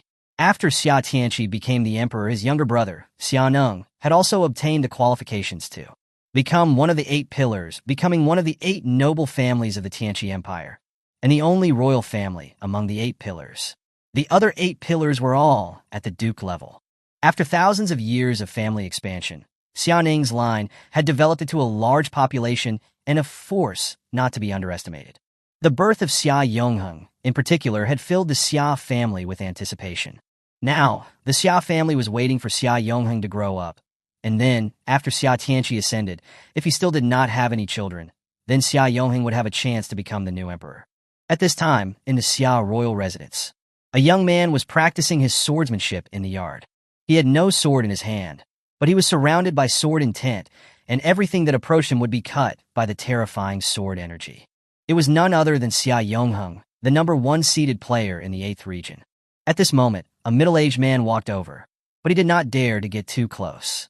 Seeing the man approach, Xia Yongheng immediately restrained his sword energy and then said, "Is there news?" "Yes, that woman's name is Han Yu, and she is currently living at the Heavenly Palace Inn in the capital," the man said. Not long ago, Xia Yongheng had a chance encounter with Han Yu on the street and fell in love with her at first sight. After the attempted approach failed, Xia Yongheng returned to the residence and had people investigate Han Yu. "She's from the Heavenly Palace?" Xia Yongheng asked again. "She has not officially joined the Heavenly Palace." The man paused and added, "It is said that she is the wife's younger sister of that Xiao Rufeng from the Heavenly Palace, that is, his sister-in-law." "Xia Rufeng? Who? Does the little prince know about this person?" the man asked in surprise. "I just happened to watch his match with Qi Heng," Xia Yongheng said. The man smiled. That guy was really lucky. In the first round, 15 forfeited. In the second round, his opponent was thrown out of the arena by his own demonic beast. However, his luck will end here. In the third round, his opponent is Long Yin, an opponent he will not be able to defeat no matter what. Xia Yongheng didn't say anything. At this moment, the man added, "Should I send people to forcefully bring that Han Yu over?" "If you dare do that, I will tear you into pieces," Xia Yongheng said calmly. The man shuddered and broke out in a cold sweat. "I'm going to take a look at the inn where the Heavenly Palace is staying," Xia Yongheng said at this time. But before he could leave the royal residence, he met a middle-aged couple. It was none other than Xia Yongheng's parents, the current royal lord and royal consort. As for their ancestor, Xia Neng, Xia Tianqi's younger brother, he was still alive and was already in the Great Ascension realm. However, he had not been able to find a path to the immortals and thus could not ascend. Now, this old royal lord was searching the world for a path to the immortals. There were 2 ways to ascend. One was the path to the immortals. If one could find their path to the immortals, they would be able to ascend to the immortal realm directly, even if they had just entered the Great Ascension realm. The other was being strong enough. When one's strength became strong enough to reach the limit of a lower realm, they would be sensed by the attracting force of the immortal realm and would be forcibly brought to the immortal realm. The attracting force of the immortals was very powerful. Ordinary cultivators in the Great Ascension realm could not resist it at all. However, it was said that Xia Tianqi could. Being able to resist the attracting force of the immortals meant that Xia Tianqi's strength had already exceeded the limit of the mortal realm and reached the level of an immortal. Xia Rufeng was also very clear about how powerful his opponent was. But, for him, there were some things that he could not back down from. Yongheng, that's good. We were just about to look for you, said the royal consort. Mother, is there something the matter? Xia Yongheng asked. You know about the marriage that the Jiang and Fifth families are planning, right? The royal consort asked. I've heard a little about it. We just went to the Fifth family to propose a marriage, the royal consort suddenly said. Xia Yongheng? Propose a marriage to who? Propose a marriage for who? For you. To propose marriage with 15, the royal consort said. Xia Yongheng's face darkened. What a joke. Why didn't you tell me about this? I know your personality, don't I? The royal consort paused and added, if I had told you in advance, you would have rejected it for sure. Nonsense, the person I like is not 15, Xia Yongheng said. The royal consort was stunned after hearing this. You have someone you like? Xia Yongheng hesitated for a moment, but in the end he said calmly, yes. Whose daughter is she? I'm just about to go ask, he said. The royal consort. At this moment, the man from earlier said quietly, Royal consort, the little prince has fallen in love with that woman at first sight. Huh? The royal consort's eyes flickered, and she suddenly said, I'll go with you to see that girl. Chapter 222, 10 Years. When Xia Yongheng, the royal consort, and their entourage arrived at the Heavenly Palace Inn, everyone was eating. Moreover, 15 was also there. Xia Yongheng, you're a good person, but I don't want to marry you, 15 immediately said. Xia Yongheng's expression was indifferent. I had no intention of marrying you either. Then he came to Han Yu, pointed at her, and said to the royal consort, Mother, this is the woman I want to marry. Everyone around them, upon hearing this, revealed expressions of envy. This Xia Yongheng was the universally acknowledged next royal lord. Moreover, if Xia Tianqi ascended, then Xia Yongheng had the possibility of becoming the next emperor. Then, wouldn't his wife be the future empress? That Han Yu woman is so lucky. Yeah, I'm so envious. However, Han Yu said expressionlessly, I'm sorry, I refuse. Xia Yongheng was stunned and said reflexively, Why? I want to marry Xia Tianqi, Han Yu said calmly. As soon as these words came out, Xia Yongheng instantly became furious. He's already an old man of more than 10,000 years old. Before he could finish speaking, Xia Yongheng was pulled away by the royal consort, whose face had changed drastically. Xia Yongheng, have you gone mad? If Emperor Tianqi finds out what you just said, how many lives do you have to pay for that? The royal consort paused, looked in the direction of the Heavenly Palace Inn, and gritted her teeth. That woman is really ruthless. With one sentence, she almost caused our Xia family to have internal strife. That woman can't be allowed to live. Xia Yongheng was also anxious. If you dare to hurt her, I will definitely not let you off. The royal consort was now having a headache. Have you been bewitched by her? For a woman who doesn't love you, you're actually going to harm your parents? Say whatever you want. Anyway, if anyone dares to hurt her, I will never allow it. Not even Emperor Tianqi. Xia Yongheng said calmly. The royal consort stomped her feet angrily and left. On the other side, Han Yu, do you really want to marry that Xia Tianqi? Zhang Li asked. How could I? I knew it. Zhang Li paused and added, What kind of man do you actually like? I don't know, Han Yu said calmly. Zhang Li didn't ask any further questions. The days passed by like that. 7 days later, before the third round of the preliminaries began, Xia Rufeng emerged from his closed-door cultivation. Boss, what's with your aura? Yuan Yi ran over and said, Could it be that you've already reached the late-stage Golden Core realm? No, it's the peak of the Golden Core realm, Xia Rufeng chuckled. Everyone was speechless. 1 week from the mid-stage Golden Core realm to the peak of the Golden Core realm. If it was such highly efficient cultivation for a certain period of time, it might still be acceptable. But the problem was that Xia Rufeng's cultivation had been skyrocketing since he had entered the Foundation Establishment realm. Let's go, it's time for the match. With peak Golden Core realm cultivation and peak Deity Transformation realm combat power, he defeated Long Yin with ease, who had a late-stage Deity Transformation realm combat power. In this battle, Xia Rufeng won almost by crushing his opponent. The audience in the arena no longer mocked Xia Rufeng.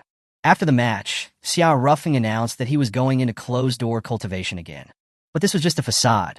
He secretly sneaked into the Angel Institute and took Bai Shui away, and using his disguise technique, he also took Bai Bing away from the Selection Palace. By the time the various forces on Earth reacted, Xiao Ruffing had already brought the members of the Heavenly Palace, the disciples of the Phantom Beast sect, and the demonic beasts of the Spirit Beast Forest to Blue Star. Xiao Ruffing used the high-level magic arrays he had mastered in the Immortal Realm to set up a high-level array at the connection point between Blue Star and Earth. Although Earth discovered this spatial passage in the Spirit Beast Forest soon after, it was to no avail. Even Xia Tianqi would not be able to break such a high-level array in a short period of time. More importantly, experts in the Great Ascension Realm did not dare to attack in the space passage. If the space passage collapsed and they got caught in the space turbulence, they could just wait to die. Xiao Ruffing obtained stable time for cultivation. As for cultivation resources, he was not worried either because his black hole universe in his Dantian had endless resources for him to use. The higher his cultivation level, the greater the control range of his consciousness in the black hole in his Dantian. And the greater the control range, the more spirit ore he could find. The more spirit ore, the faster his cultivation would improve. It was a virtuous cycle. Besides using them for himself, Xiao Ruffing could also take out a large number of spirit stones for the people who were following him to use. He also took this time to spend quality time with his women. Time passed quickly, and in a blink of an eye, 10 years had passed. And on this day, accompanied by a terrifying fluctuation of spiritual energy, Xiao Ruffing reached the Great Ascension Realm. And at this time, his age in this life was only 35 years old. 35 years old, Great Ascension Realm. Even in the Immortal Realm, this was an unprecedented miracle. While Xiao Ruffing was working hard on his cultivation on the Blue Star side, huge changes were also taking place on the other side of Earth. The space barrier connecting Earth and Demon Island suddenly disappeared, and the demonic beast army of Demon Island, led by their Empress Sidu Anran, invaded Earth and the subordinate Lapis Lazuli world. The war was extremely tragic. Although Xia Tianqi put up a full resistance and had once severely damaged the Demon Island army, but the strength of Demon Island was still superior. In the end, after Xia Tianqi's surrender, Earth and the subordinate Lapis Lazuli world were occupied by Situ Anran's Demon Island army. A large number of cultivators of the Tianqi Empire became prisoners of war. Among them was Jiang Yi, the 14-year-old super genius of the Thousand Leaves sect. The 14-year-old Jiang Yi was already in the Void Realm, her talent being comparable to her father's. Many of Situ Anran's subordinates suggested killing Jiang Yi, but Situ Anran refused, because she saw a trace of a familiar figure in this little girl's eyes. "What's your name?" Situ Anran came to Jiang Yi and said. "Humph." Jiang Yi snorted. "You are not worthy to know my name." A Demon Island soldier beside her was furious, and with his mouth wide open, he was about to eat Jiang Yi. But he was directly killed by Situ Anran. The other demonic beast that had been eyeing Jiang Yi no longer dared to think of doing anything to her. At this time, a birdman with wings flew to Situ Anran and knelt on one knee. "Your Majesty, we have discovered a new hidden world in the Spirit Beast Forest on Earth." "Heh, this planet is connected to quite a few planes," Situ Anran paused, then added, "Give you a troop and destroy that world." "This? What? Is there a problem?" "Earth's strongest combat power, the Tianqi Empire, has already been destroyed, and Xia Tianqi is now my subordinate. What else could be difficult to deal with?" Situ Anran said. "The other side has set up a barrier at the space passage. We can't break through it." "What kind of barrier is that powerful?" "How should I say it? It feels like—" The birdman paused, then added, "It's similar to the barrier you set up, Your Majesty." Situ Anran's pupils constricted slightly. "Interesting." After speaking, Situ Anran stood up and then said, "I'm going over there to take a look." She paused, then turned her head to look at Jiang Yi and added, "Little girl, what about you? Do you want to come along?" Jiang Yi was very anxious, because she knew that the place Situ Anran was going to was Blue Star. Her mom and dad were there. "I'll go," Jiang Yi said. Situ Anran took Jiang Yi's hand, and then with a teleportation, she arrived at the spatial node between Earth and Blue Star. Then, it took them several days to travel through the space passage. Even Situ Anran could not fly in this space passage. Xia Tianqi was also with Situ Anran. His heart was filled with anger. He couldn't beat Situ Anran and had become Situ Anran's subordinate. He had accepted that. But a mere guy in the Golden Core realm actually stole 2 of my potential consorts. Unacceptable. A few days later, the group reached the blue star side of the space passage. Looking at the space barrier that came into her view, Situ Anrin's pupils constricted slightly. She was very familiar with it, because it was the barrier that someone had once taught her. The exact same aura. He's on the other side, she thought. Chapter 223. Husband, who do you love most? On the blue star side. Because they had basically been in a state of closed borders for these 10 years, they did not know what was happening on Earth. In the beginning, everyone was worried that the barrier Xiao Rufeng had set up would not be able to withstand the attacks from the Tianqi Empire. After all, the emperor of the Tianqi Empire, Xia Tianqi, was said to be able to resist the attracting force of the immortals. His strength was incredibly great, but as time passed, the barrier remained safe and sound. Everyone gradually relaxed. Although the barrier was still a military stronghold, where a large number of elite troops from Blue Star were stationed, and Xiao Rufeng also required the troops not to slack off. But the long-term peace still encouraged negligence. At this time, a group of bored soldiers on duty were playing cards. There's movement on the other side again, one soldier said. Another soldier shrugged. How long have those guys been quiet for? They're causing trouble again. What's the point? The barrier set up by our emperor is said to be from the immortal realm. No one in the mortal realm can break it. To be accurate, the barrier blocking the entrance of the space passage is invincible. A strong attack would easily cause the space passage to collapse, while a weak attack simply cannot break the barrier. For those people on Earth, it is almost impossible. It's actually not bad. Although we're in a remote area, we also have a lot of spirit stones to cultivate. Even if we cut off contact with Earth, it doesn't matter. I'm not going to talk anymore. Let's just focus on playing cards. Yeah.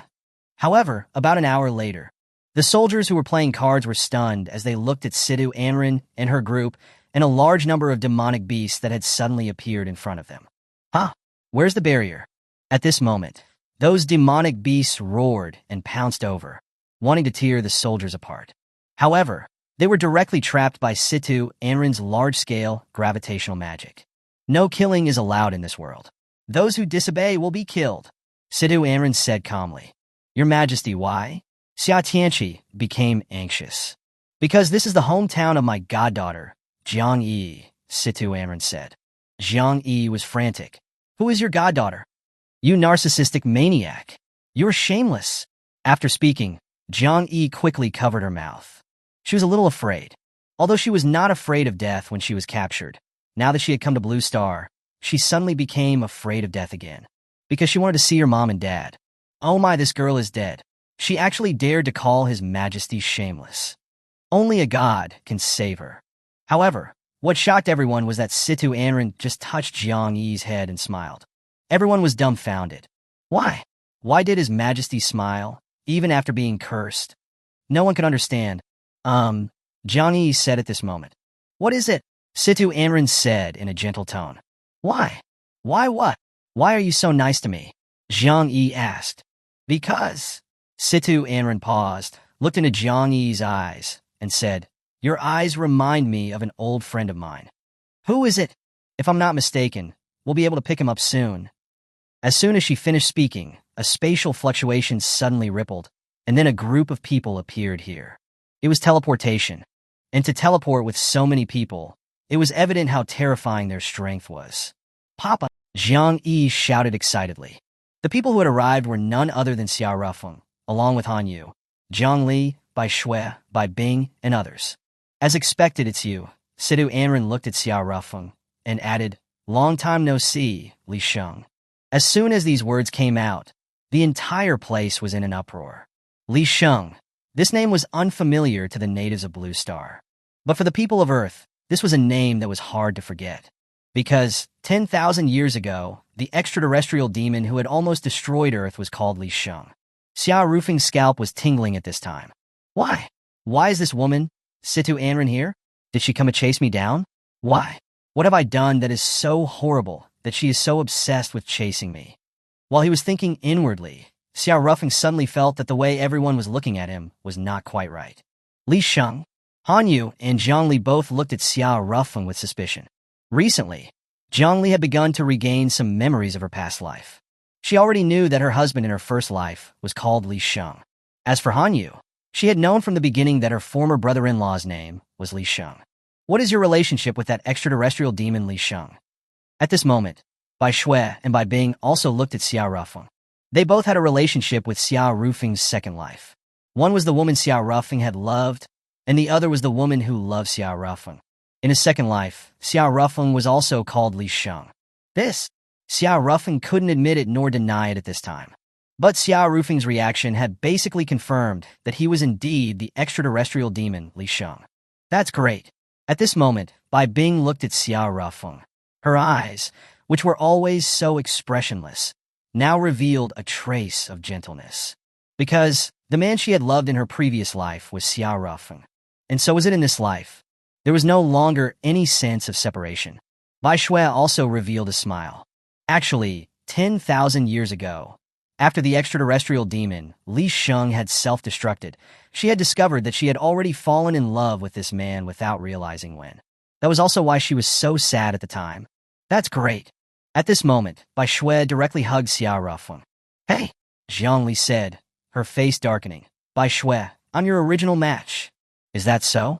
The first person to marry our husband was Enlei, Bai Shui said with a chuckle. My sister was already Xiao Rufeng's wife millions of years ago, Hanyu said calmly at this time. As soon as these words came out, everyone was stunned again. Millions of years ago? Isn't that when the old universe was destroyed? That's right. Hanyu paused, looked at Xiao Rufeng, and added, Xiao Rufeng, Zhang Li is your first wife, Xingyu. And I'm her younger sister, Fengyu. Xiao Rufeng's head was buzzing. He did not doubt it. Being able to call out the names Xingyu and Fengyu, which belonged to millions of years ago, could only mean that it was them in person. My wife, calm down, Xiao Rufeng quickly said. He knew very well that Xingyu was a woman with a very strong desire for control and possession. She used to not even let him talk to other women. And now he had a lot of wives. I'll settle accounts with you later. Zhangli paused, then looked at Situ Anren and said, And who are you? Situ Anren did not speak. She held her head with both hands, her expression looking very painful. This is a good opportunity. Hanyu was then prepared to assassinate Situ Anren, but she was stopped by Xiao Rufeng. After a moment, Situ Anren slowly raised her head to look at Xiao Rufeng, her eyes suddenly becoming gentle. I see, so that's why I was so attached to one man. I see. Situ Anren paused, looked at Zhang Li and Hanyu, and added, Long time no see, Xingyu Fengyu. That familiar and disgusting look, could you be? At this moment, Qiu Xiang suddenly ran over. Immortal Emperor Shansha, is that you? Situ Anren smiled slightly. Qiu Xiang, long time no see. Didn't you sign a reincarnation bond with Sun Wu? Where's Sun Wu? Qiu Xiang looked embarrassed. At this moment, Hanyu had already drawn her spirit sword. She said with a darkened face, You are indeed that woman? When did you die? I was lovesick and committed suicide due to depression. Situ Anren paused, looked at Xiao Rufeng, and added, Li Sheng, no, now I should call you Rufeng. I am Ji Marin. Xiao Rufeng also stared blankly at Situ Anren. Huh. At this moment, Zhangli finally realized. Wait, when did you two get together? Zhangli said with a darkened face. Hanyu sighed. I've hinted at it to you many times before. Hey, Xiao Rufeng. Zhang Li's face was almost as dark as charcoal. Wife, calm down. Just at that moment, Xia Tianqi suddenly teleported to Xiao Rufeng's side and directly stabbed his spirit sword into Xiao Rufeng's abdomen. D. Xia Tianqi said with a ferocious expression. Everyone's faces changed drastically. However, Xiao Rufeng grinned and directly grabbed Xia Tianqi's neck. Xia Tianqi, 10,000 years ago, I spared your life, but it seems you don't cherish your life very much. After speaking, Xiao Rufeng said expressionlessly, Black hole devours. Then, a terrifying and bizarre energy overflowed from Xiao Rufeng's hand and directly decomposed Xia Tianqi's body, absorbing it all as energy into his black hole in his dantian. Everyone present was stunned as they watched this. The once invincible Xia Tianqi was killed just like that. Although Xia Tianqi had lost to Situ Anren, the two had at least fought for several tens of minutes. But now, he had been killed by Xiao Rufeng in an instant. What was Xiao Rufeng's current strength? Those people and demonic beasts who had come to Blue Star with Situ Anren, wanting to conquer Blue Star, were all sweating profusely. Fortunately, Her Majesty is Xiao Rufeng's woman. Otherwise, we would probably have all been wiped out here. After solving Xia Tianqi, Xia Rufeng was just about to show off, but he was already surrounded by Jiang Li, Sidhu Anren, Han Yu, and the Bai sisters. Husband, who do you love the most? I also want to know. Tell us now. No running away. No multiple choices. You can only choose one. Xia Rufeng was sweating profusely. Spare me. The end.